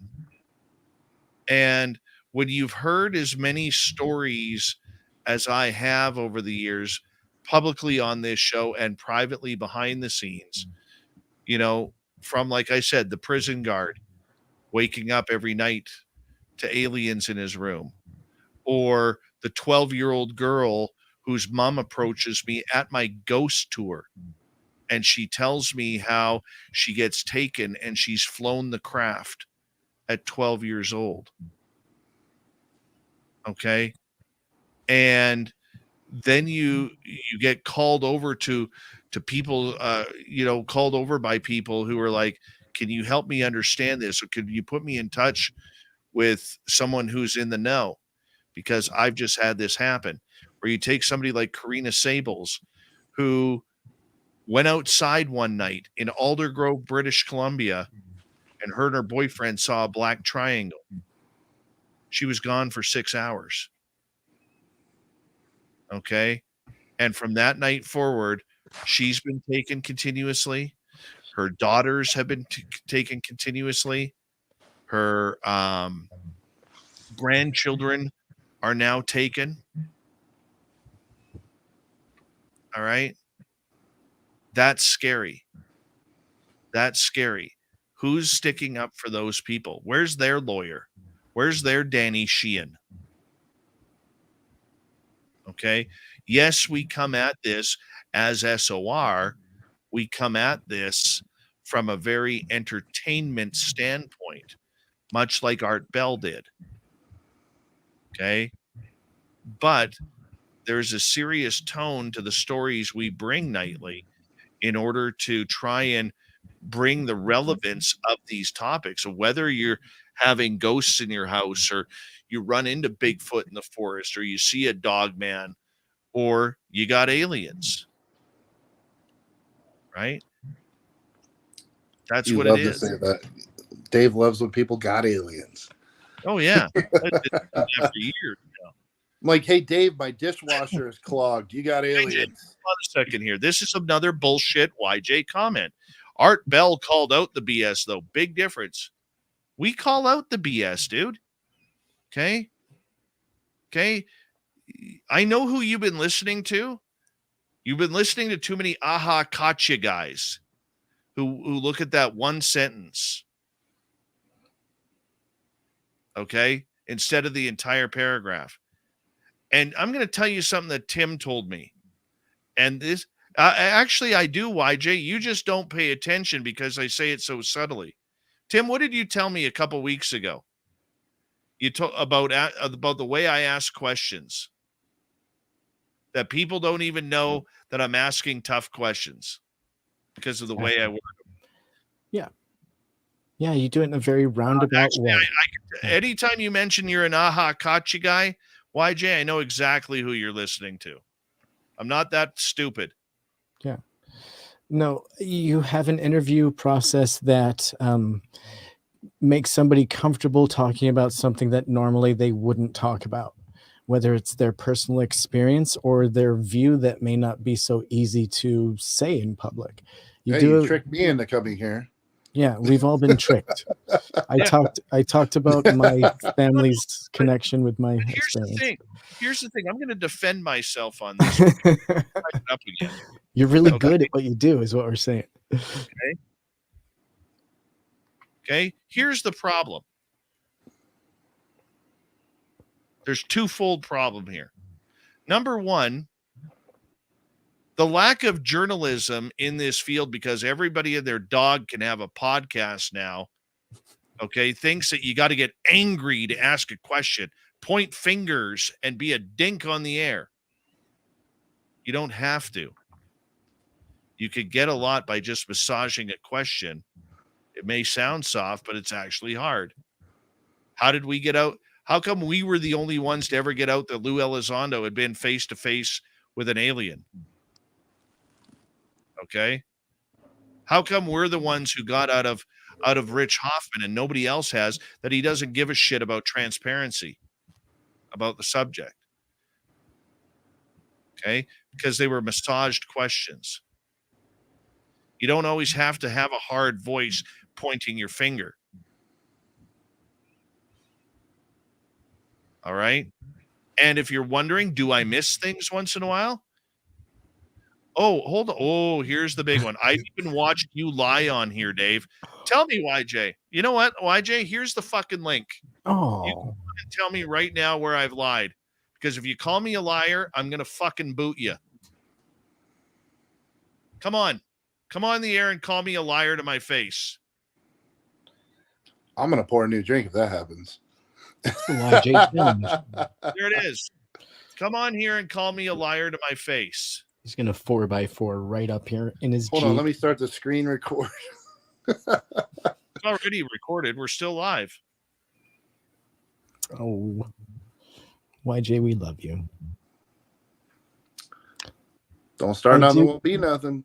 I do have a side alley. If you guys want to cover something while we can back alley the YJ topic, and I have a side topic. No, if you guys just called me a fucking liar. Yeah, that's brutal. I'm not going on here. Yeah, you're a chicken shit. That's why. You're a chicken shit. Maybe he has standards.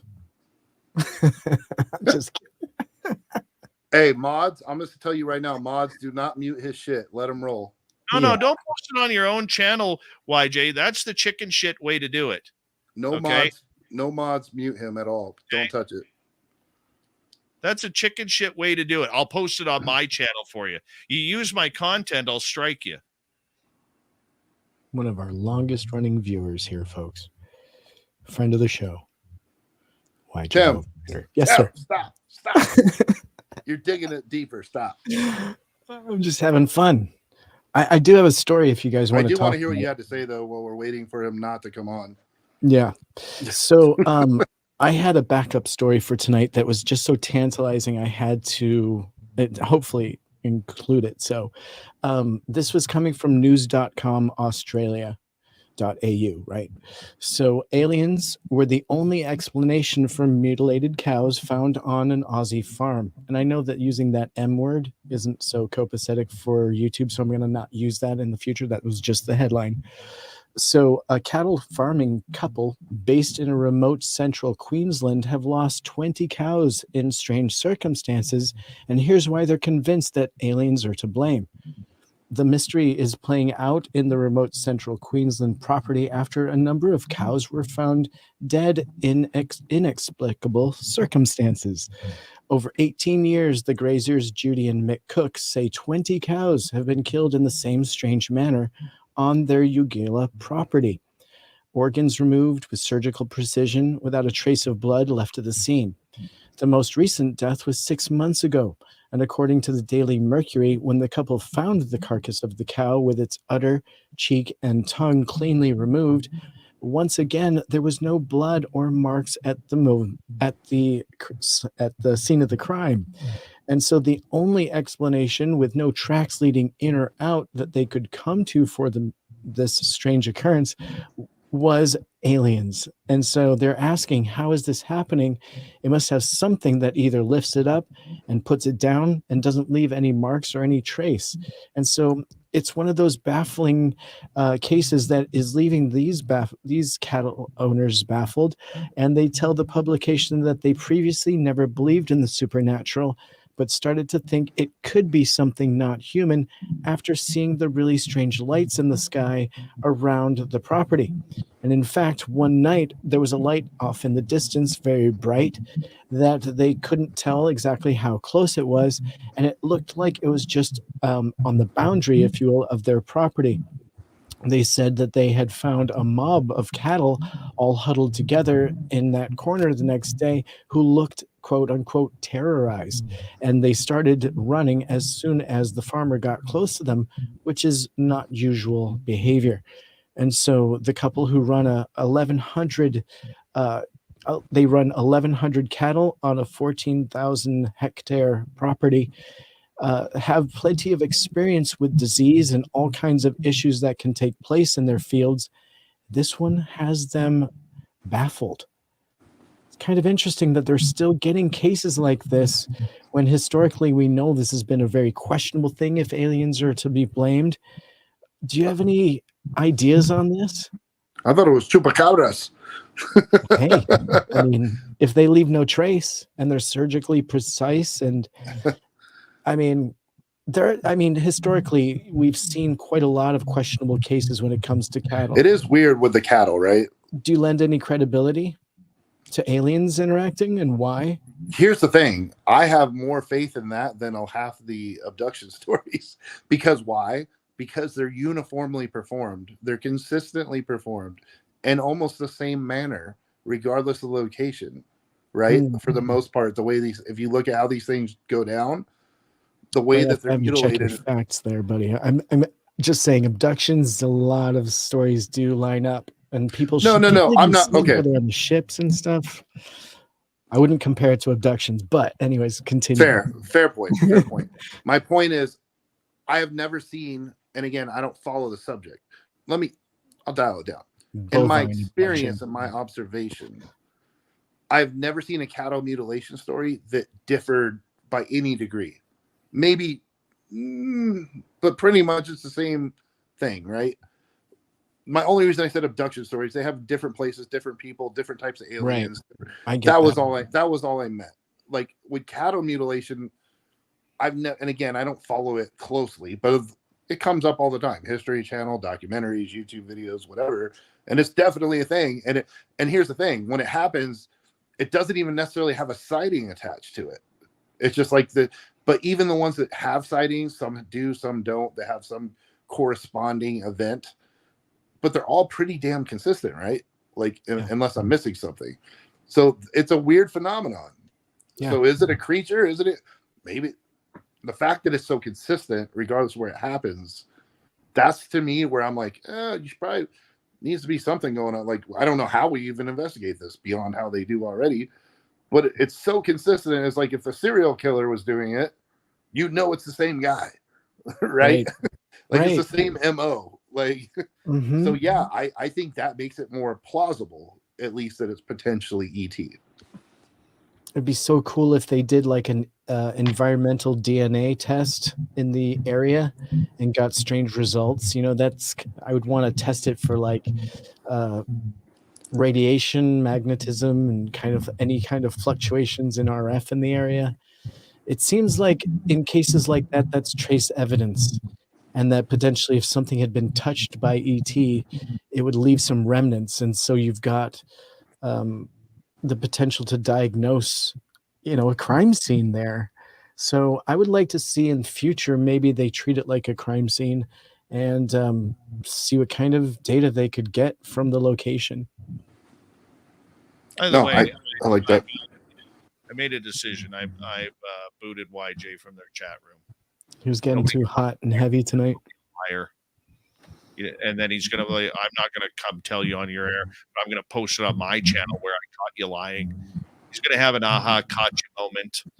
And I don't lie. But if you're going to accuse me of being a liar on my channel, you don't need to be here. I agree with that. That's fine. That's fair. Stress for no reason. Yeah, that's triggering. It's unfortunate. It's unfortunate. You did it to yourself, YJ. You did it to yourself. So, no, I'm not going to be watching your aha, caught you video. Okay? I have no interest in it. You and your 206 followers can go beat me up. I don't care. They're all SOR chat members. I follow them. Whatever. You don't get if you're going to call me a liar in my own room, and you're not going to no, I don't blame you at all. Pull up, man. If you're gonna be a man, and that's the thing. I was like, I get it. He's like a regular, but it's like if you're gonna say something like that, you got to pull up, bro. That's just how we roll. Like that's just man stuff. You can't call somebody a liar on their own show and then bitch out. Deb from SAC, this isn't a democracy. Okay, this isn't a democracy. Okay, this is my channel. I've told you guys that from the beginning. You want to make an asinine comment that I am lying to my listeners? You don't get to hear. That's a line that you got to pull up. Okay? YJ and I are not friends. Okay? We are not friends. He may live 2 hours north of me, but we're not friends. And He has showed these passive aggressive cheap shots to me over the last month and a half or so that I put up with. So I don't need him here. Okay? I don't need him here. You're going to call me a liar? I don't need him here. See, that's what people forget. Okay? That's what people forget, is when you put yourself out there like we do, us three right now, is they tend to forget that you're human. It's like what we do with athletes or actors. We forget that they're human.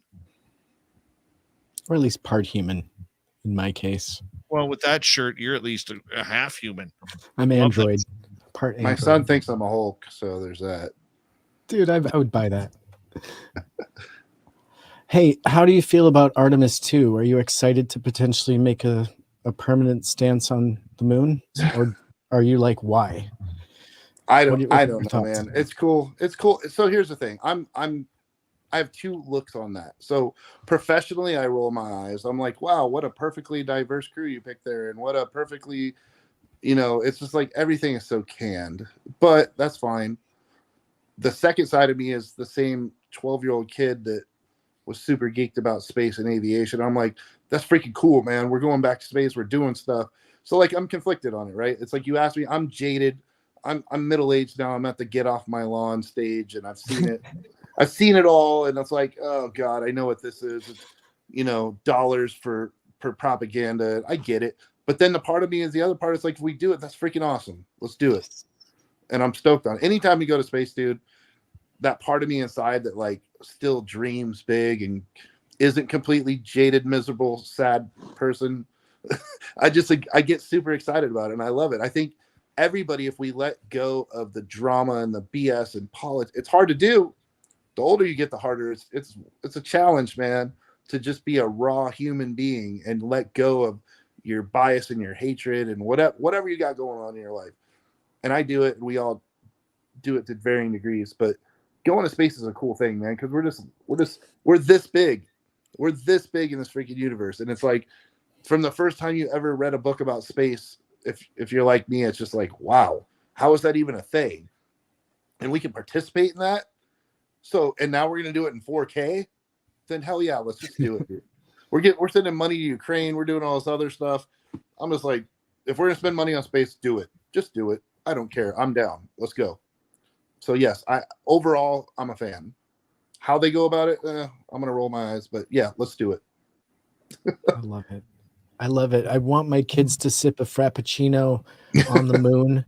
For real. I would love the idea of like a racetrack of dune buggies out there, just ripping it up on the moon for fun. No real reason. Just the first Tesla on the moon, whatever it is. I don't care. And be burning all the cheese off the surface there. I mean, I'm hoping that it's not simply to be competitive with the rest of the world. I hope that there's real initiative there, and that they'll make it accessible to us, because that would really make it interesting. I hope it's not just the $100,000 ticket. I think it needs to be accessible to you and me, if they're going to do it. Are you familiar with the project that Sony launched, the satellite camera, last year? Where you and I have access to it? Yes. Yeah. I think you're going to see that's coming online this year, and I think you're going to see more stuff like that. So for like your birthday or your wife's birthday or whatever, there's going to be commercialized versions of different telescopes, different photos, like stuff you can do intergalactically. And I think us going back to the moon is going to be part of that. Like, here's a view of you on your birthday from the moon, zoomed in or whatever. And that's going to be like a whole new technology service industry. That's going to happen. So I think it's going to be cool, man. I mean, we're going to be old geezers, but I think praying, God willing, we don't get cancer or drop dead of heart attacks or strokes, that, if we make it another 20 or 30 years, we're going to see a lot of cool shit, man. Right. And with this, be awesome. Like this laughable 6-month pause on AI, I feel that'll obviously have a really big part about Yes. a role rather of man's foray into space at this point. I think at some point we'll be using AI to explore space and perhaps even AI is help. going to replace doctors. Right. I And guarantee perhaps that. perform all the tasks of building in space that a human being wouldn't be able to do. And obviously something that thinks on its feet would be able to do a better job perhaps than anything else. It's just AI is definitely going to be coming into play. And I don't understand the 6-month pause. It seems so strange because we all know they're going to move forward with it. Google is developing 100% an thing. AI algorithm that will help plan your trips for you. You don't have to do anything. You just tell Google where you want to go. It's going to take care of everything. I mean, the future is looking very strange. Science fiction has definitely told us to And it's be very different in a careful, way. and we're still doing it. It's different in a way, like being an 80s kid, right? And we were dreaming about flying cars and stuff. We had no idea that really the AI is going to be the leader in everything, like going forward. That's just the way it is. I mean, if you already look at what's going on, even YouTube creators now, half their channels are being built by AI. You can build your thumbnails with AI. You can build your talking points, your descriptions, your keywords.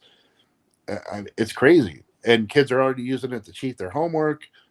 I mean, it's only a matter of time before you have a cyborg girlfriend, and she just knows exactly what your mental makeup is and never gets it wrong. Yeah, her name is Amica, and she already exists. Actually, I'm serious. I met her online today. She's pretty. Sounds crazy. like one of Dave's exes. She talks a lot of smack, and she doesn't like insults. She does not handle insults well. Yeah, no, I think you're absolutely right. It's going to play a massive role. And in fact, I brought up I mean, I thought it was great. A little point, like if there was time travel possible at any point in human existence, I feel like now is the time that they would be traveling to, because it's a very pivotal moment. We're pausing to decide whether we're moving forward with AI and what kind of barricades we're going to put around it. This is a pivotal moment in humankind history, I feel. And so if there was a time traveler of any kind, they're here making sure it either happens or trying to stop it. The whole Terminator and the little Doctor Who sprinkled in there, and definitely some Rod Serling. But it's an interesting question to think that we are really in an interesting time that we haven't fully gone into the potential of AI. I mean, if we put it into something that walks and talks and we give it the potential to have no limits, it's going to learn how to think and feel. We're going to give it emotions, potentially teach it how to love. All these things are potential with AI. It's scary. It's really scary. No, it's crazy. And there's going to have to be, what's crazy is you and I, like they already have like the Airbus. Well, most every new aircraft can already do it, fly without a pilot. They literally go from start to finish. But I will never get in that shit. Like, it's going to take a whole generation raised with AI around them to build that trust. Like, as a Gen Xer, it's not happening. Like, I'm not getting in that damn thing. Like, if there's not a human that can override it, I'll be happy to have a robot butler, robot jets. No, if me or a human can't override something that can kill me, I'm not doing it. I don't care how safe it is, not happening. Yeah. But the new generation, our children's children, will grow up in a world where you go to a robot doctor. That's gonna happen. It's absolutely, because what do doctors do anyways?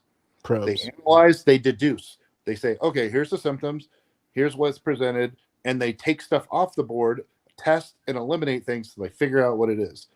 And AI can do that 10,000 times faster.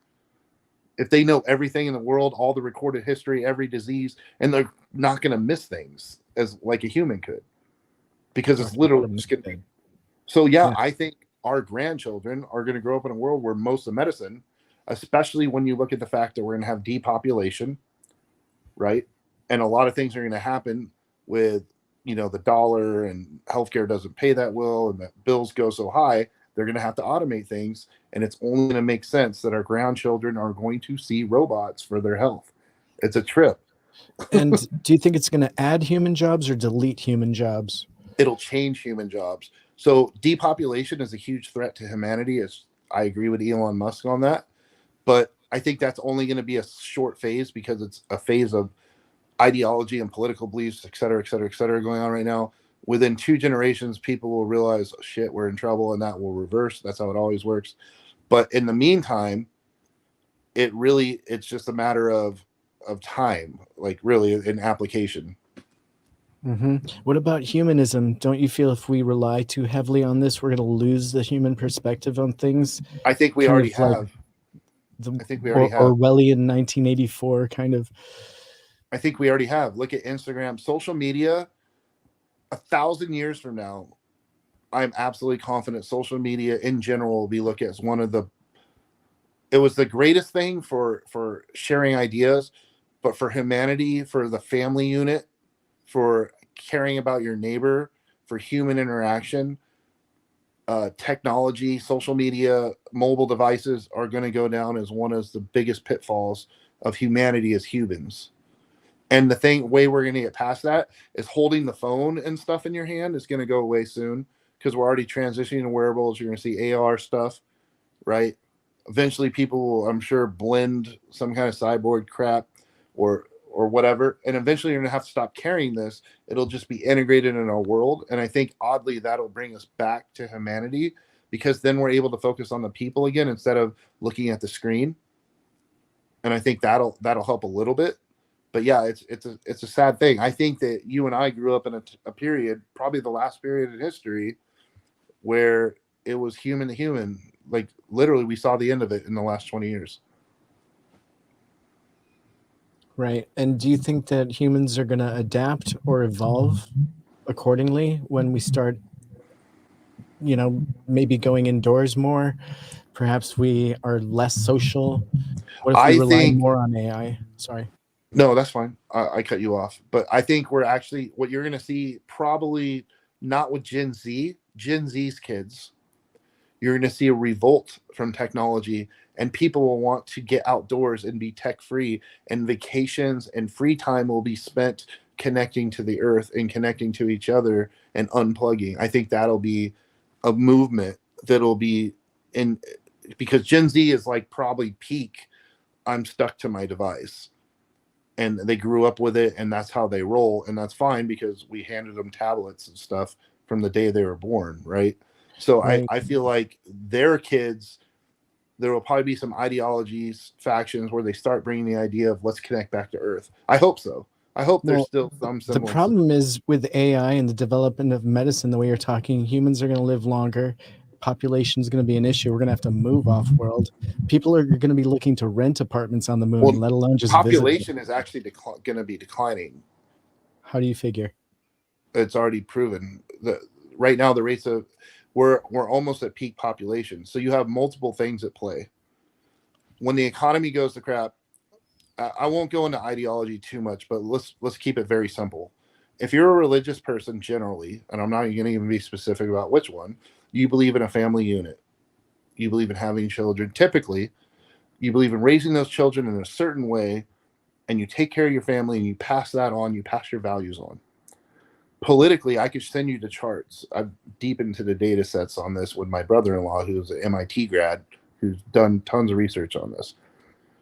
Moving away from religion, and I'm not even a religious person, so I'm not shitting on people that are not religious. That's not what I'm saying. But what it does, by moving to spirituality rather than religion, people focus on their own autonomy and their own selves more. So you see more things, whether it's different sexualities, different, stuff like that, or people are like, hey, I had a kid, but it's not mine. I don't care, or I don't want kids. I don't need kids because I'm an IG master, queen, king, insert year. It's about my conquest. But then what happens to all those people? And that ideology, and it actually right now it kind of leans to the left of that, right, more religious, less religious. So right now the left is in control of social media and this stuff. That's going to fade out because guess what? They don't have kids. If you're for the most part, they don't have kids, and if they do, it's out of wedlock, and they don't build in the value system of families. And so what's happening is you're getting depopulation. You're having less people have kids, because what happened with our generation and the generation behind us, they start having kids later and later and later. And now you're having people that don't have their kids till they're 35 or 40. The next generation is like, shit, I can't even move out of my parents' house till I'm 30 because of interest rates and viruses and this and that and the other. And it's no fault of their own. It's just the world they were given. But that's leading to people not having kids. And the ones that come out are unable to take care of themselves and then to have future bigger families. Interesting. That was enlightening. Thank you. Yeah. I've had enough for tonight. Cheer up, D. Thank you. Dude, Thanks, guys. Louis, Happy Sugar Easter for those who Carlito, celebrate. Donnie ×5, Gizmo, Derek ×2, Random Guy ×2, Gizmo a second one, and NeuroStream. Appreciate it. I apologize for getting over emotional tonight. Everyone. It is what it is, but yeah, don't call me a liar on my channel. That'll never go over very well. Thank you, Tim. Thank you, Random Guy. Love you guys. Love you, chat. Have a great weekend, everybody. We'll see you on Monday, where my guest will be Samantha Mowat. Oh. We're going to lie about our experiences together in the forest. No. That's going to be a great show. Thank you, Deb, for adding late to the super chat. Appreciate it. See you, Thanks, Timmy. Deb. See you.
Stay healthy, my friend. You too.